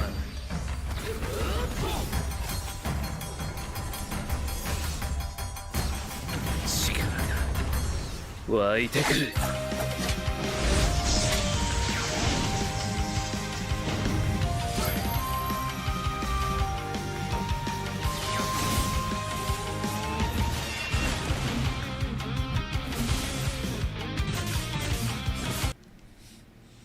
Ladies and gentlemen, boys and girls, humans and pets alike, we are here for the last series of day 1 of the NACT 2025 Spring. I'm Liz, joined alongside Steph Weezy and Private Dancer.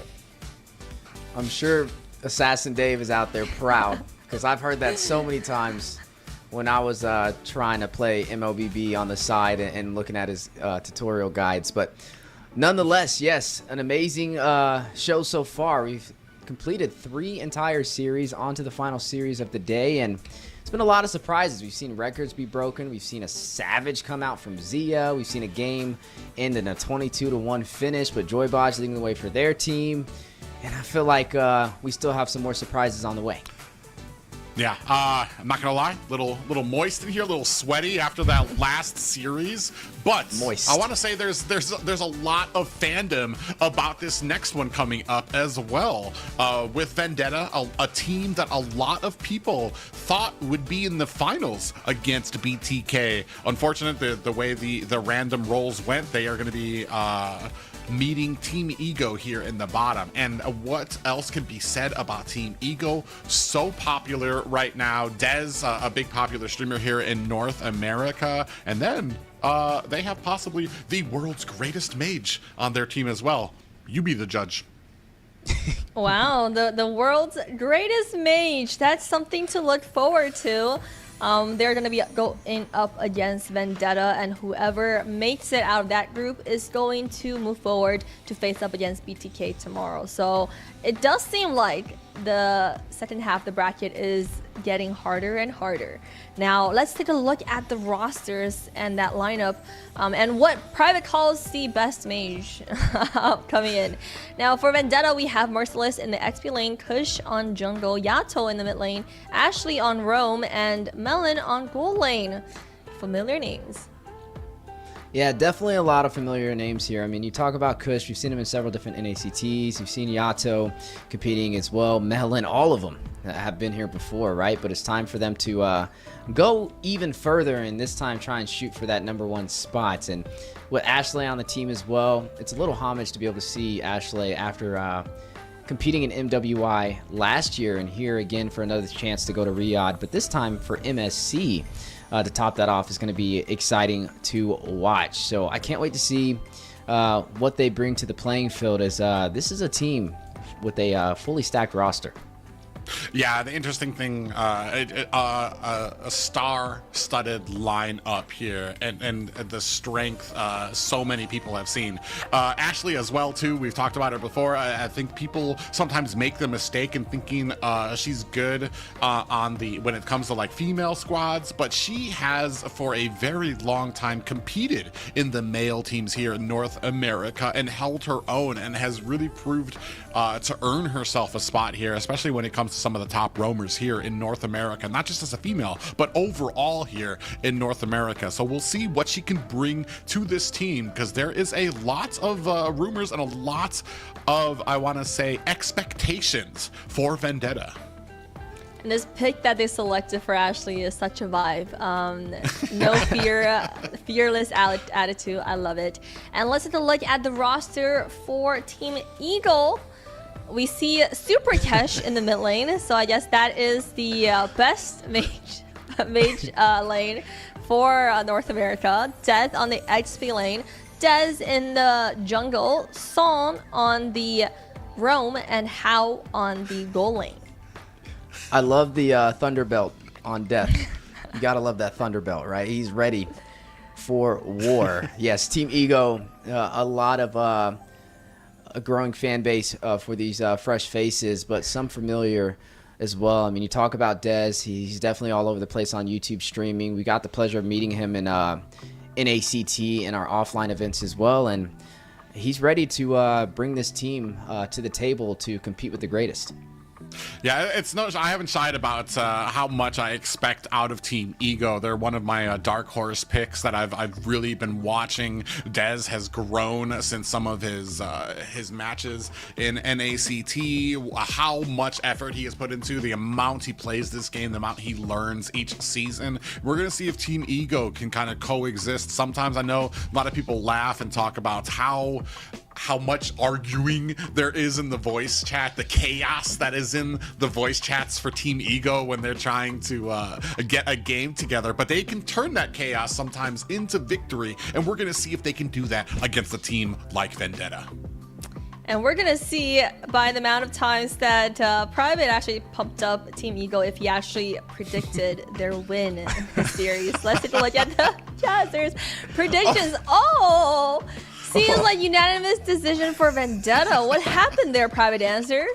It's the same thing that kind of happened when it comes to Villain Era and Overskilled. It's nice to be a fan of a team. However, when it comes to like some of these picks, you have to sometimes you kind of lean towards what has happened and how successful some of these teams have been. Vendetta worked their way through the top bracket, and Team Ego eventually had to work their way through the bottom bracket. However, this is the same story we had from the first match as well. And we saw what happened to Overskilled when they took on Villain Arc.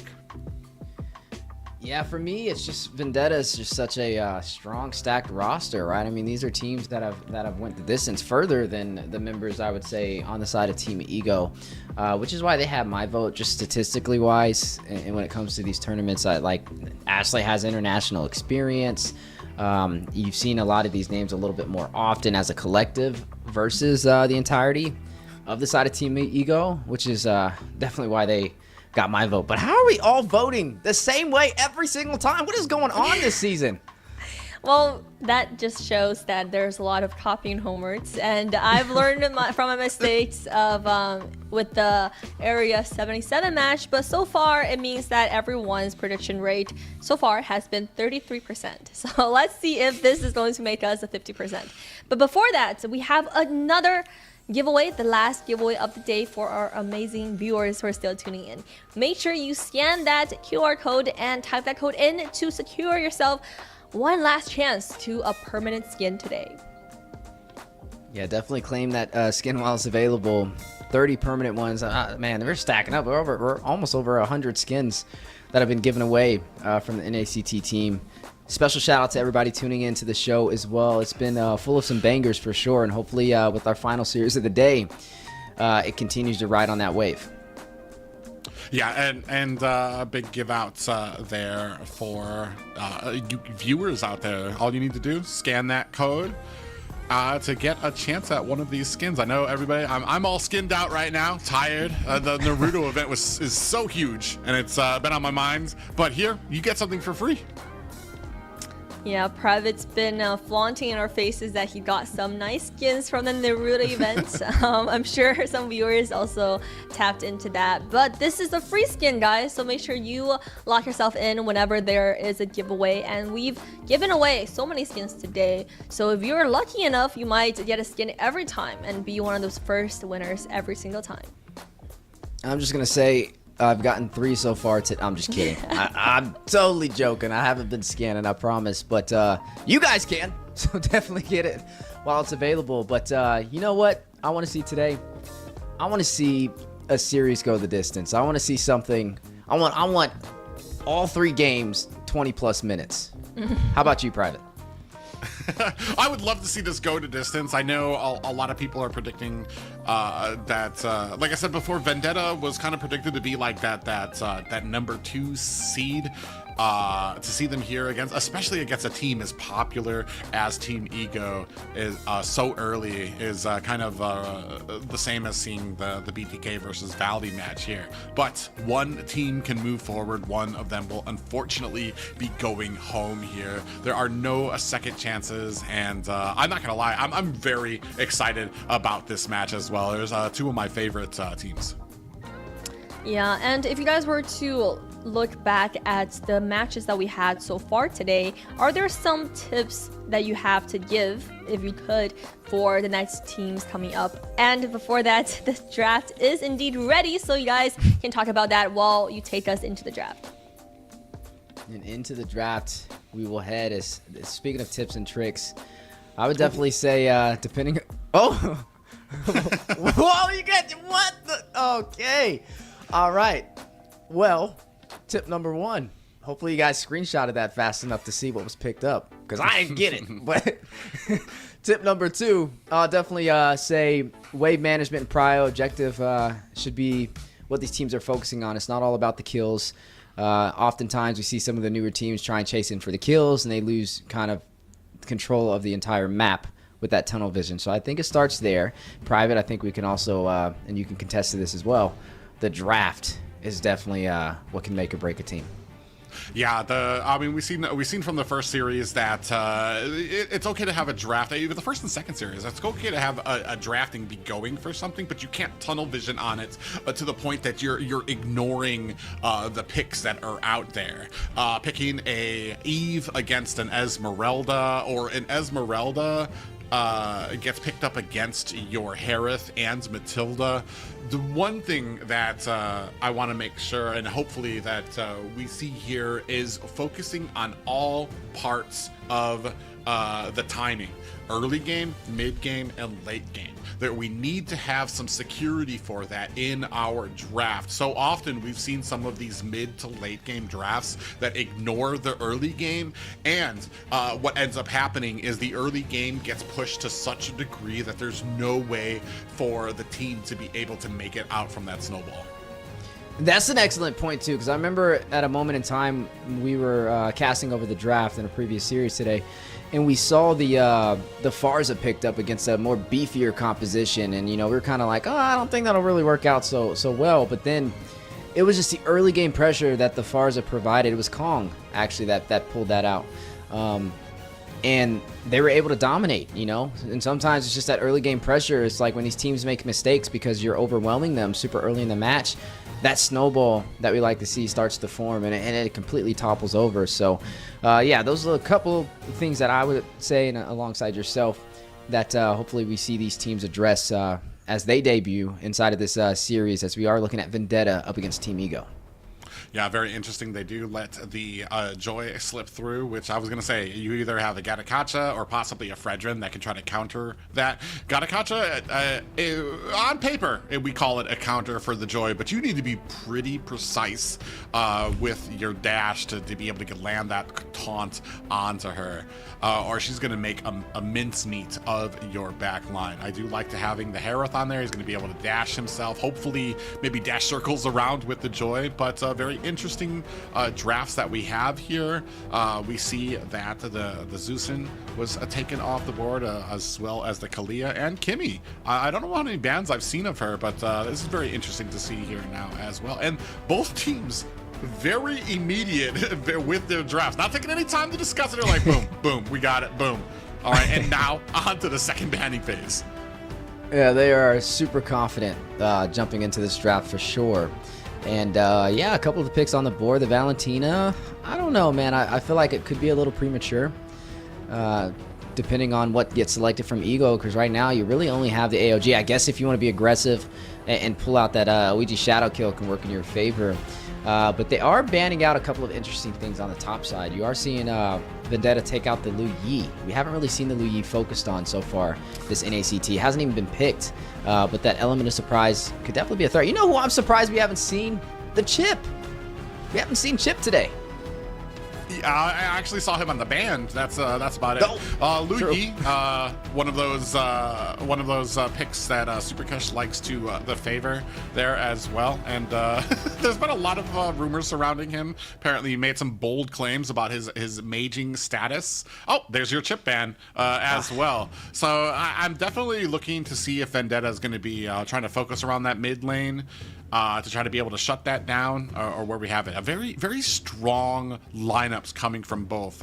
We were talking about some of those being able to capitalize on all aspects of the game, early, mid, and late, and they're doing a great job through these drafts of doing that. Yeah, and right now they're trying to pull a card for the mage, right? They picked the Valentine, I'm assuming, to deny the Farza play, because then you're going to Feathered Airstrike, which really raises the question, what does Ego go? They're going to pick up the Bruno, though. This will be a little interesting. You know, I know we all remember that Bruno with that Malefic gun back in the day and how hard that hit. So to see the Bruno, the heavy nerfs that he's had, you know, in the past and now being picked up again, and I want to see how he kind of fares off. This will be the first Bruno that we see today. Yeah, they did nerf his range a little. It was a menace to have a Bruno that could hit your tower from outside the tower range. It's absolutely disturbing to play against. And this draft just went so quick. It's so interesting. I feel like both of these teams are very confident in their drafts and what they have here. My big poll out here is how are we going to be able to protect the Sicilian from this Joy as some of these engagements go towards these objectives, because that's the biggest problem with Joy is you're not able to lock her down. We have a decent amount of CC on our side right now. We have the Gatakacha, Sanguine Claws, I don't really want to say are going to catch a Joy, but we also have some CC coming out from Bedang, so it's going to be very interesting to see how these two compositions clash into each other. And I feel like, well, Vendetta kind of forced that hand with the Sicilian pickup, right? I mean, because traditionally they could have picked out a Farza here, and it would have worked out. But the reason why they didn't pick that is because that Valentina's on the other side, and they can't profit off that Sicilian just as well. But as we jump into our final series of the day with the debut matchup, Vendetta up against Team Ego in a best-of-3. Yeah, I'm very excited about this match to see how well they perform here and how well that they can coexist with some of that synergy. A lot of eyes on both of these teams. As I talked about before, Vendetta did make it through the top bracket. Team Ego forced down to the lower bracket, but came very strong to secure their spot here in the top 8. Ashley looking for a little bit of vision, trying to get some information for her team. Des goes in and still able to get the retribution on that Lethal Wanderer. Yeah, and I'm going to keep a close eye on Ashley and the positioning, the tank mage synergy compared to Team Ego over there with Song and Super Kesh. Song definitely going to be rotating around looking for some great AOGs, but Super Kesh, he's got to play a little bit passive, right? He got to get those stacks. Sicilian getting a little bit of a nerf to where the mid game doesn't pick up as soon as it did before. Not sure how effective it is. I mean, Sicilian is still one of the more prioed mages outside of that Farza that we see traditionally. So right now, I think we're looking at a great draft from both sides, but close eye on Ashley compared to Song. Yeah, and the thing here is too is how well is that trio of the mid and roam gonna be able to kind of get around some of these lanes here as well. Ooh, coming in with the quad shadow. Song gets caught a little bit of a stun. Ashley able to pick it up, taken down to 10%. Song, is gonna be able to put out that healing. Yeah, we'll put out that healing. Something interesting to see as well. Yato, he goes in for the quantum charge, so he's gonna have that mobility to work in his favor. So we'll have to see the basic attack grants that HP for him as well. So we'll see how this comes into play as the first turtle now on the board and a possible siege. Oh, Kush is able to pick up that lore, does find the kill on to Death. Song running for the hills, trying to get the security of his towers. In comes Kush, puts up some damage, but no worse for wear. They do find a kill. They do find the first objective, giving them just a slight lead in the gold department. Hey, man, Kush got to buy one, get one free. He got the kill, and he got the turtle to work in his favor, so they're going to have to watch out for him as this game progresses. He has that temporal rain as well, so he has a lot more CDR on his regular skills, not that ultimate, but it'll make him more effective on this Joy, which we haven't really got to see too much of a showcasing, but we're hear a lot of electrifying beats as this game progresses.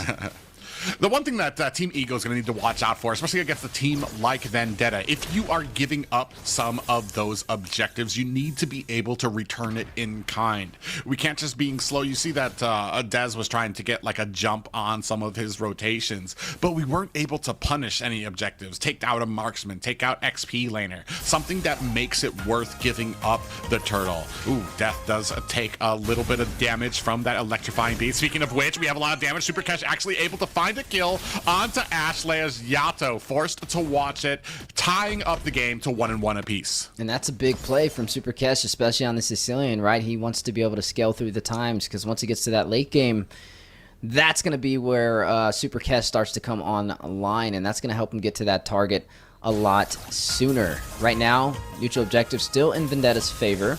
We got to see how the next turtle play goes out, but invasion by Kush.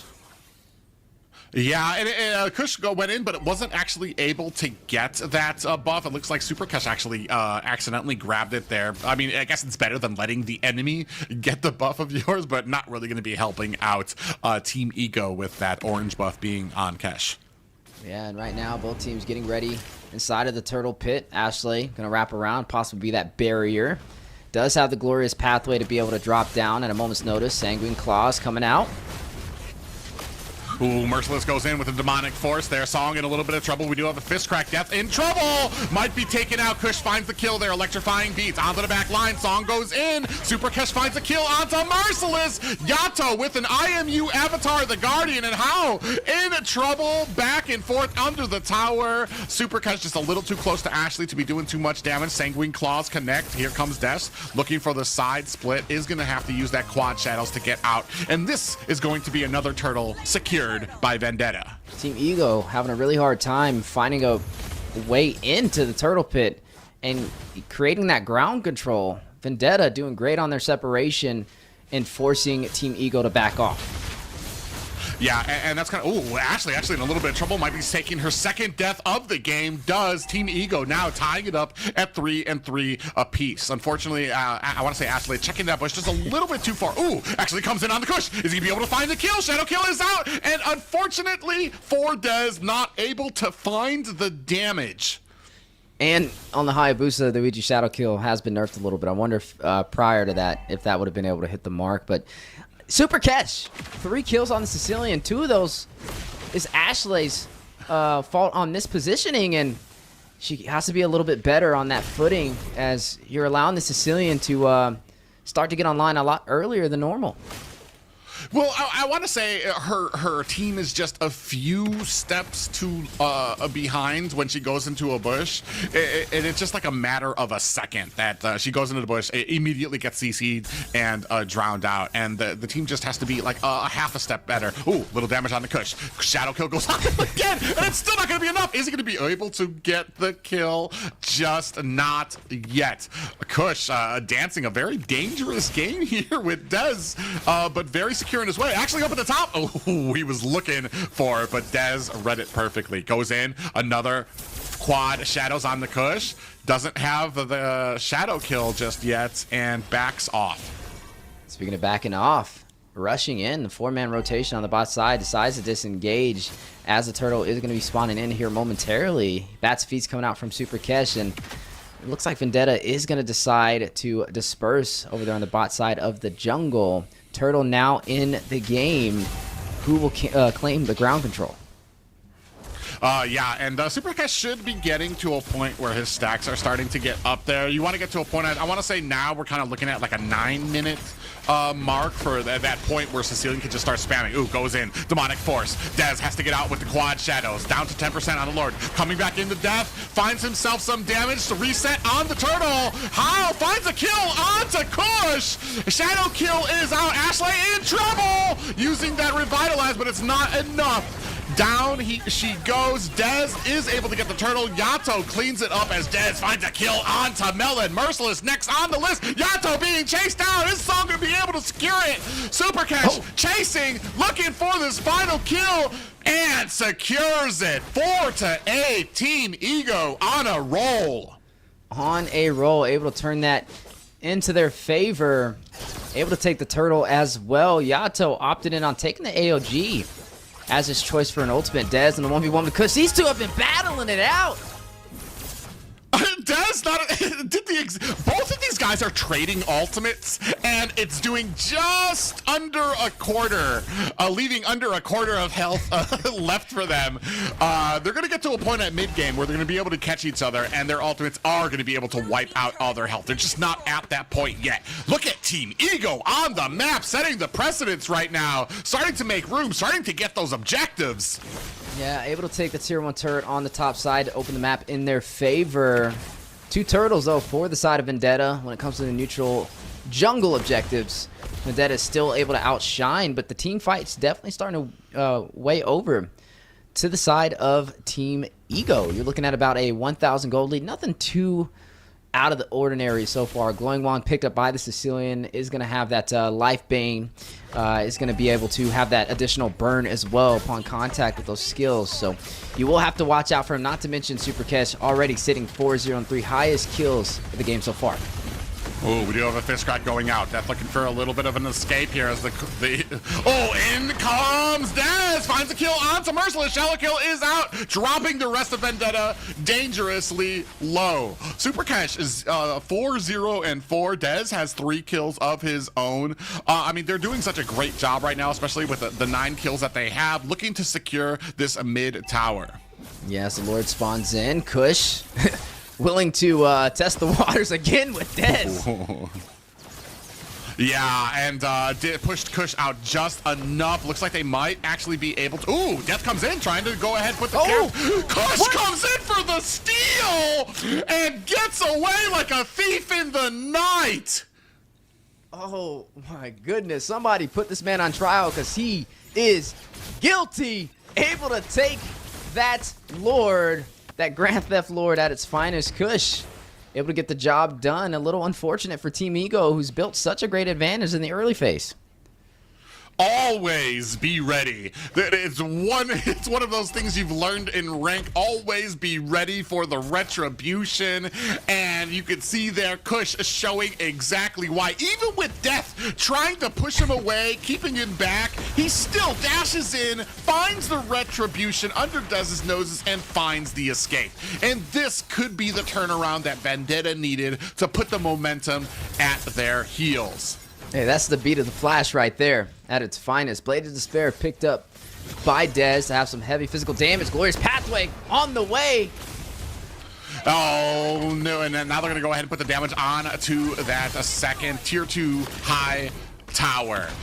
Looking to try to put down this damage. Oh, Dez finds a kill onto Kush. Finally starting to find the advantage in some of these plays away from the team with some of that split pushing. And that might mean that we need somebody else. And that might make a threat for the side of Vendetta. Now you cannot just send Kush up there to try to get some of these split pushing, because you can see now that Desh is at a power spike where he's going to be able to one-shot him. And now it's going to be a battle of the tier 1 turrets in the mid lane. That's really what's going to open up this map for either side, and that's going to be a high value target. Holy Crystal picked up over there by How 1 to be able to have a lot of that magic power. As you already see both teams duking it out. Ooh, tower is down. Merciless finds a kill on the How. Melon finds one on the Death. Team Eagle running for the hills as Melon finds another kill. Cat is down as well. It is just Dez alone against the rest of the team. Kush comes in. Dez gonna have to use that quad channels. Electrifying Beats is out. Dez has nowhere to run. Looking for the fourth, using the shadow kill. He doesn't have another quad shadow, and that is a full team wipe for Vendetta. Another team wipe now. The red carpet being rolled out, and a base crystal standing in their way with Death. Yeah, Death coming in there now. I mean, this is unfortunate for Team Ego. They had the advantage, a small mistake. And that's all it sometimes takes here is a small mistake. They gave Vendetta the advantage, and now they are on their back foot with a pathway down the middle of the map into their base. Yeah, right now, with the base being opened, an opportunity for Vendetta to possibly close out this game, as we are moments away from the Lord spawning in. Divine Glaive picked up by Super Kesh. He's going to have a lot of that magic pin to work in his favor, especially on the Sicilian. It's just been a hot prospect in today's match so far. Vendetta needing to find a way to get back to Super Kesh to shut him out. Oh, How uses that Zaman Force, taken down very low, uses the flicker into the back line. Kush finds himself the kill. Melon finds another kill of his own, and down goes a Des. Kush gets taken down, but Melon is on a roll right now. 6, 1, and 6, putting the kill lead 13-11. Super Kesh all by himself on this amazing Sicilian, which would have been possibly an MVP. Going in for the close. Oh, damage is done onto him. The Frighten is on. Ashley goes into the back line, and Kesh, even Kesh, not able to withstand the 5-man assault on his base. Vendetta with a game over Team Ego. You don't outrun vengeance, you suffer it. So Vendetta able to claim what's theirs up against Team Ego for game number 1. You can see the excitement from the team members over there from Vendetta's side. Team Ego, they were looking good, but a couple of mistakes was very costly. A very, I would say, even game almost in terms of kills, but it just boiled down to a couple of misplays toward that mid game, which made the difference. Jumping into the next match, we'll definitely have to see a little bit better of a defensive posture toward that mid game to not allow Vendetta to push on forward. But man, what a game. Yeah, and it all just came down to a little mistake. Death went back, just was not able to control the Joy, not able to create that distance, and then it just became kind of a 50-50. Kush was able to dash in, get the retribution. That turned the tides, allowed the Lord onto the side of Vendetta. Ego lost, I want to say, a decent amount of towers there, lost their advantage, lost their mid, and that's where it really hurt them. When you lose your mid towers, like we've talked about to ad nauseum here, the mid towers delegate how wide open this map, how far you can retreat, and that is what really cost Team Ego. Yeah, I mean, you nailed it right on the coffin, right? It was a battle tug of war between those tier 1 turrets toward that end, and that just shows you how impactful those can be throughout the entirety of the game. And so a well-fought victory for the side of Vendetta to give them an opportunity to go for match point up against Team Ego. There are some things going right for Team Ego, though. Don't want to count them out just yet. I feel like those mistakes that we've seen in game number 1 can definitely be fixed by game number 2. I think I liked a lot of the things that were picked out there. I mean, it was some great placements by Song on the Katat with the AOGs. We got to see Dez go in there a little aggressive on him and Kush, man. I don't know what beef they got going on behind the scenes, but man, is it good to watch. Yeah, I want to say two heroes, two guys that absolutely knew what they needed to do, especially when it comes to the split pushing. And that's the unfortunate thing. I feel like maybe this could have turned around. This was not like a flounder for Team Ego. It's just an unfortunate turn of events where a 50-50 trade went over to Vendetta. It could have gone to either one. I feel like if that would have gone to Team Ego, they very cleanly could have won this, especially with how much they had in their favor. It just kind of comes down to being able, if you give up the Joy, are you going to be able to control her? But dang, I mean, he tried. It's very hard, and she is very slippery. And it's a little ironic seeing when we talk about Kush and we talk about Dez, both of these players.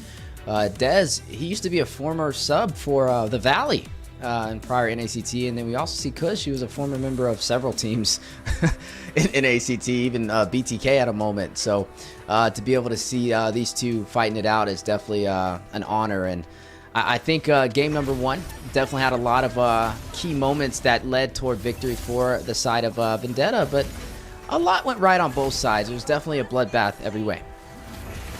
Yeah, and as we see here, after some of those engagements, I mean, some of these early ones kind of went to Team Ego. It just kind of came down to that one retribution here.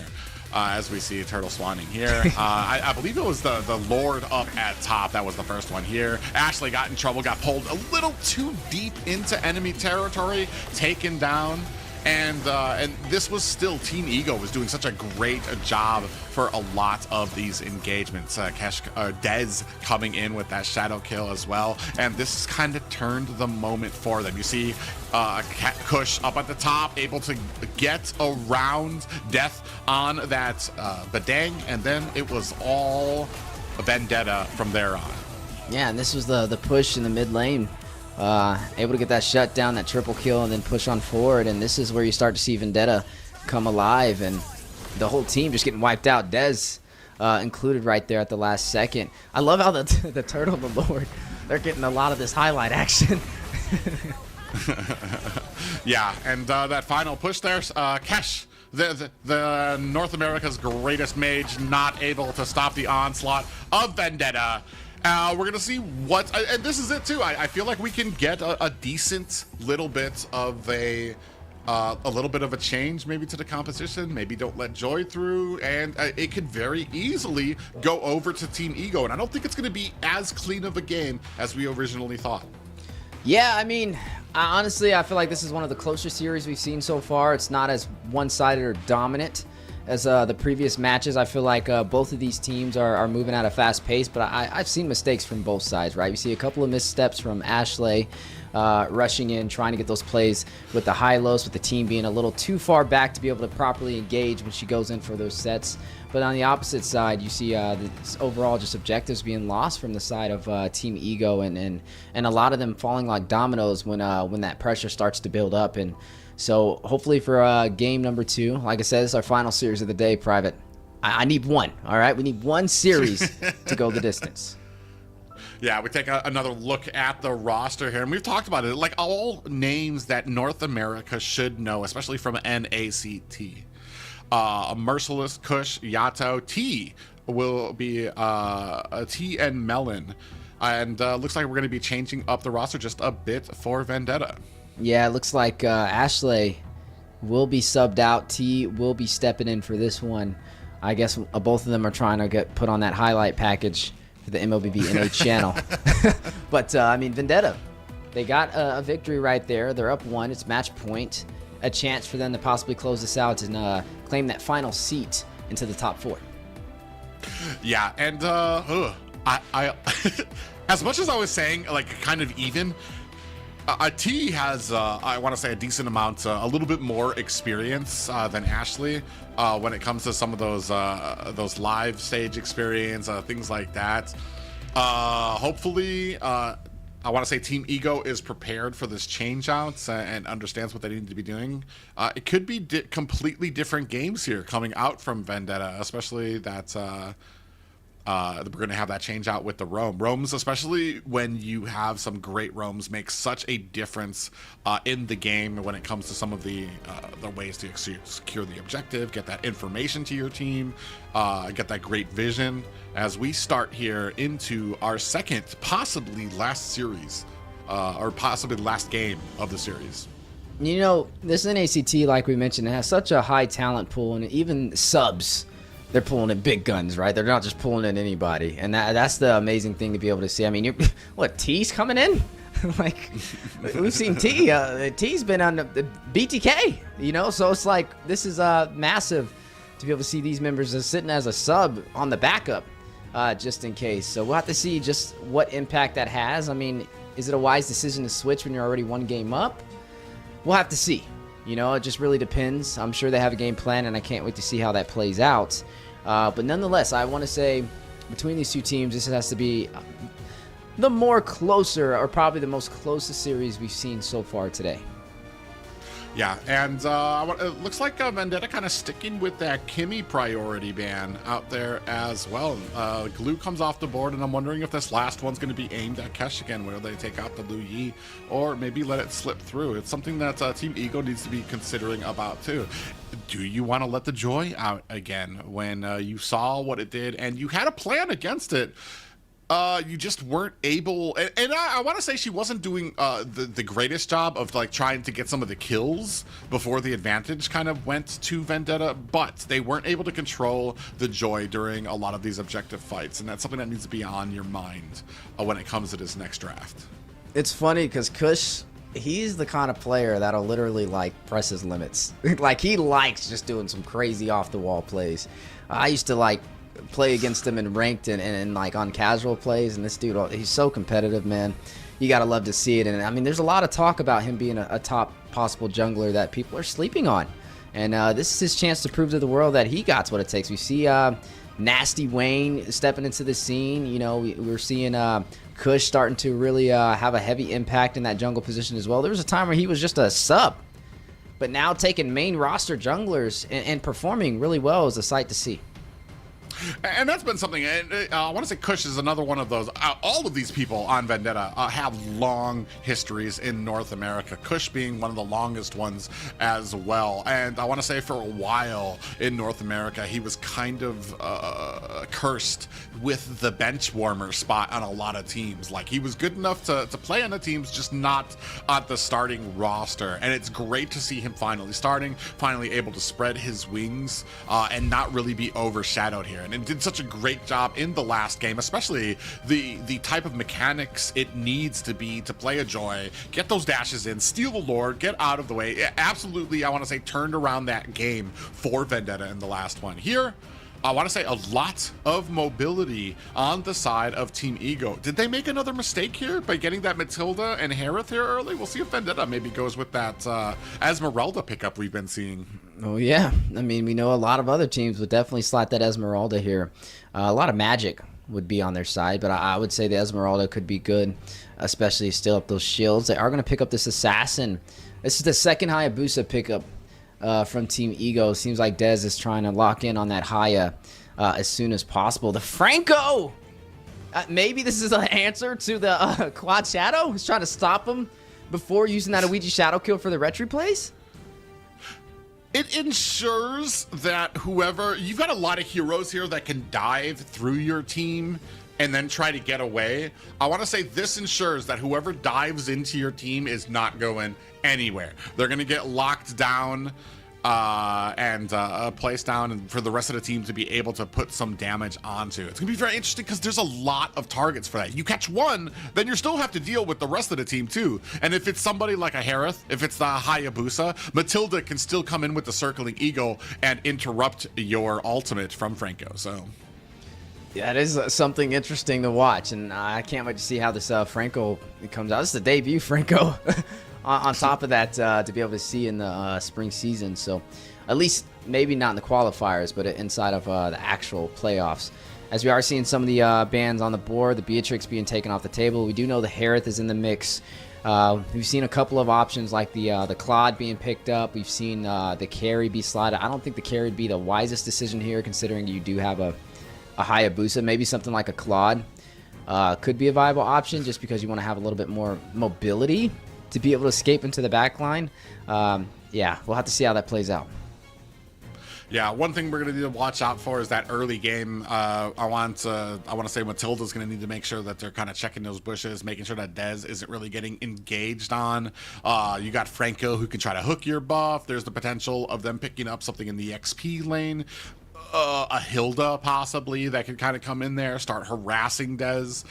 There's a lot of issues that can kind of come out here that we really haven't addressed. There's the Lu Yi ban out from Vendetta, very interesting, and the carry ban. So big focus on the marksman lane coming out from Team Ego. Yeah, we'll have to see just where this goes. We have the Valentina picked up for the side of Vendetta. We don't know what mage will go in for the side of Team Ego. Farza could be a viable option, but then you have to worry about this Valentina taking that feathered airstrike, and I wonder if that's a gamble that the side of Team Ego wants to take here. I mean, they could go in for the Sicilian. I mean, it could be an option. You could stay in the back. Gotta watch out for those iron hooks from Franco, though, for sure. But I mean, hey, at least you're a little bit further, so you don't have to worry about the bloody hunt. But right now we're seeing some mobility working on both sides, right? You have the Hayabusa with the Quad Shadow, you have the Joy. This is the same song and dance that we've seen in game number 1 between Kush and Des. Yeah, the interesting thing here is, are we going to be able to lock down or give enough room for Dez to be able to get some of these objectives? We saw from last game, they tried to zone out the team. Kush is just so slippery, so skilled on that Joy, able to kind of very well maneuver around. And this time, I want to say they don't have that huge amount of CC in the name of Badang. They do have I want to say the Guiding Winds, which is going to be able to keep them topped off and be able to help them reposition. So it's going to be very interesting to see how this match differs. Oh, and there's the Esmeralda pick that we were talking about, the big counter for the Matilda, for the Harith right now. And can sustain the Hayabusa's Luigi Shadow kill, so it kind of has a little bit of a triple effect. Not to mention it can close the distance on the Sicilian, with the falling star moon. This is a really big counter when you really think about it. You can go down the rabbit hole all day, but something interesting that stands out to me as well, which is a debut pick today for the series as well, is the Brody being picked up, right? The Brody's had a massive buff. It's definitely starting to hit a lot harder. I feel like it's underrated. And with this composition, I think it works out really well because you have the Hayabusa who's going to rush in with the quad shadow, and you have that stun in your kit to be able to expand that distance and try and flicker back to safety. And speaking of safety, no safe zones in the land of Dawn today as we are jumping into our final series of the day in a match point. Team Ego going up against Vendetta. Vendetta up 1-0.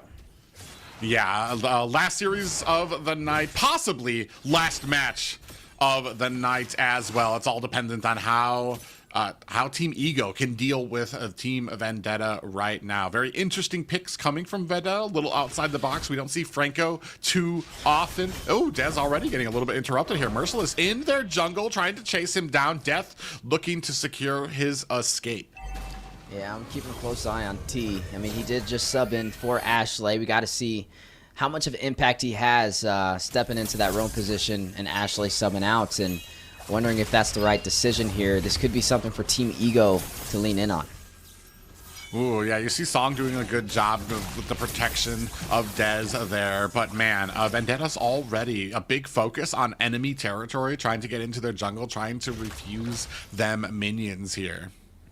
Yeah, and right now, I mean, something that stood out between both these teams is they were very close when it came to fighting it out back and forth throughout the entire match, and it really boiled down to that tier 1 turret in the mid lane, which really made the difference, and Vendetta was able to kind of push through and find that victory. So we'll have to see how this kind of plays out, especially on these first neutral objective plays. Kush has done a great job on finding a way into the jungle to be able to get those retries. Yeah, right now, and I want to say Dez just got his ultimate. Death doesn't. Nobody else has their ultimate just yet, except for Kush and Dez. Turtle has a spawn, and they're looking to kind of get those up as this engagement comes out. Merciless doing a good job zoning out 3 members, going deep into enemy territory onto Dez to become quite a nuisance, and he uses his retribution. Shadow kill comes out, but is not enough to take out Merciless. That helps Vendetta secure the first turtle. And baits out 2 ultimates, the AOG and the Ouija Shadow kill. And this is why we talked about the Esmeralda being a counter for a majority of the members on that team. You can't catch them with the AOG. The Ouija Shadow kill is not enough because you have the additional shielding, and you can harass and be a fly on the wall in every part of the enemy jungle, and Dez will have to find an answer for that. Oh, big hook catches the small minion. Oh, T just narrowly missed the actual big minion, and it's not taken into the bush. Kush sees it, goes in, and is able to steal it away from Dez. Hey, he's a greedy boy. You know, he's going to eat everything on the table. If you leave it there, you better watch your plate. And right now, both sides fighting it out. Bloody Hunt. Yeah, lands on the song, onto that. Matilda is trying to blast himself away, gets caught up by Yato. In comes Dez, looking for the shadow kill. 3 members in there to split up the damage. Dez has to find himself a quad shadow to escape. Death, on the other hand, here, trying to put some damage onto Merciless, is not going to be able to put enough to even really put a blemish on Merciless just yet. Yeah, but Yato will pick up the kill on the song. T will fall, and that will be Super Kesh picking that one up for the side of Team Ego, putting 1 on the board for both sides. Oh, quad shadows come in. 4 members in the enemy territory. Vendetta right now is not letting up. Kush goes deep into there, looking for the electrifying beats, finds the kill onto Dez. We do have a circling Ego avatar. The Guardian slams down, lands onto Merciless, who's still using those abilities. Song gets caught by a hook, and Yato finishes the job. On the back end, suppression onto How. 3 members of Vendetta looking to find the kill there, and a big hook lands onto Death right now, who I want to say T is on fire when it comes to those hooks. Yeah, he got a one-way ticket back to the lobby right there with that kill.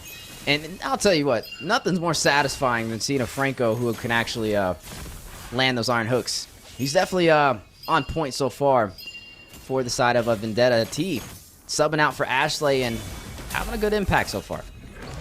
Yeah, doing a great job here. 3 of the 4 kills T has assists for. So I want to say rocking possibly like about a 100% activity here when it comes to a lot of these fights. Song in here on the front line trying to ward off Merciless, who's just doing such a great job trying to create that distance. Now Lord down to about 50%, 20%, and a clean take by Kush. In comes the Sanguine Claws. Merciless dives into the back line. Death able to find a kill onto T. Song is down as well. Melon on fire, taking down 2 members. It is now a 3-6 game in favor of Vendetta. Man, what a play. Able to find not only the neutral objective, but 2 kills on top of that. 6-3.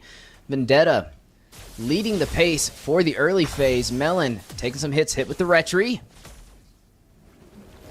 And doesn't get taken out there, but man, right now, this jungle belongs to Vendetta. Team Ego struggling even to get their own, the small little boss. Merciless has no fear, goes into the entire team of them, knows that if they set off a single ability, it's gonna feed him on that Esmeralda. Oh, a nice little torn apart memories there, catches 1. Death is next on the list. Melon finding 2 more kills.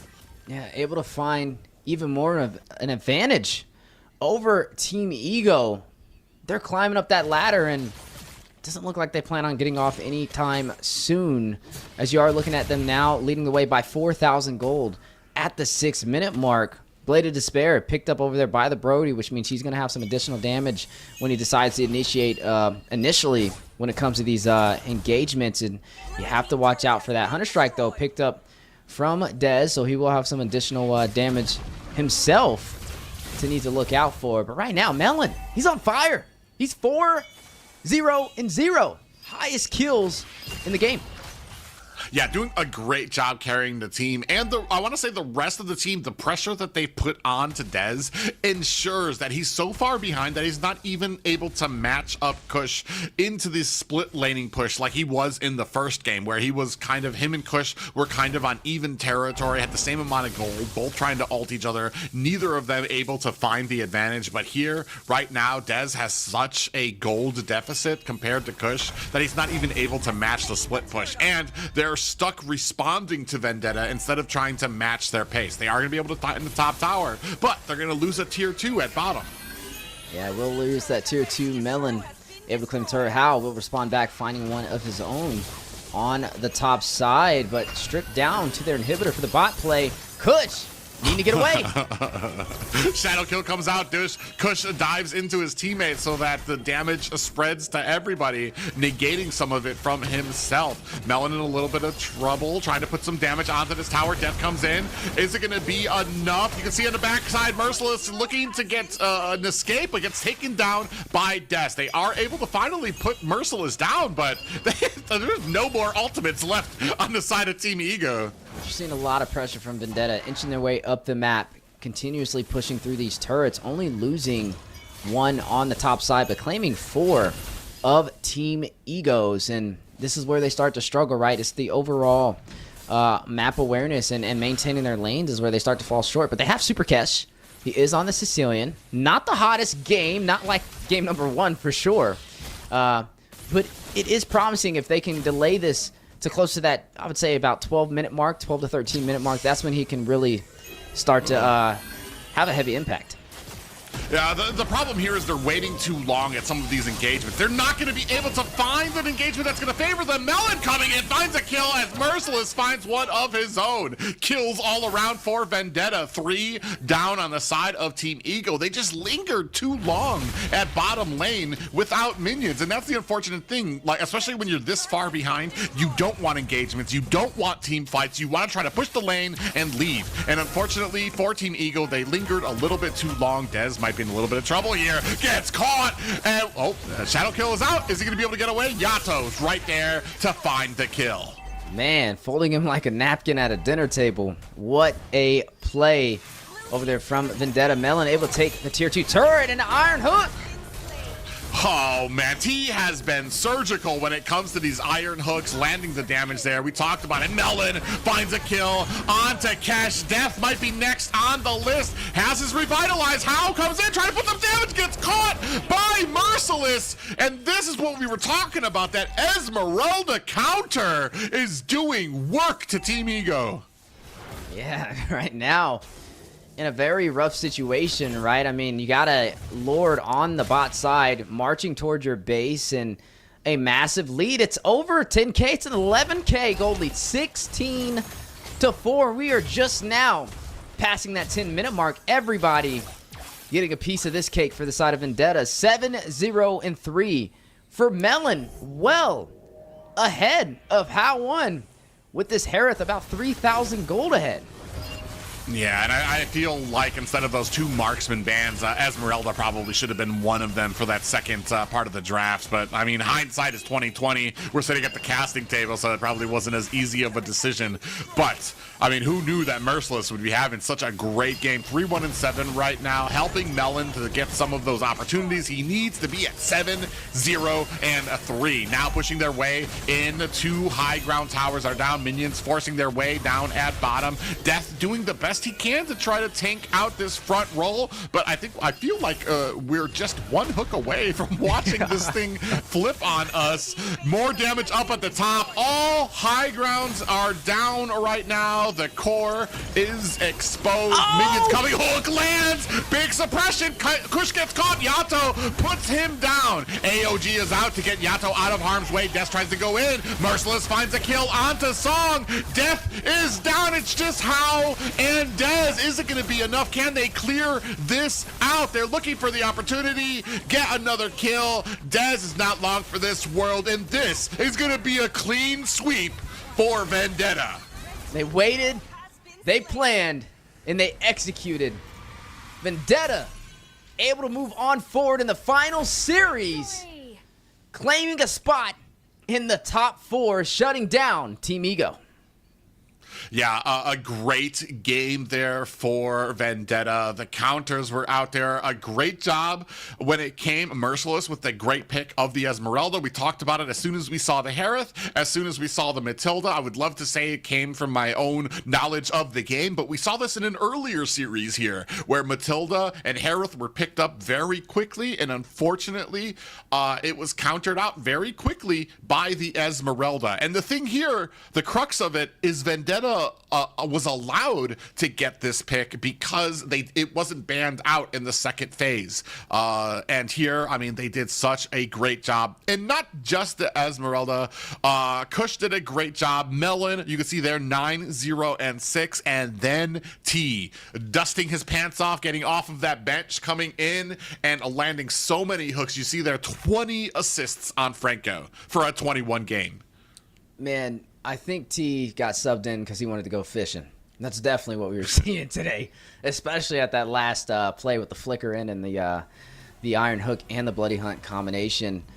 Well executed, cool, calm, collective from Vendetta. And a little homage for those who don't know a little bit of lore behind the NACT. Vendetta was in our very first NACT. They were supposed to go to the grand finals, but they ended up being the Simpsons to take their place against BTK. So to be able to see that name come back into the competitive scene yet again and make it to top 4 is definitely a sight to see. Yeah, and that was unfortunate for the first NACT because we had a lot of guys that just were not of age to be competing when it comes to like traveling in the US. But now all of them of age and looking for a little bit of a possible revenge, trying to maybe get themselves a little bit of a rematch here with the example here set against Team Ego. Man, Private, these teams have been setting the tone for North America. We got some great competition between these top teams in NA. I mean, today has been full of some bangers so far, and to be able to see Vendetta move on forward, Team Ego a little unfortunate for all those fans out there who are rooting for them. I can't wait to see what they bring to the table in the next NACT season. But yeah, today's the story of Vendetta moving on forward. Another possible super team in the making. Yeah, it's going to be very interesting here. I mean, Vendetta, a great job. Team Ego even did a great job. That first match, they had a little bit, like I said, we've talked about it before. Draft is so important at this level of NACT. If you lose the draft, it doesn't matter how skilled you are, you're going to have issues here. And that second game was definitely showing a little bit of out drafting there by Vendetta. First game was a lot closer for Team Ego, just narrowly lost by the side of Team Ego because of a 50-50 stolen Lord and Retribution there. But a great game played by both competitors. A great game indeed, and we know the higher you get on that ladder, the colder it gets, and only the toughest can survive, and that's what we're going to see as we see the top 4 teams progress, and that's our final series, man. I've got to say, it's been a lot of surprises today as we take a look at the highlight package from the final series.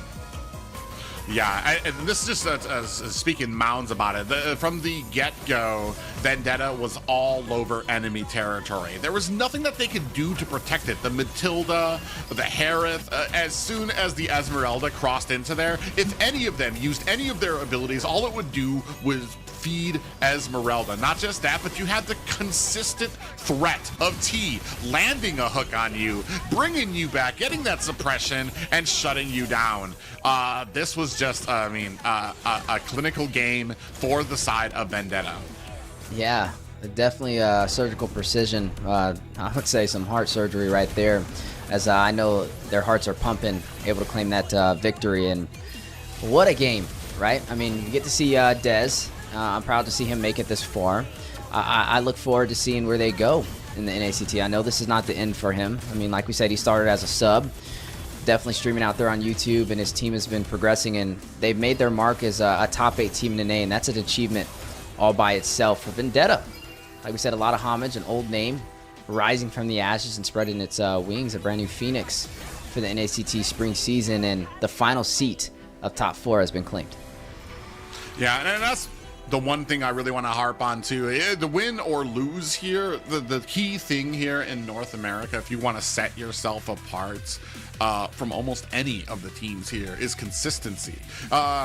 Sure, you may not have made it all the way in NACT, but that just means you need to work a little harder next season. That doesn't mean that we need to kind of go at each other's throats, maybe change team members. I see that so often when all it's going to take is just a little bit more practice, consistency to try to get there, and understanding the little mistakes that you made here. Hopefully that's not the last that we see of a Team Ego. Hopefully that's not the last that we see of any of the people that have exited the stage here tonight. And speaking of the stage, going to expand that welcome over to our amazing host Liz to kind of talk about what we've seen in the last series and overall NACT for today's show. Yeah, good to be back. Unfortunately, last series didn't bring Wheezy his go to the distance, but still a wonderful series. And I'm glad to see a lot of the usual pick and bans coming back with Esmeralda countering Harith, something that we haven't seen for many seasons. But I'm happy to have these heroes back and to see the teams perform good on them. Yeah, it's definitely a treat to see the crawl back of Esmeralda, and it's been very effective today. I don't think we're going to see that as often as we push on forward into the top 4, but it's definitely a sight to see. Yeah, they're very exciting. We've talked about the drafts and how much that they can affect us on a lot of these teams. And even a top bracket, a little bit of unexpected people coming forward and rising through some of the smoke, and we're going to see maybe tomorrow might hold more of that. But tonight, it was like I said, this was a very heartbreaking first round. One of the most, a lot of big names in there, one chance, and unfortunately, some of them aren't able to proceed. Very happy to see the ones that did, and very excited to see what the future holds. Yeah, absolutely. And from that matchup, guys, who do you think is the MVP from that? I want to hear from you guys, but let's take a look at what our team picked for the MVP. Seems like it's going to be Melon. What do you guys think? Oh, man, we got to put some respect on that Franco. There's nothing like a good... all right, I'm not going to finish that, but the iron hooks were on point over there. from T. I think he definitely shined and created a lot of that opportunity. But Melon did a great job. I mean, he was flawless, right? 9-0 and 6. He was definitely at the kill participations up there as well. Not to mention, I mean, he's definitely been hitting the gym.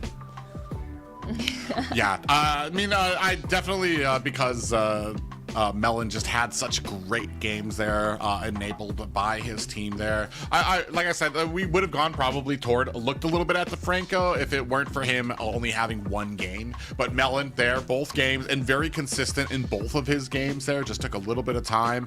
His Brody popped off a lot earlier than he did in the first game, but I mean, definitely. When it comes to top marksman in North America, Melon's name has always been in consistent mention. So it's no surprise to see him up there as the MVP. Yeah, one of the most consistent marksmen, a rising star in the NACT, and he really got to shine this season.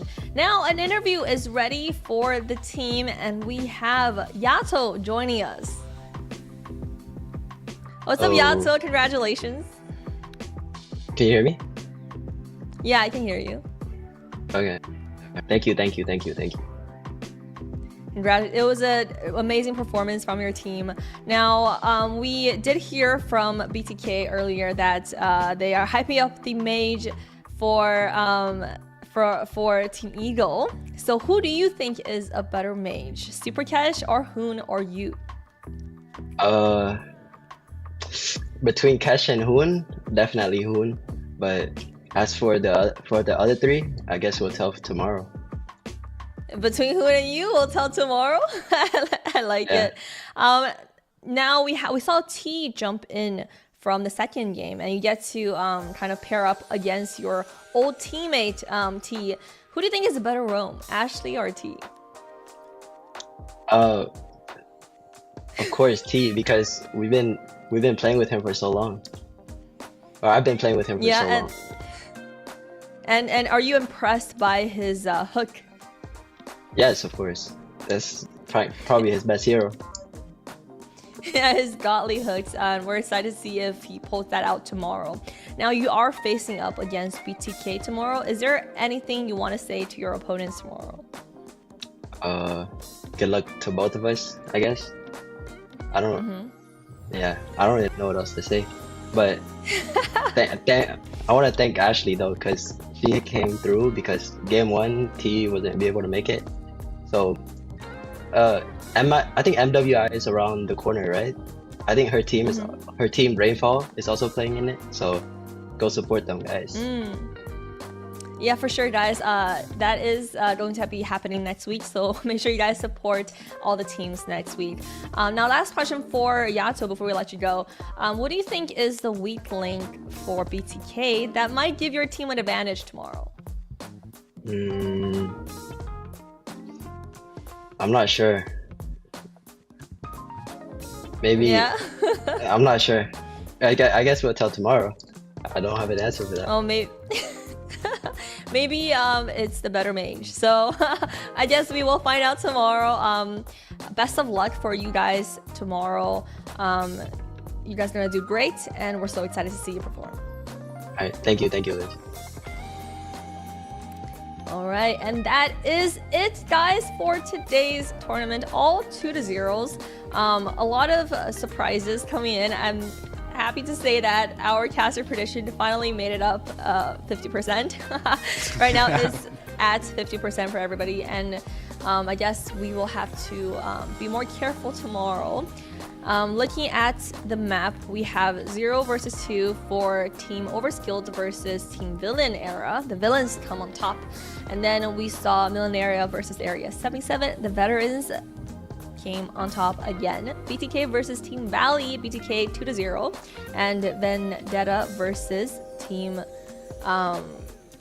Ego, and we see a 2-0 as well. So a lot of 2-0s today. Yeah, it was definitely a little unfortunate, man. I like to see things go the distance, but the excitement was definitely there, and they were all worth the watch. So definitely major credit to the teams that didn't make it up to this top 4 placement, but congratulations to making it to top 8. I mean, this is just a great start for a lot of them, right? A lot of the newer faces. As we get closer to that grand finals, it's more the veteran players where the synergy is what really outshines the most. In private, he really nailed it earlier when he said consistency is where you'll start to see these teams bridge from the top 8 to the top 4 into the grand finals. Yeah, and that's something that I think a lot of people kind of forget sometimes is how much effort kind of goes into kind of being here at the top of North America. And it's hard to really kind of grasp it until you face some of these teams like Area 77, like Villain Era, even BTK and Vendetta really kind of showing what that consistency gives you when it comes to some of these games. Hats off to all these teams, even the ones that lost. I mean, you've had to make it through 90 other teams to get to this point here in North America.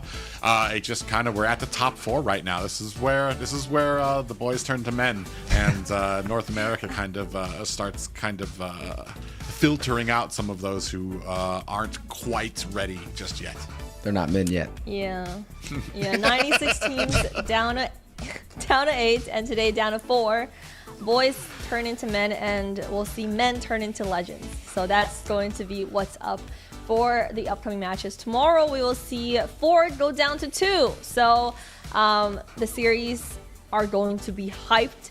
Best out of 5s for the teams. Best of luck to all the teams going in tomorrow. The tournament is moving at a very fast pace, and hope you guys are keeping up with the pace. Now, for our casters, any last words before we wrap up today? Yeah, definitely much love. It's my final cast, even though it's my first one. It was definitely a little short and bittersweet, but it's a new format. It's definitely a shorter format, 1 weekend. I just want to say, I'm proud to see we're in North America with all the teams competing. Their heart's definitely here, and I just want to continue to see that grow. So definitely a major shout out to that, and also a pleasure to be a part of yet another desk for a spring season. Yeah, if this season has proven anything, it's that even there's so many new faces, so many people trying to get to that top ladder, that it can be anybody's game here. Things are happening very fast here at NACT. A very busy weekend here for North America. If you blink, you might miss it. We still got some more games here tomorrow and Sunday. Yeah, very exciting matches tomorrow. We will see 2 teams once again at the boot camp. It's always good to see the teams synergy with each other, and some great interviews today. So happy to be back with the amazing casters and for the amazing games. So make sure you guys tune in at the same time tomorrow, and we'll see you then.